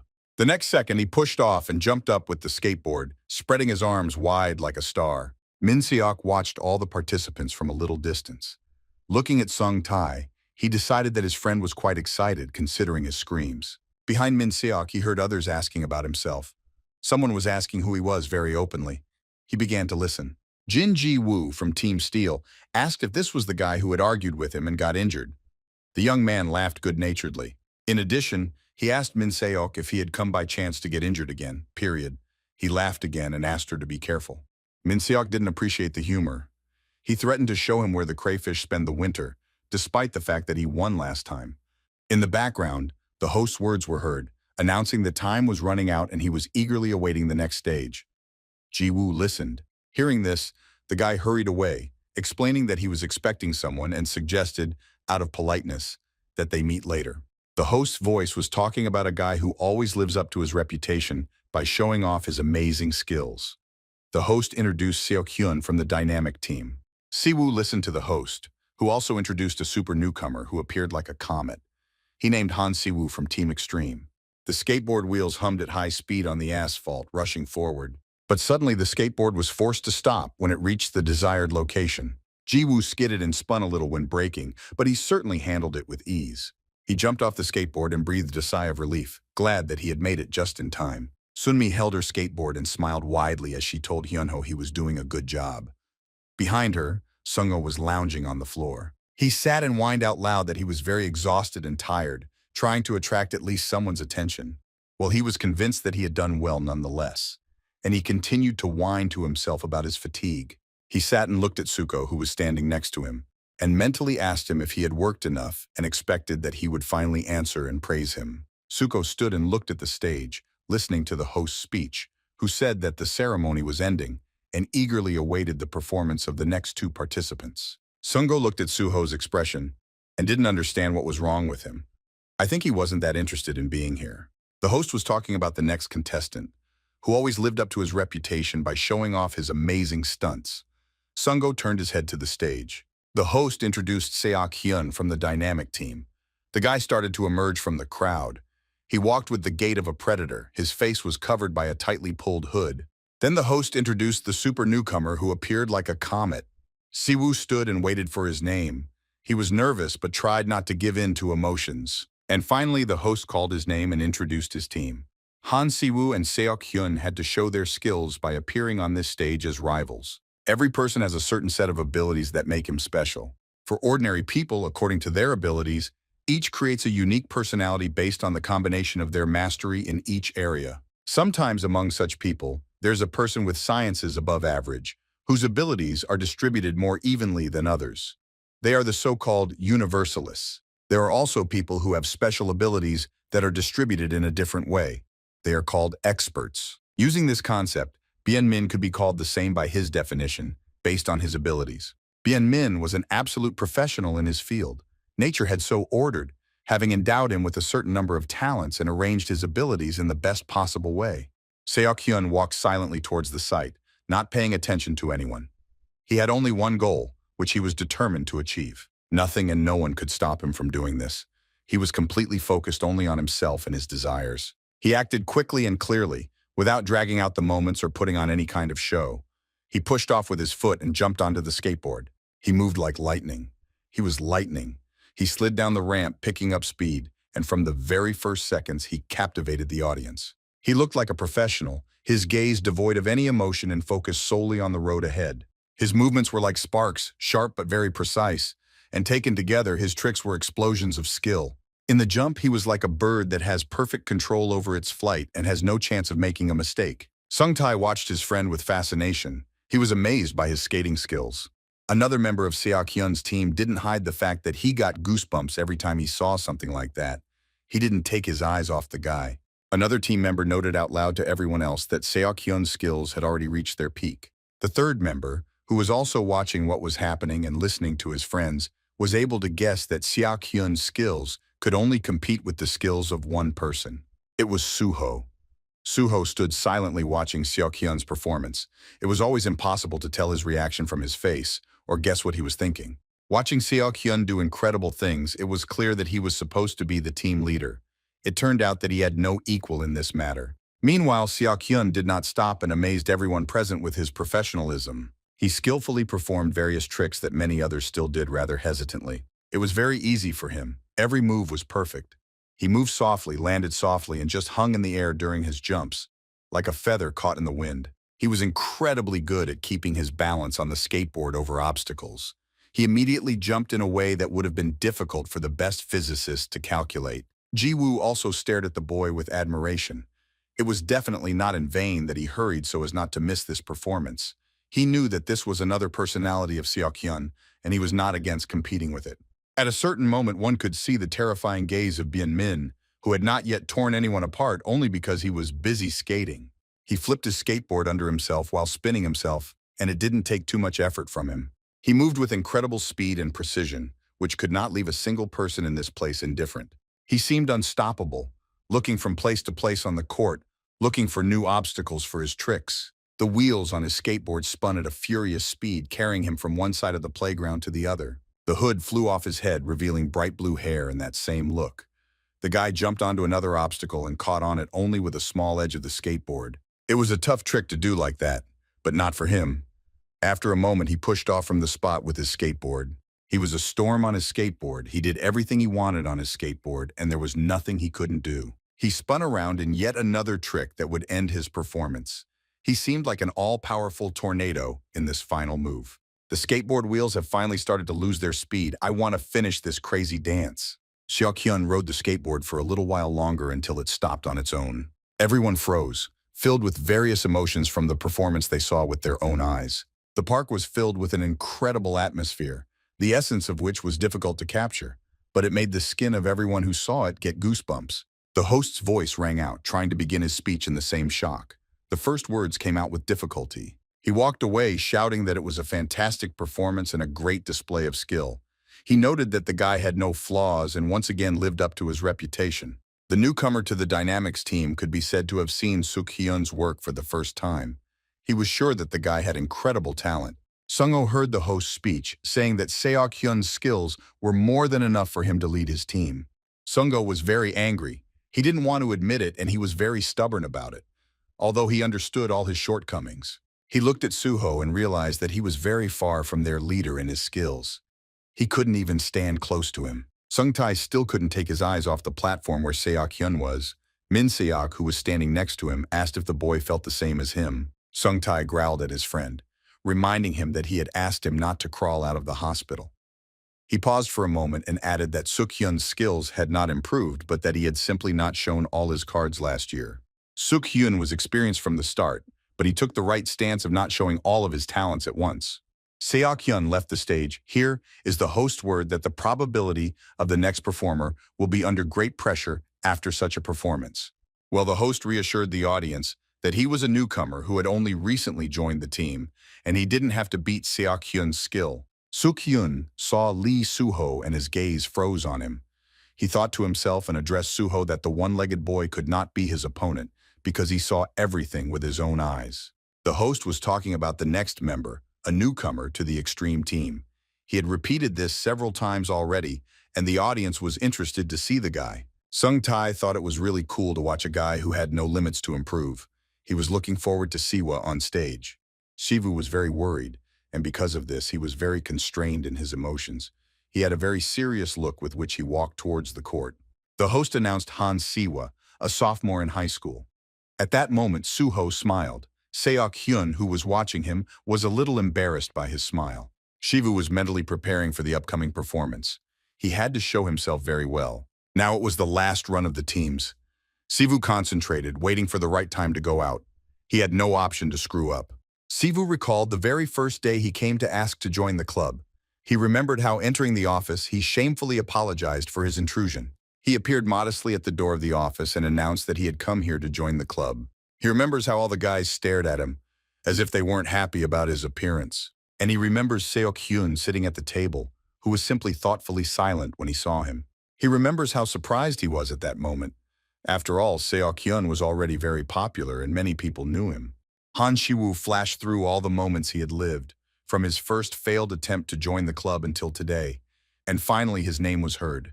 He stood on the platform in front of a large number of people with his skateboard in his hand. He looked around the space around him, assessing the situation. Ji-woo slightly lifted the peak of his cap to get a better look at the guy. He didn't know him and was very surprised to see him on stage now. The senior student who appeared on the roof then recognized Siwa. He was also very surprised by his appearance. Han Siwoo was very excited and tried hard to control himself and prepare for the performance. Memories from his past kept flashing before his eyes. He remembered how he had fallen off his skateboard yet again. He was in a lot of pain at that moment and was already exhausted from training. He told his friend that it was a very difficult task. He did not give him a break and reproachfully asked about the fact that Siwoo had already decided to give up. His friend believed in him and made him train a lot. Siwoo didn't think he could earn people's trust and recognition this way. He hadn't been able to do much at that time, and he didn't believe in himself at all. It was up to that moment that he had been successful in his training, and his friend asked him why it was at that moment that he began to think about the impossibility of achieving success. At that moment, Siwoo sat down and hugged his knees with his hands. He began to justify himself by saying that he could not imagine how much more practice he needed to do before he could even begin to get good at something. His friend looked at him for a long time in silence. He saw talent in Siwa, and he knew that he would succeed if he took it upon himself. He asked Siwoo if he really thought that about himself. Siwoo did not answer and looked thoughtfully ahead. A friend asked him if he didn't understand how quickly he could learn new things. He really didn't understand why he was so driven. He put his hand on Siwa's shoulder and asked him to just trust him and keep his head held high. He smiled broadly at him and said that he had much more potential than anyone else. These words sounded very sincere, and you wanted to believe them. His friend asked him to never forget his words to him, and it always gave him a huge motivation to move on and not give up. In total, he began to pump up his pants leg, exposing the prosthesis. The newcomer to the Dynamics team was amazed that this guy was missing one leg and was about to go skateboarding. Jiwoo clutched his visor in disbelief. He had been looking forward to his performance, but he hadn't expected to see this. Everyone around started making noise when they saw the prosthesis instead of Siwoo's leg. The audience was amazed by this guy. He managed to surprise even before he started skating. The team members also kept their eyes on everything and talked among themselves. No one could have expected that the guy had only one leg. Guillaume Tae from the Decisive team asked his friend a rhetorical question, asking what was wrong with this guy. Everyone was shocked that a disabled boy was present at such a meeting. He just finished rolling up his trouser leg so that it wouldn't get in his way or catch on his steel leg. He stood up and placed his left prosthetic leg on the skateboard and exhaled all his anxiety as best he could. He looked ahead, remembering all the words of his best friend, who believed in him and asked him to never give up. Throwing away all negative thoughts, he rushed down the ramp. At that moment, his face changed dramatically. He was beaming with confidence. Seok Hun looked at him and went crazy. Just the sight of Siwoo made him completely furious. He gritted his teeth in anger but did not take his eyes off the stage. Lee Tae-min, the newcomer to Team Dynamic, was even more amazed by the sight of Siwoo flying on a skateboard, his iron leg flashing. Siwoo forgot about the existence of all the people who surrounded him at that moment. He was focused only on completing the task that had been set before him. Sungo also watched the guy carefully. His jealousy did not go away, and he dreamed of the failure of each of the guys who overshadowed him in front of their leader. Siv first needed to gain speed for the stunts, and the first thing he did was work on this task by accelerating even faster. He clenched his teeth slightly, fighting the tension and trying to keep his breathing even. He did a great job, keeping his balance well and picking up speed quickly. The entire park watched him with admiration. But he didn't notice anyone and was focused on setting a plan of action in advance. After he picked up speed, he had to climb up the ramp, which he also did remarkably well. The wheels rustled on the surface and the wind refreshed him, not allowing him to relax. After he picked up speed and climbed up the ramp, he had to get to the end of it and at that moment make the jump. At this point, Siwoo became worried again, although he tried his best not to give in to emotions. When he reached the end of the ramp, he lifted his toe off his skateboard. This was the first movement to make the jump. He jumped up and caught the skateboard, causing it to spin around its axis, and he himself hung in the air above it for a moment. Sung Tae was fascinated by this trick. He also believed in Siwa sincerely, but he still could not stop being amazed. As he continued to watch, he began to worry because, in his opinion, Siwoo had jumped incorrectly and was too far from the skateboard. Sungo stood next to Suho, completely tense with anticipation. He was thinking out loud to Suho about whether Siwoo would be able to handle this jump. Although he didn't fully believe that Siwoo would be able to handle this jump. At least he certainly didn't want Siwoo to show off his success to others. But Siwoo didn't look like someone on that court who couldn't handle any task put before him. He placed his right foot firmly on his skateboard, and at that moment, he could have shut someone like Sungo up. Memories from the same training sessions conducted by his friend came before his eyes. He remembered how he finally landed successfully and how happy he was. He was happy, laughing, turning to him and asking again if he had seen it. His friend was watching him from the side. He did not show his joy to Sivu. At that moment, his face did not express any emotions, but he confirmed that he had seen everything. He himself was not surprised by his friend's success, since he knew that he could do it for sure. Shivu reached out with his prosthesis to the board to stop its rotation and put it in the position he needed. He hooked his foot onto the wheels, securing the skateboard to his foot and twisting it in the air in the right direction. Another moment, which for those watching lasted like an eternity. The board, obeying Sivu's desire, twisted in the air, becoming in the required position. The guys from the team looked at this maneuver with a prosthesis and a board with puzzlement. They couldn't believe their eyes that Siwu had just managed to grab the board with his prosthetic arm. They couldn't understand how he managed to do it, and in principle, what kind of peculiar trick he was pulling off before their eyes. No one's face showed joy or delight yet. They were simply shocked by what this guy had done on the court. Seok Hun's anger grew more intense with each passing second. Every move Siwu made caused his face to twist even more under the wave of hatred. At that moment, Sivu glanced at him out of the corner of his eye, but he hardly noticed him, realizing what he would experience looking at him. Shivu spun in half turns, clearly controlling the position of the skateboard and his movements. Once he was level in the air, he began to reach for the skateboard to land on it. He fluttered like a bird and it looked crazy. With one foot he reached the board while the other was still in the air, and with his whole body he began to press on the skateboard, accelerating its fall. Before his eyes flashed the tricks of everyone he knew and saw, including Sung Tai that day when they were skating near the construction site, and his amazing landing. Every time Sung Tai landed, he would stabilize the board with his hand, keeping it in the right position and not letting it tilt. That very day, he found the very answer he had been looking for so long. In flight, he grabbed the board with his right hand, pressing it even harder against the ground. And he landed in this position. He did it. He managed it. With this performance, he proved that he deserved to be here. The skateboard wheels immediately locked in place and did not roll the skateboard in any direction. I sat down, landed with my head lowered low, and for a moment I supported it like that for the effect of mystery. For a while, there was silence all around. No one dared to make even the slightest rustle. All the spectators looked at Siva with their mouths open from pleasant shock. And suddenly, everyone stopped and started screaming with delight. Everyone was raising their hands up and showing how much they enjoyed his performance. Shivu heard people screaming about how only he could do this and how amazing it was. He didn't even fully realize that these screams were directed at him. Sung Tai tried to shout down everyone around him, shouting that his friend was on stage and he was definitely one now. The guy was absolutely delighted with Siwu and showed it with his whole appearance. Shivu tried to catch his breath and calm down. Well, the wave of screams that came crashing down on him deafened him again and again, not allowing him to come to his senses. He remembered the words that thundered in his head again. One day, when his moment of glory would come, he would definitely come. He promised. The event was coming to an end and the host was thanking everyone who came to the Unification ceremony today. A seagull was flying over the park at this time, unable to contain its curiosity. She flapped her snow-white wings in response to every word. The host said that he was very lucky to be there that day. He was very happy to see again the exciting trick of the leader of the Extreme team, which he had no longer hoped to see. And he was also happy to see the brilliant debut performance of the new member of the Extreme team. Han Hosu once again thanked everyone for their presence and suggested that the event be concluded. Everyone started making noise after the official end of the ceremony, wanting to quickly share their emotions after what they had seen and discuss the skills of the participants among themselves. Shivu's name was heard everywhere. Many were delighted with the new member of the Extreme team, and people whom Shivu had never known now knew him. And most people talked about his special feature, his prosthetic left leg. Together, his leg and his talent created a real sensation. The Extreme members congratulated Siva. They hugged him and were immensely happy for his success. It was very important for him at that moment. Sunmi told him that what he was able to show on the court in front of everyone today was his new style. She simply beamed and smiled from ear to ear. Shivu felt awkward accepting such words. He was a little embarrassed and made excuses that he was just lucky today, but next time he would try harder.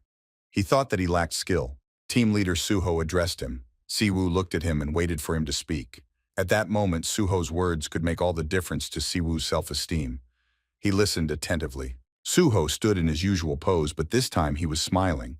He praised Siwa, noting that he had succeeded in the end and that he had worked hard on it.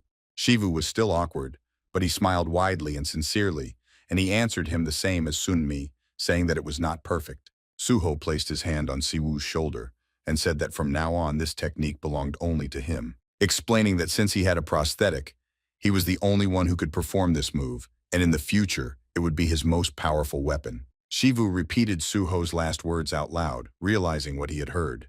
This was the truth and the main motivation, and this was what Sivu had to understand. From the side, Sungo was watching Siwa, who was not at all delighted with the success of his forcibly acquired friend. He was irritated by the resulting situation. He thought why Shivu had become so much better than he was then. He was very annoyed for the same reason. Now Sivu was recognized and liked by many, which meant his victory. He couldn't quite make sense of this victory. He assumed that he had become a better person because of this new skill, seeking confirmation from others, mentally asking them about it. But there could be another side to it. Siwoo was like this from the very beginning, but Sungo couldn't see it right away. Cold sweat was dripping down Sungo's chin. He was scared in his own way for himself and his place in this team. He was afraid that sooner or later he would cease to mean anything here. Siwoo was someone that Sungo couldn't touch no matter how hard he tried. Siwoo was different, not like everyone else, and that worried Sungo. Sungo turned away from Siwoo and Suho and was burning with anger. He didn't want anyone to see this, so he hid his face from the other members. But Suko saw it. He always noticed everything but what to do with it. Suko decided and acted only as he himself considered necessary. Hyunho walked up to Donghyun, who was sitting on the steps, and asked if he was going to go straight to the workshop. Donghyun replied that he would just go home and try to rest. And by the way, he remembered the newcomer expressing his opinion that he was quite good. Hyunho asked if his friend was talking about Siwa, to which Donghyun responded by noting that this was the only guy they were talking about. The guys were in a neutral mood, which made them stand out from the others. Donghyun noticed that everyone was surprised by Siwoo's physical peculiarity, but he said that Siwoo didn't know where and how to jump back, so he was very worried. He also noted that Siwoo had great potential and might soon become better than Hyunho. He knew what he was talking about, so he spoke directly and openly. Hyunho remained silent. He didn't really like what Donghyun said, and in response he assured that this would not happen, looking straight into his friend's eyes. Hyunho added that he would somehow stop him before that could happen. Siwoo gained many fans that day, but also enemies. Donghyun looked at Hyunho in surprise and held his gaze for a while longer, realizing his words. But he didn't answer him, and Kuroko only laughed in his face. He couldn't object to him, but he couldn't fully agree with him either. Seok Hun sat alone on the steps, surrounded by chatter around him. But no one could guess what was going on inside him at that moment. Bimin was furious. He turned to Seok Hun, asking if he could feel it now. He was angry that the bastard Han Shiwoo had already become part of the extreme team. He broke into a creepy smile. He noted that this was no longer an option where everything could be resolved through conversation.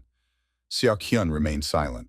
Bimin was getting angrier by the second, demanding an answer from Seok Hyun on whether he still hoped that he could solve everything through talking. Seok Hyun explained that she never talked to him properly, because Bimin was always in his way and didn't let him do it. Bimin became enraged and shouted loudly at Seok Hyun to shut up. He grabbed him by the collar, trying to shake all the nonsense out of him. He shook him, asking how long he was going to be such a bore. Bimin reproached Seok Hyun for not being able to protect him because he did it in such a way. He screamed right in his face, bursting with anger. Seok Hyun was completely calm and asked what Bimin wanted from him. He wasn't afraid of him. Bimin, who seemed to have no further room to grow in the strength of his emotions, became even more angry. Seok Hyun pushed him with all his strength, trying to knock him to the floor. Bimin fell and, sitting on the floor, heard Seok Hyun's words asking him not to be mistaken about himself. He stood in front of him and assured him that he was not his puppet. He was completely different, although weaker than Bimin. Bimin silently looked at Seok Hyun, sparks pouring from his eyes and his face twisted, warning everyone of imminent disaster. Seok Hyun woke up slightly, jumping on the steps, and for a short moment he came to his senses. He felt himself making sure that he had defeated Bimin for a while and returned to his life, and he breathed a sigh of relief. The first thing he needed to do was talk to Han Shiwoo. It was necessary and there was little time for it. The other team members were also discussing Siwa among themselves. One of them was thinking out loud what a rather interesting team member the extreme team had brought. The guy asked his friend Jong-woo, who was walking slowly a little behind him, for his opinion.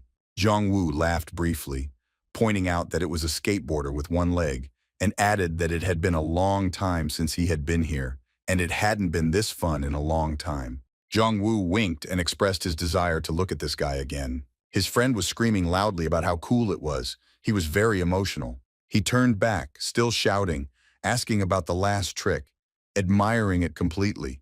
Behind him stood Sung, who shouted back that this is why he is his friend. Kim Hyung-sik wondered who his style reminded him of. Sung-tae kept talking about his friend spinning and dancing. Another team member emphasized that now all the conversations at the team meeting were limited to this new boy. He still wouldn't stop and was spinning around singing. Another of the participants addressed the others, but placing that they were looking forward to them in the future period, and one day he promised to meet them as the strongest opponent. Behind him, Sung-tae was trying to calm down. They couldn't lose again. The guy tried to cheer the participants up and motivate them to get ready. He drew everyone's attention to Min Seok, saying that he would soon recover from his injury. Min Seok stood there very unhappy that everyone was teasing him about his injuries. Sung-tae joked that he would help him and let this task be given to him, laughing merrily and loudly. But then he saw Han Siwa somewhere in the crowd and became a little quiet. He saw him standing among his team and laughing. Sung-tae mentally promised to see him soon. A completely empty skating rink appeared before his eyes. The guy was shocked that everything was already over. He stopped, looked around, and realized that he had arrived too late. After standing there for a while, he chuckled, realizing that a rather funny guy had appeared here. There were various pictures of animals on the board in the classroom. The teacher of the class suggested moving on to the children's homework. She smiled and said that they would have to write a short essay on the topic, people who are dear to me. She did not explain that these could be parents or friends. Relatives. One of the boys in the class, Jamon, looked at the teacher with confusion. She continued, showing an example that would help the children write their own essay. The next day, they all have to bring their essays as a class and read it. Jamon continued to look at the teacher, confused. Sunmi squealed with delight, saying that she thought what she and her friend were talking about was really cute. She bought a limited edition blouse and was happy about it, showing it to her friend. Baek Eon also squealed with joy for Sunmi. After all, it was the same blouse that Sunmi was talking about the other day. She was sincerely happy and congratulated her friend. Hyun-ho said something about Oh Dong-hoon, expressing that he did much better. Everyone was on their own wavelength and talking about their own things. The girls were talking about one of their new makeup looks and trying to figure out which shades would suit them best. They were laughing and joking. Meanwhile, Jamon, amidst all this chatter, sat at his laptop looking very confused. Next to him was the Kitten, with whom he was practically inseparable. He was trying to write an essay for homework. At the beginning of the essay, he introduced himself and began to tell that the most precious people to him were his brothers and sisters from the extreme skateboarding team. He wrote that this was not just a team that loves to skateboard, but people dear to his heart were present here. He wrote about Lee Suho, the team leader. He said that a few months ago, when he was in a difficult situation, Suho was the first one to lend him a helping hand. He told me how scared he was when they first met. After all, he was a very grown-up guy. In addition, Suho had a huge muscular body like a gym. In winter and summer, Suho wore a single black t-shirt. And he also told about a scratch on the face of their team leader, the reason for which no one knew but had an idea. But naturally, Jamon didn't know the real reason why Suho had a scratch on his face, and he told how he made excellent observations. And just as he analyzed them to find the cause of such a wound, but he could not guess what Suho had to endure, after which it appeared. He did not see him standing in front of a crowd of ill-wishers who had put this memorial on him, wanting to punish him. Jamon had your version, which was that Suho got scratched when he was playing with a praying mantis as a child. He wrote that, unlike his appearance, Suho was very kind-hearted and treated his team members well. Jamon really wished he would quit smoking, because when he smelled tobacco, he didn't want to go near Suho. He remembered how Suho had recently fought with his blue-haired brother, and he didn't understand why they could have quarreled, because they had once had a normal relationship. Jamon liked Seok Hun, and thought of him as a good brother, who once bought him something tasty. He remembered that Seok Hun was in their team but left before Jamon showed up. Well, he never managed to understand what the misunderstanding was between him and the leader. He believed that if there was a misunderstanding, it should be resolved through talking and forgiving each other. But he believed that such a day would definitely come. A bell rang in the room from the game the other boys were playing. Sunmi laughed loudly and was happy that she had won a big prize. The boys argued among themselves about her winnings. Someone said that it didn't matter because she didn't buy anything, to which Sunmi stuck out her tongue in response. Shivu tried to calm everyone down, but he couldn't. They continued to argue among themselves. I'm offended that few people won anything. Chanwook turned to Jamon, asking him to take a break and play this game with them. Jamon was sitting nearby with a laptop on the floor and a cat on his head. Someone laughed that they were calling the real king of the game, but Jamon refused, explaining that he was given homework. Chanwook asked him that if he suddenly needed help, he should contact him. Jameen, smiling broadly, thanked the guys for their offer of help and continued writing his essay. He wrote about the next person who was different to him. It was Sunmi's sister. He looked at her before continuing to write. He said that she was going to high school, but she also worked as a model at the mall. She was a very active girl. And it was said that due to her cute and attractive appearance, she made a great contribution to the promotion of the brand. And she was also very popular in school.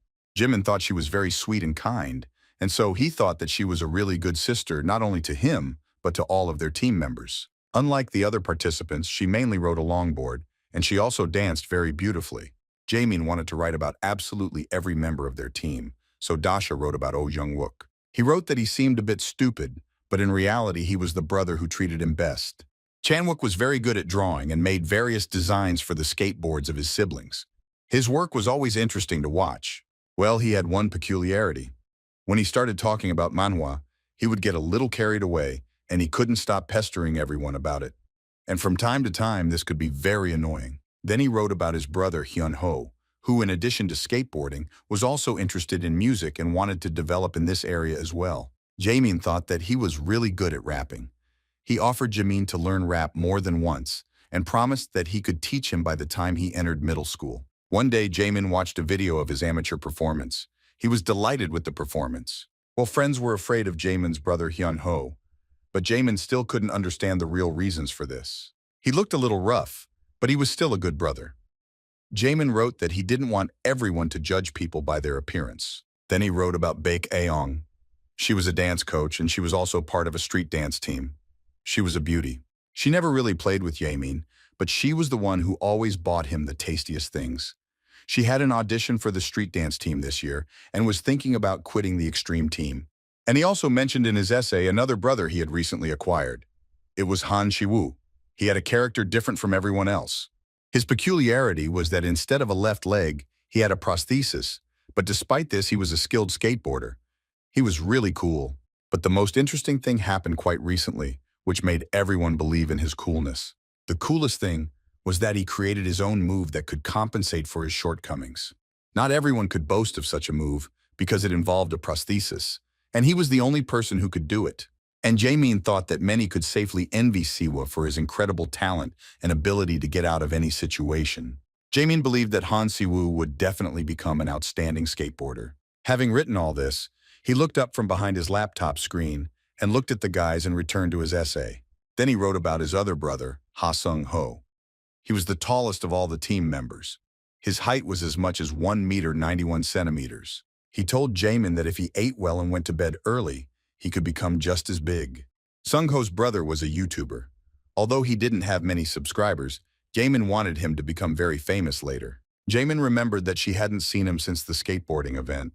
He remembered how sad his expression was and how worried he was about what might happen to him. He really hoped that Sung-ho was sick. Jamin was a very kind boy and quickly became attached to all the members of his new team. At this point, he decided to finish his essay and his acquaintance with the people who were dear to him. From the other room, he heard the voice of his mother, who was addressing him. She came into the room and asked him if he had seen what time it was, since she had asked him to go to bed immediately after 10 o'clock. She told him that if he wanted to go to school tomorrow, he should have gone to bed already. He put down his laptop monitor and felt a little upset. Well, he had to obey, and he put aside all his affairs, lay down on his bed, and quickly fell asleep. Meanwhile, the city streets were also emptying. Lanterns illuminated the streets, guiding people to their homes. On one of the streets, on the steps leading somewhere down, Sung-ho was sitting. He leaned his hands on his knees and put his head on top. Something was bothering him very much. He was sitting there on an empty street alone and cursing out loud. The silence in the room was broken by the telephone ringing, which continued to ring. Sung-ho had been fast asleep until this moment. The sound made him start to wake up and come back to reality. He opened his eyes, trying to understand what sound he was hearing. It was very difficult for him to wake up.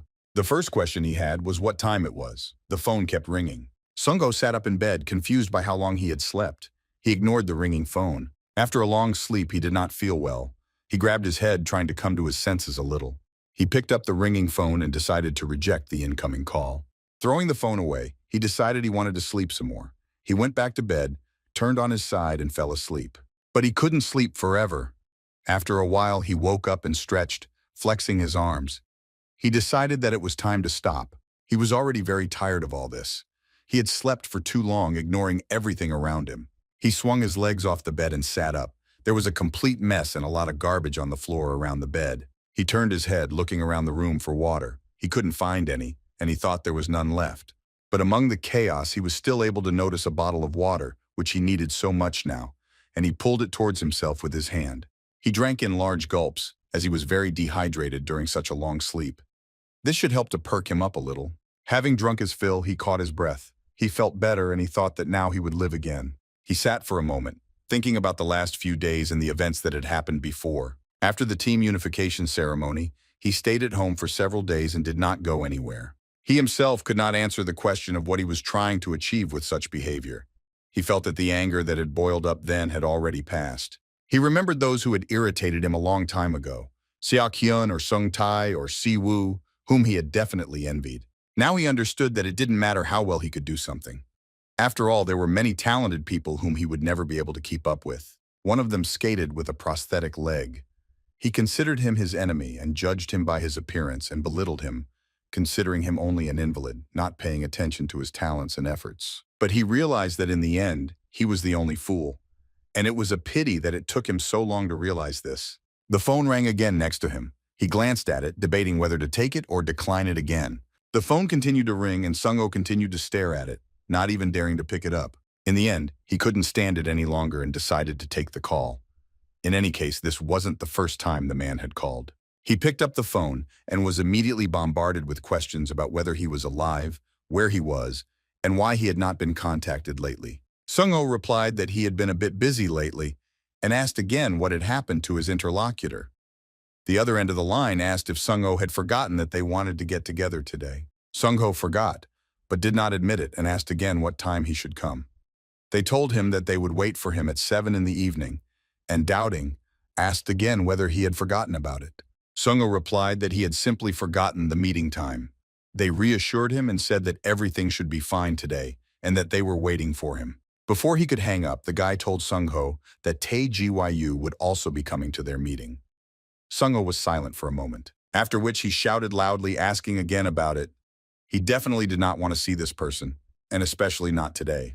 He was told that he wanted to meet with him, but in any case, they would see each other in the evening, and now the interlocutor needed to return to work. Sung-ho was stunned by this news and held the phone to his ear for a while, trying to come to his senses. He remembered some moments that were connected with this guy, Tae Gi-woo. Once he asked me to take his music notebook to the music room because he was too lazy to go himself. Tae Gi-woo agreed to do this. His hands fell with many more notebooks from other students with the same request. Sung-ho waved to him and thanked him, saying that he would count on him next time. When Tae Gi-woo invited him to the dining room, he reminded him that the guy didn't give Sung-ho the money and said that the lunch was on him. They weren't really friends. Sung-ho was just very comfortable talking to him. And now Sung-ho couldn't understand why Tae Gi-woo wanted to see him. He also understood perfectly well that it was difficult to call them friends. And because of this, he could not figure out even more what could have happened that he wanted to meet with him. A notification came to his phone saying that the videos had not been uploaded for 3 days. Sung-ho picked up his phone, happy with the reminder. He uploaded the video to YouTube, a little nervous that he hadn't posted content for so long. He was sitting at the table with the laptop on it. He was delighted because the video was almost unedited and had already collected such comments. He decided to turn on the video and look again at the participants of this event. He looked at the fiery Suho, who was his leader.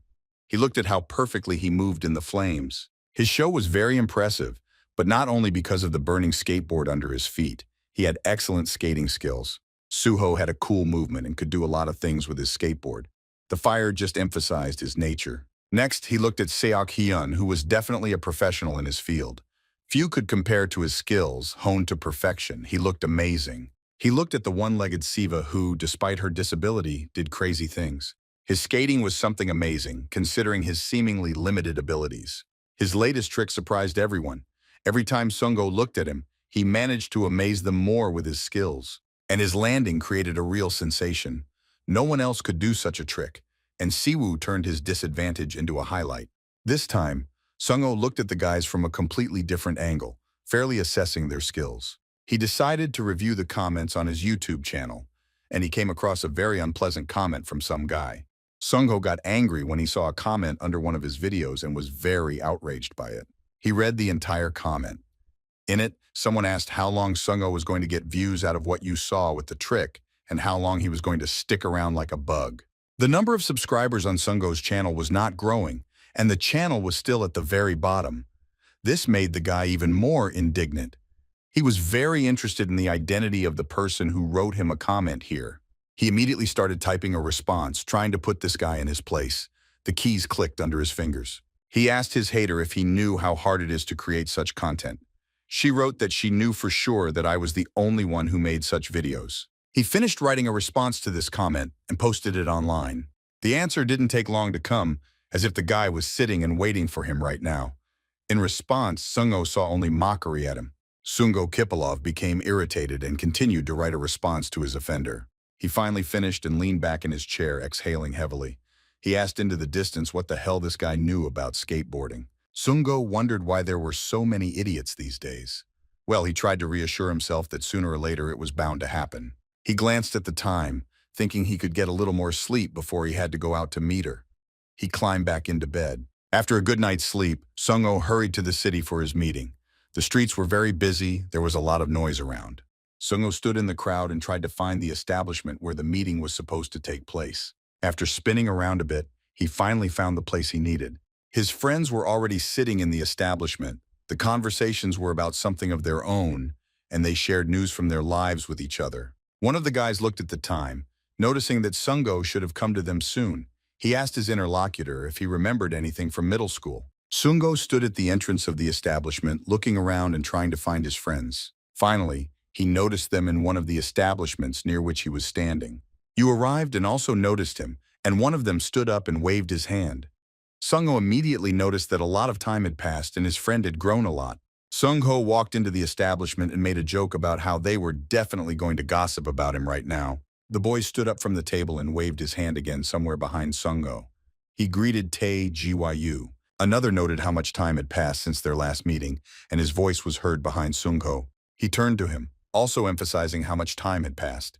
He turned around and was very surprised. He was stunned by the sight of his old friend.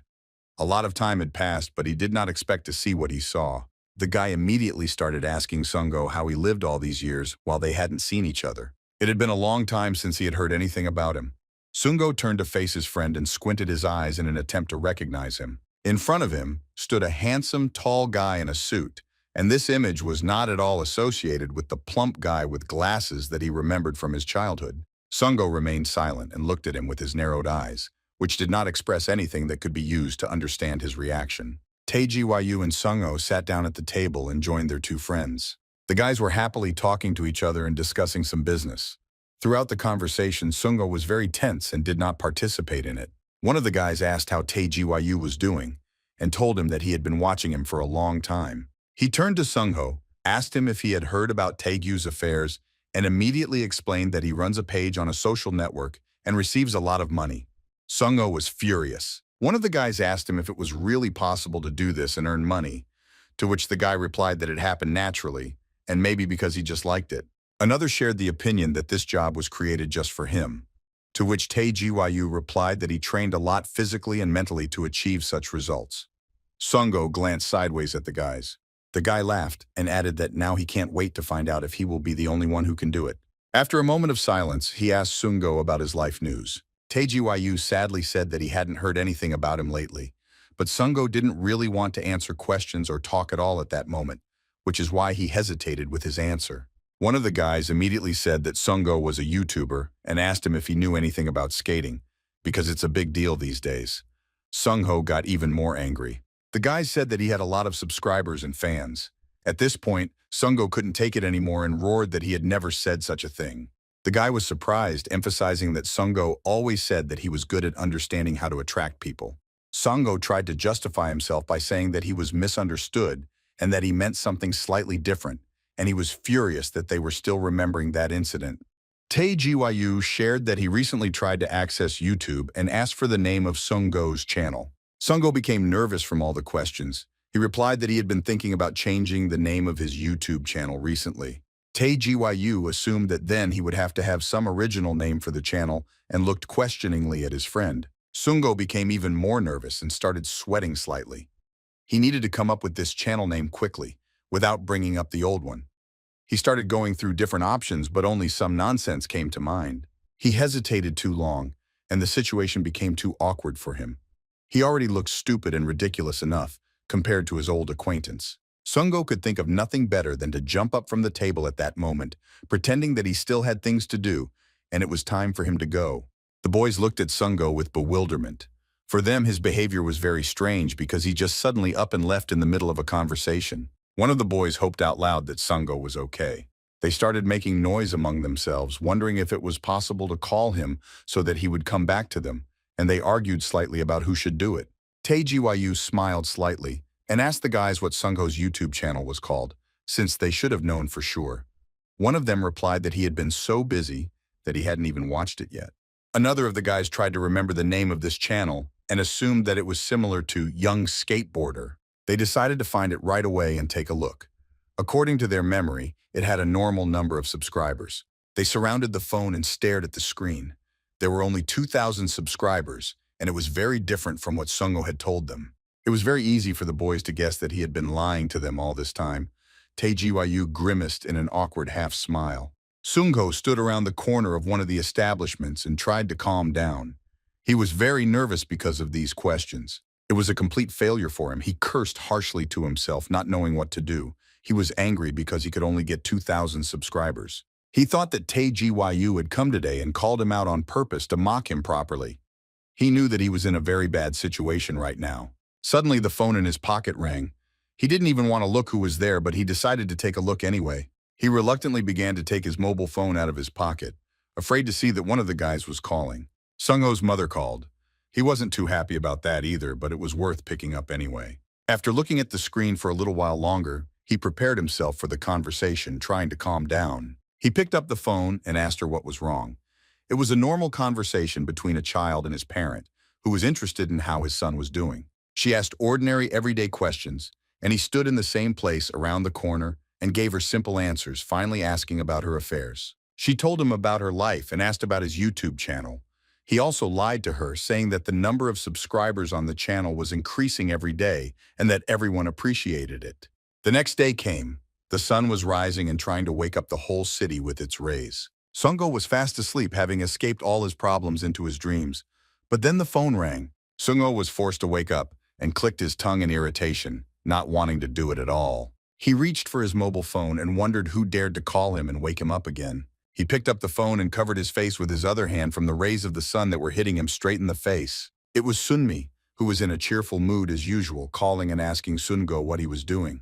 He replied that thanks to her, he had just woken up and asked what she wanted from him.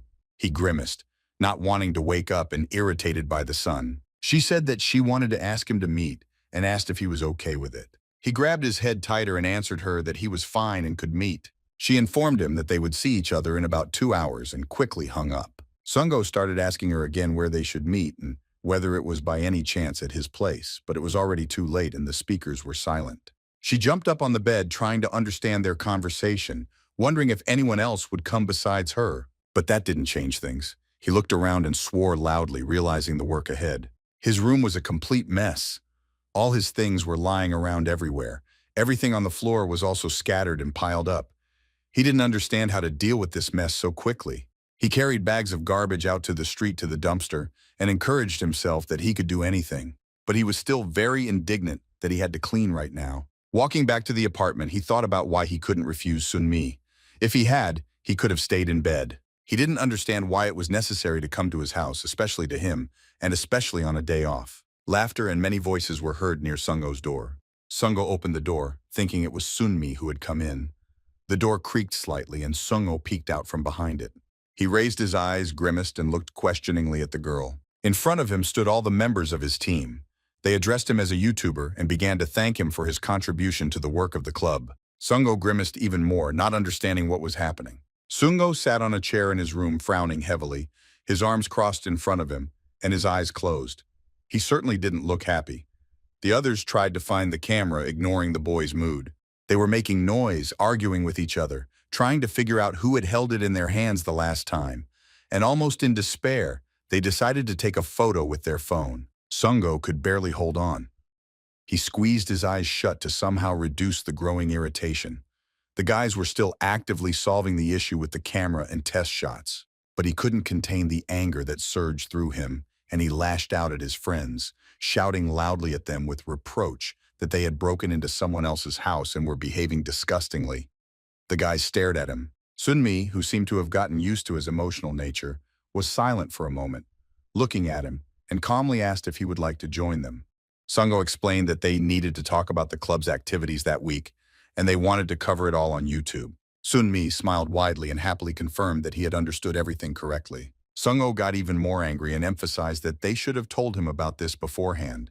Chanwook had to jokingly hold him back so that he wouldn't attack Sunmi. Sungtae was a little taken aback by Sungho's behavior, but Sunmi reassured him that it was okay to be weak anyway. Sungho stated that he couldn't do what he wanted anyway. He glanced to the side at Siwa, who was sitting on the floor and watching him with a puzzled expression. He looked quite scared. Their eyes met and lingered on each other. Sungo was very angry and hostile, while Siwoo was slightly scared, but open to everything. Sungo turned away, chuckling proudly. He had calmed down a bit, but was still tense and dissatisfied. Sunmi picked up a notepad and pen and announced her first question to Sungo. She seemed completely unfazed by his behavior. She asked him why he wanted to become a YouTuber, and the young man chuckled again and thought about the answer. He put his hand to his chin, slightly propping up his head, and said that it was a long time ago. One day, a friend of his asked him what he was going to do when he finished school. He no longer remembered how exactly their conversation came to this question. He then clearly answered that he was going to become a YouTuber, which caused surprise and even more questions about why exactly him, and so suddenly from his friend. He then threw up his hands, answering that creating a good channel and making a lot of money seemed like a very good idea to him. His friend did not expect this from him at all. Sungho then considered it the best job he could do to successfully realize himself. Sungho, remembering this, smiled. Sunmi asked the next question about Sungho's first steps as a YouTuber, which confused him even more. The video had already been filmed and Sungho was watching it again, trying to edit it. At the end of the video, Sungho thanked everyone and asked them to subscribe and like it. He couldn't decide which part of the video was best to leave, watching parts several times. Sungho didn't like one of the transitions in the video and decided he should look for another Nova editing app. To be a good YouTuber, he always tried and spent time to create good videos. Sunmi was rewriting the interview in her notebook at the time, completely absorbed in her work. Shivu sat on the floor next to the bed and felt out of place in this atmosphere. He didn't understand why he could be here. The guys spent several hours on this work. Sungho edited the video, Sunmi wrote the interview text, and the rest did their own thing. Having checked everything, Sunmi suggested that they finish at this point. She smiled and praised everyone for their good work and began to get ready to leave. Sungho asked her to wait and put his hand on her shoulder to get her attention. He asked her reproachfully that they had come only for this and were already getting ready to leave. Sunmi did not answer him at once. Sungho informed them that he knew that they were going to the skate park and said that he would go with them. After some time, they reached the skate park. Sunmi noticed that their club hadn't gotten together for a long time and suggested that they finally have some fun. She was, as always, very happy and in a great mood. She pointed to Sungho and said that today he, who runs his own YouTube channel dedicated to skating, would be helping them. Sungtae approached Sungho and asked if he wanted to use their team to promote his channel. Sungho asked him to keep his voice down and asked if Sungtae was overreacting. Sungho thought about the fact that he had nothing to do anyway, so he decided to come here, period, and besides, he needed content for this week.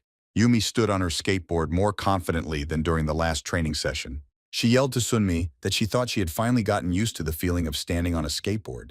Sunmi praised her. I emphasized that now she could feel how necessary it was to hold on in order not to fall. She was delighted and suggested moving on to the next level of training, in which they had to learn to step. Yumi looked at her in confusion and asked about it again. Sunmi confirmed and explained that it could also be called a dancing board flower. The girls stood together away from the other participants. Sunmi suggested starting with a dream and moving on to a turn, which was the most important thing in skating. The first thing to understand about the turn was the fulcrum. Sunmi explained everything clearly and infected us with her positivity. Yumi listened attentively but was afraid of the upcoming training as she thought it would be very difficult. Sunmi explained what you had to remember to learn how to turn on a skateboard. First, you had to move your front support leg forward a little and shift your body weight to the side you were turning. She talked about the 3 basic turns and emphasized that if they mastered them, they would be able to take their first steps in mastering a skateboard. And once they master them, they will be able to skateboard as if they were dancing. She went on to explain that the upper body movement was the most important. First, you need to move your upper body, shifting the center of gravity as you move the weight. The board turns in the right direction. It was necessary to press on the heel of the back supporting leg, and at the same time shift the weight in the desired direction of the turn. She demonstrated everything by her own example while simultaneously telling about her actions. To lift the board, it was necessary to move the center of gravity to the side of the leg that was pulled back. And after that, rotate the board in the direction in which you turned your upper body. It was worth understanding and learning this in order to easily turn on a skateboard. She promised that once the students got used to it, she would teach them many different steps. Yumi asked Sunmi what a step was. She didn't know anything about skateboarding, and there were many things she didn't understand. Sunmi Shirokova smiled and cited Peter Pan's step as an example. Yumi didn't know what this was and looked at the girl even more surprised. She imagined the real Peter Pan surrounded by real fairies on a skateboard. Sunmi immediately demonstrated this with her own example and explained that this is a step in which the legs alternate. This name was given to him because he looks like a running Peter Pan. At this time, Sungo started filming a new video for his channel. He started with a greeting and asked his subscribers if they had anything to do that day. And pointing to the confused Ju Song, he said that now they would watch the skateboarders perform the tic-tac trick and added that he was very impressed by the passion that the newcomers showed him. Siwoo watched Sungo and didn't look like he approved of his behavior.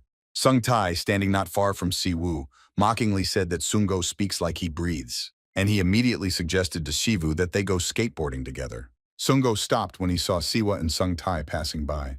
Jusong became even more confused and asked Sung Ho what was wrong that made him stop filming the video. Sung Ho walked with the guys and reassured Jusong that everything was fine and asked him to wait a little, since he needed to film something interesting first. He pointed his camera at the ramp area with Siwoo standing on one ramp and Sung Tai on the other. Shivu asked his friend if he was ready and smiled cheerfully, looking at him. Sung Tai was ready and suggested to start already, also smiling widely at him in response. Sungo prepared himself for the video shoot. He thought it would be a great shot to promote his YouTube channel. The boys began their skate.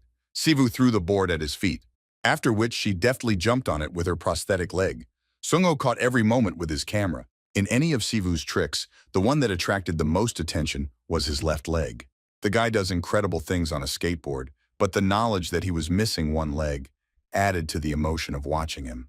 Sungo filmed Siwoo performing trick after trick on the court, jumping and spinning his skateboard under the face. He landed remarkably well, maintaining his balance in surprising situations for those watching.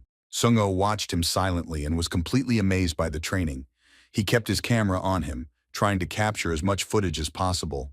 The way he landed and rushed forward after each trick was something unimaginable. His small flaw was not noticeable in the guy's technique and movements. He maneuvered along the ramp with very light movements like a daring snake dance. The next trick was cooler than the previous ones. He jumped on his skateboard and hung in the air for a while. He felt like a bird soaring in the sky in this jump. Nothing could stop him at this moment. He felt free and he loved it so much. He could only feel that way at moments like this. Flying in the sky and that floating feeling seemed to reboot his mind, disconnecting him from all his problems and worries. I always wondered if there was anyone else who felt the same way as him. At such moments, he forgot that he had a prosthetic leg and did not feel this inconvenience at all. He was still special, but not because of his leg, and he always wanted such moments to last as long as possible. Sung Tai watched Siwoo and was very happy when he noticed that this trick was similar to the one he demonstrated during the team unification ceremony. Sungo continued to film Siwa, and he noticed that the stunts he was doing now were much cooler than last time. There he also noticed that the gap during Siwoo's jump was increasing more and more each time. Sungo didn't think it was just talent, but began to believe that Siwoo was a true genius, and the more time passed, the more obvious the difference became. He wondered if this was his limit. From the other side of the court, Sunmi's voice was heard addressing the students. She encouraged the boys to continue today's classes and long training, explaining that they had missed a week and that they had to work hard to achieve results before they could get back together. Jusong and Yumi listened attentively. Jusong was a little embarrassed that I was next to the girl he liked, but he promised that he would try as hard as possible. Sunmi said that today was a special lesson and suggested that they go boarding and explore the surroundings. Sungtae was a little embarrassed because she was just suggesting to ride the boards and asked her again about it. She confirmed this, explaining that practicing tricks is good, but riding a board, feeling the freedom and the light moment of wind, is a lot of fun, and she wants to feel it with them. Sungo responded and said that it was indeed a good idea to approach this cheerful girl. Well, it was added that he was not a member of the club, and since he had seen everything that needed to be seen, he would leave first and was about to leave. But Sunmi objected, emphasizing that since they had started together, they should all finish together, stopping him. Sungo didn't like this and was very indignant about why he had to do this. Sunmi leaned on her board and said that it would be difficult for her alone. And deciding on blackmail, she emphasized that in the end, she can always tell something. Sungo turned around abruptly and barked at her not to continue. He didn't understand why he always fell for her provocations, but he continued to do so. He said loudly that he remembered that he had absolutely nothing to do and he would stay. Sunmi cried out joyfully and suggested that they all go for a ride together right now. They wanted to skateboard the whole team down the empty street. Sungo thought to himself that he had fallen for Sunmi's provocation for the last time. He was riding behind everyone with a very unhappy face. The others looked very happy, even those who were standing very unsteadily on the boards. In the process, someone always overtook someone else and pulled ahead, but Sunmi always stayed one of the first and was the center of attention. She felt very free on the skateboard, and everyone noticed this when she suddenly turned to them with a charming smile. The boys couldn't take their eyes off her. The ease with which she moved was something that none of them had. She was a completely special person. She rushed forward, maneuvering amazingly along the road. Her hair gently fluttered by the wind, and she happily gave in to it and played a race with it. It was obvious how much she enjoyed what she was doing. She created some kind of magical atmosphere around herself. I wanted to follow her without thinking about where exactly. I wanted to look at her and be near her.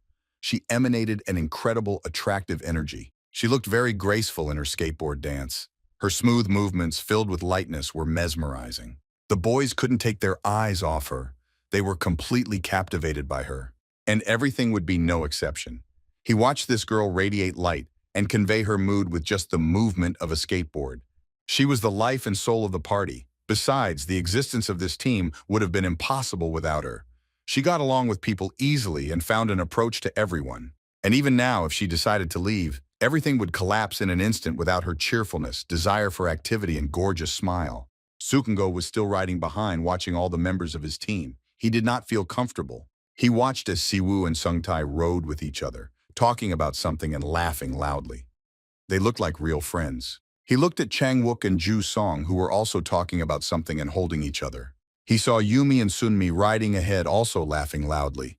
It seemed like everyone could easily find a common language with each other. He was alone and felt completely out of place in this company, and his only desire was to go home as quickly as possible. The sun was already setting and the guys decided to go home. Sunmi praised everyone and suggested seeing each other next week. Only now Sungo felt much better. He hurried home. A small, satisfied smile finally appeared on his face. His thoughts were only about his sweet home. He wanted to get back to eat and edit the video he had shot today. The next day came. The sound of the alarm clock was heard in the room again, and it did not stop ringing. Sungho, not wanting to wake up, cursed the alarm clock, which again did not give him peace. He immediately reached for his phone to check the results of a new video posted on YouTube. He took the phone in his hands and began to open his channel. I want to quickly find out what happened during the night. For a moment, he just stared at his phone screen and there was no reaction from him. He just started to sweat and give in to some strange excitement. He jumped up in bed screaming and did not understand why it happened this way. He watched his video in disbelief. Despair overtook him, and he wondered if there was any point to what he was doing. Sungho's new video has gained an insane amount of views in just one night. There were comments under the video asking who the young man who was being filmed was. Sungho, in complete shock, asked himself what he saw in front of him now. He sat down at the laptop and stared at the monitor. Sungho was amazed by the number of views and could not understand where they came from. The page was bursting with comments. They were all similar. Many people were interested in Siwoo, who was filmed by Sungho. Sungho can't believe his eyes. Since early morning, his channel has been bursting with comments from many people. He couldn't take his eyes off the computer. And the only reason for such great activity on his channel was Siwoo, whom he disliked so much. The influx of subscribers started right when Sungho posted that video of the team unification ceremony, which also featured Siwoo's performance. He looked at the number of subscribers and found that they were still being added right before his eyes. He just froze for a moment. He finally started to understand what was happening, and he realized that he had just hit the jackpot. He was shocked but extremely happy at that moment. His channel has already collected 120,000 subscribers, and how Suho hoped that this was not just his dream and everything that happened was real. Suddenly, the phone on his desk rang, forcing Suho to look up from his computer. He picked up the phone, a little tense from the call, as if he wasn't expecting it now. YouTuber Sweet Pa called him with congratulations. He had already heard the news about Suho's channel and happily emphasized that it would finally see the light of day. Suho replied that he was just lucky. I tried to answer as briefly as possible, but he was very happy with what was happening to him.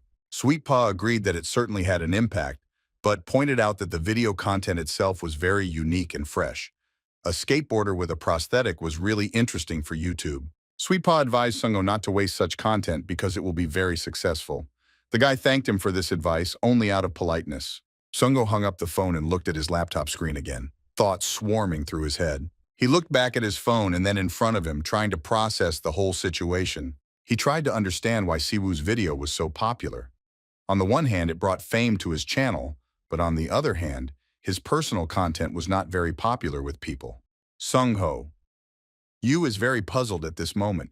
He was replaying all the moments related to Siwoo and suddenly realized that he urgently needs to do something. He hurried to put his phone on charge and ran to do other things. He sat down at the laptop and started typing something quickly, not being distracted by anything else except him. At school, everything changed that day too, but Siwoo had no idea what was happening around him. Suho couldn't wait to see how he would react to what had happened that night.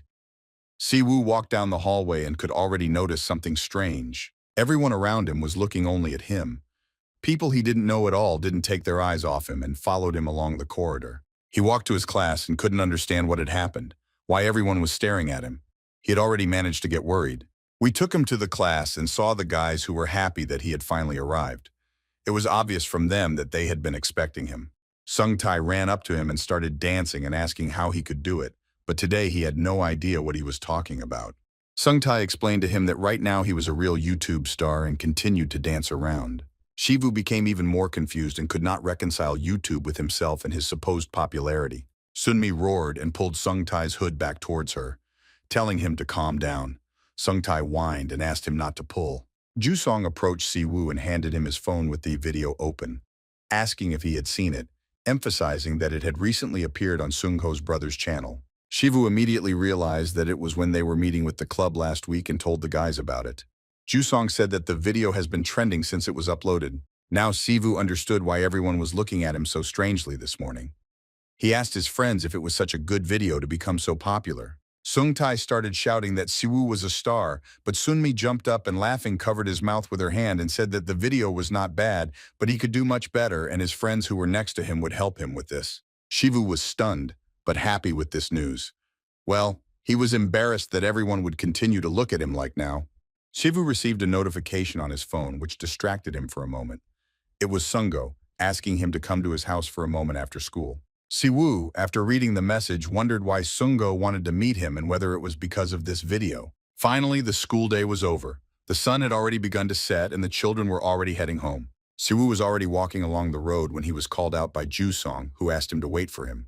But Siwoo had to hurry about his business.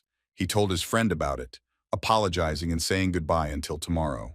Jusong did not expect a refusal and was a little upset, surprised by his friend's behavior. Sungho was already sitting on the bench waiting for Siwa. It was getting dark outside and it was hard to recognize him. Siwoo, who entered the square, was glad to see Sungho right away, but he felt rather tense from the unknown. He called out to Sungho, who was sitting and just staring straight ahead.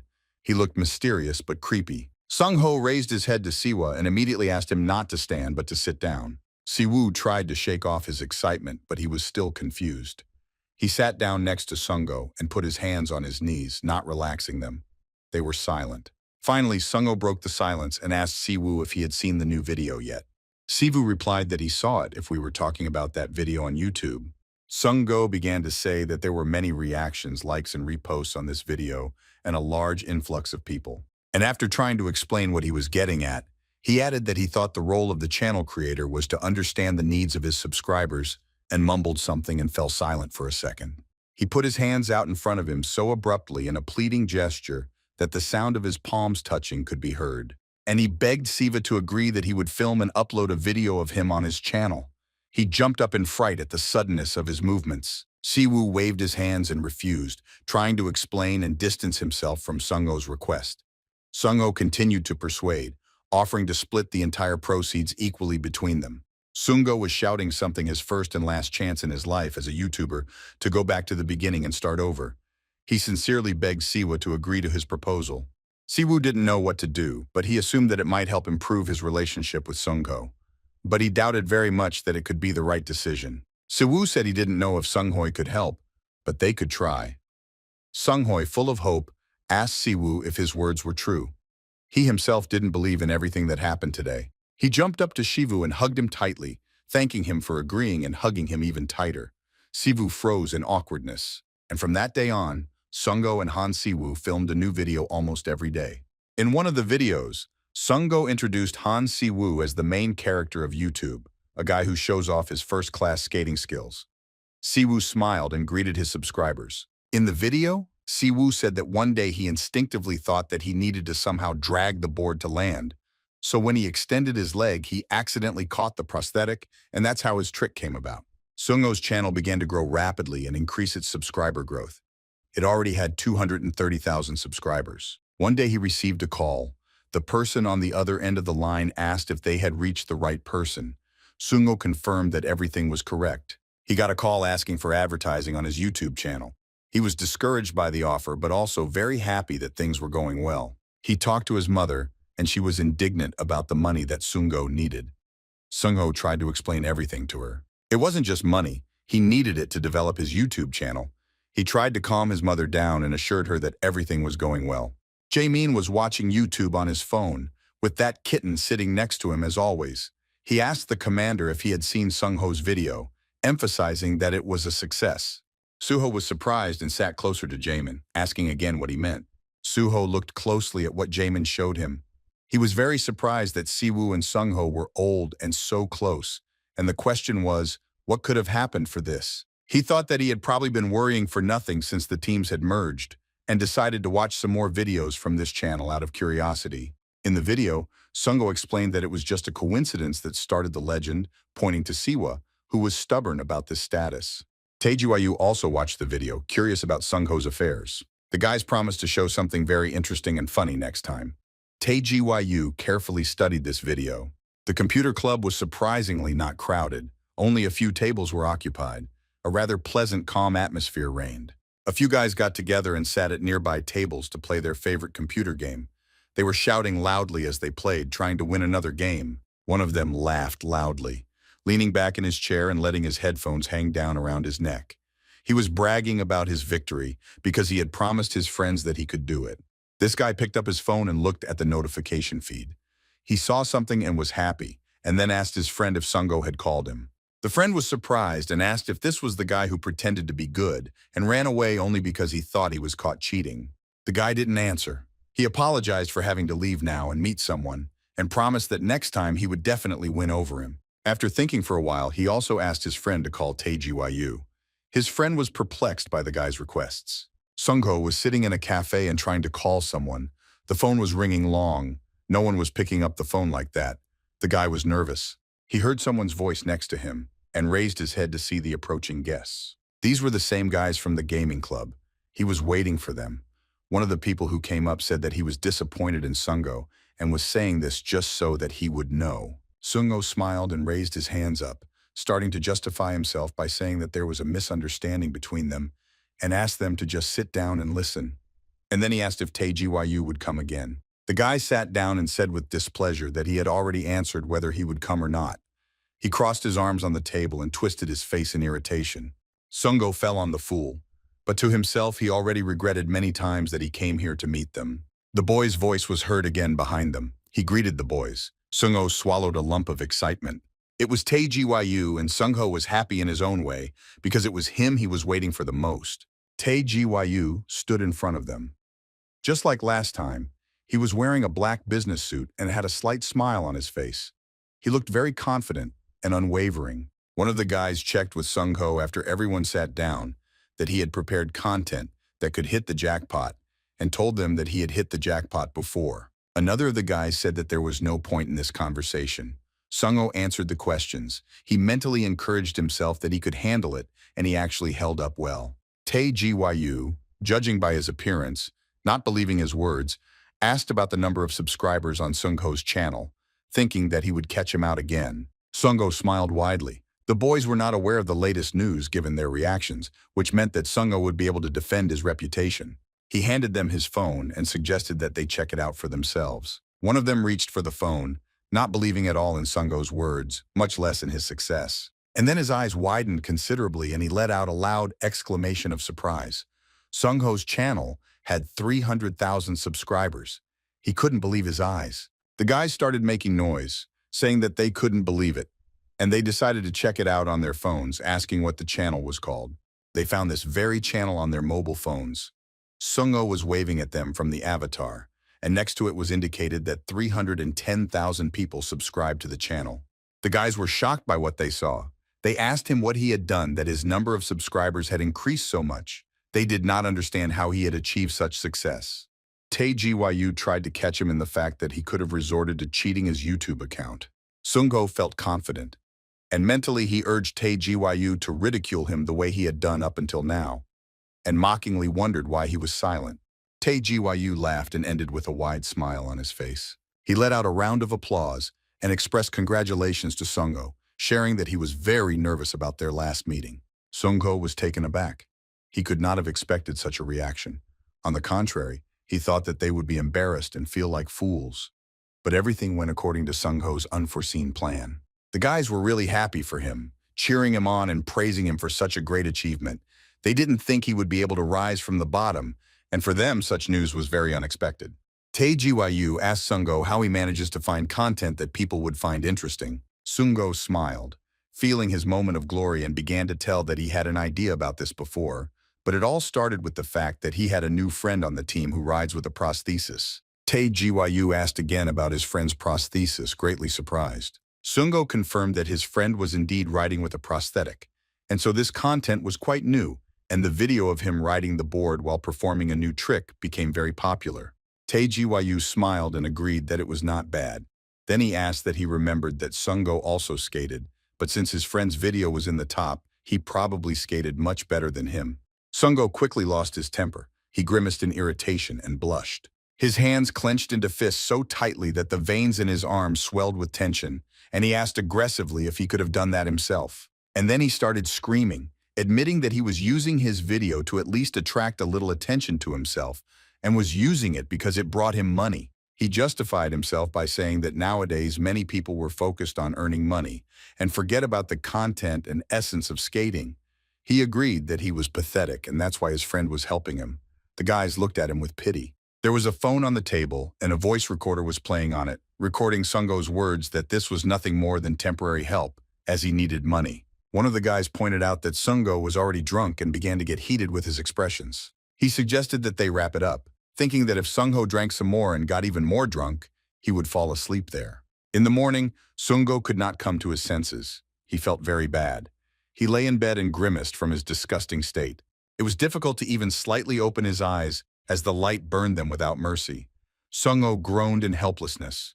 He reached for the phone, wanting to turn it off so that no one would wake him up again with a call. He tried to remember how much he drank yesterday that made him feel so bad today. He remembered bragging to Tae Gyu like some idiot, and Tae Gyu just smiling at him. But other than that, he couldn't remember anything else.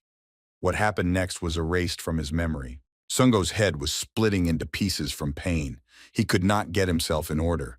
But suddenly he remembered that he had to go and meet Siwa today, and he already had to get ready. He tidied himself up and hurried to meet his friend Siwa. Siwa fell and groaned in pain, his face twisted violently. He sprawled on the asphalt and gasped loudly. Sungho ran up to him and started asking what happened to him, very worried. Siwa replied that he was training and suddenly fell. He held his head and rubbed it slightly. Sungho tisked and guessed that it must have been really painful, trying to support his friend. Siwa said he wanted to practice doing the trick on the spot, but the board kept sliding and asked if he could do something about it with Sungho. Sungho said he had a solution and advised him to try using a wheel mount for the board next time. Siwa asked again in surprise, clarifying what it was and what it was needed for. Sungo showed the mount itself to Siwoo and said that with this wheel mount, everyone will be able to practice tricks with much greater stability, and suggested following the link to learn more. They were filming another video for Sungho's channel. At the end of the video, they were showing thumbs-up gestures and advising to use a wheel mount to practice tricks. And for a while, they froze in their poses to capture the beautiful ending of the video. The last minute was always quite awkward when filming. It was already evening when they finished filming the video. Sungo praised Siwa, saying that he had worked hard. He added that he had already sent the initial deposit to Siwoo's account. Siwoo thanked him, not expecting it so quickly. Siwoo felt awkward accepting the money. He told Sungo that he really had fun making videos with him for his channel, even if it was just for free. Sungo smiled. He was very pleased to hear that from him. He timidly thanked Siwa for everything he did, which confused him even more. The guy looked at his friend in surprise. Sungo said that he wanted to admit that at first he looked at him as just a hobbyist, but over the years he realized how much he loved skateboarding. He was very embarrassed to say it. He approached Siwoo and extended his hand to shake his, expressing his hope that Siwoo would continue to do well. Siwoo was taken aback and timidly extended his hand in return. They sealed these words with a handshake. It meant a lot to both of them. Siwoo looked happily at his new friend Sugo, happy with what was happening in his life. The boy wondered if that was all. His lips tightened in tension. He pointed the cursor at the download button and pressed it. He spoke out loud to Sungho so that he wouldn't think that he could stop at just this, and asked him not to be too offended.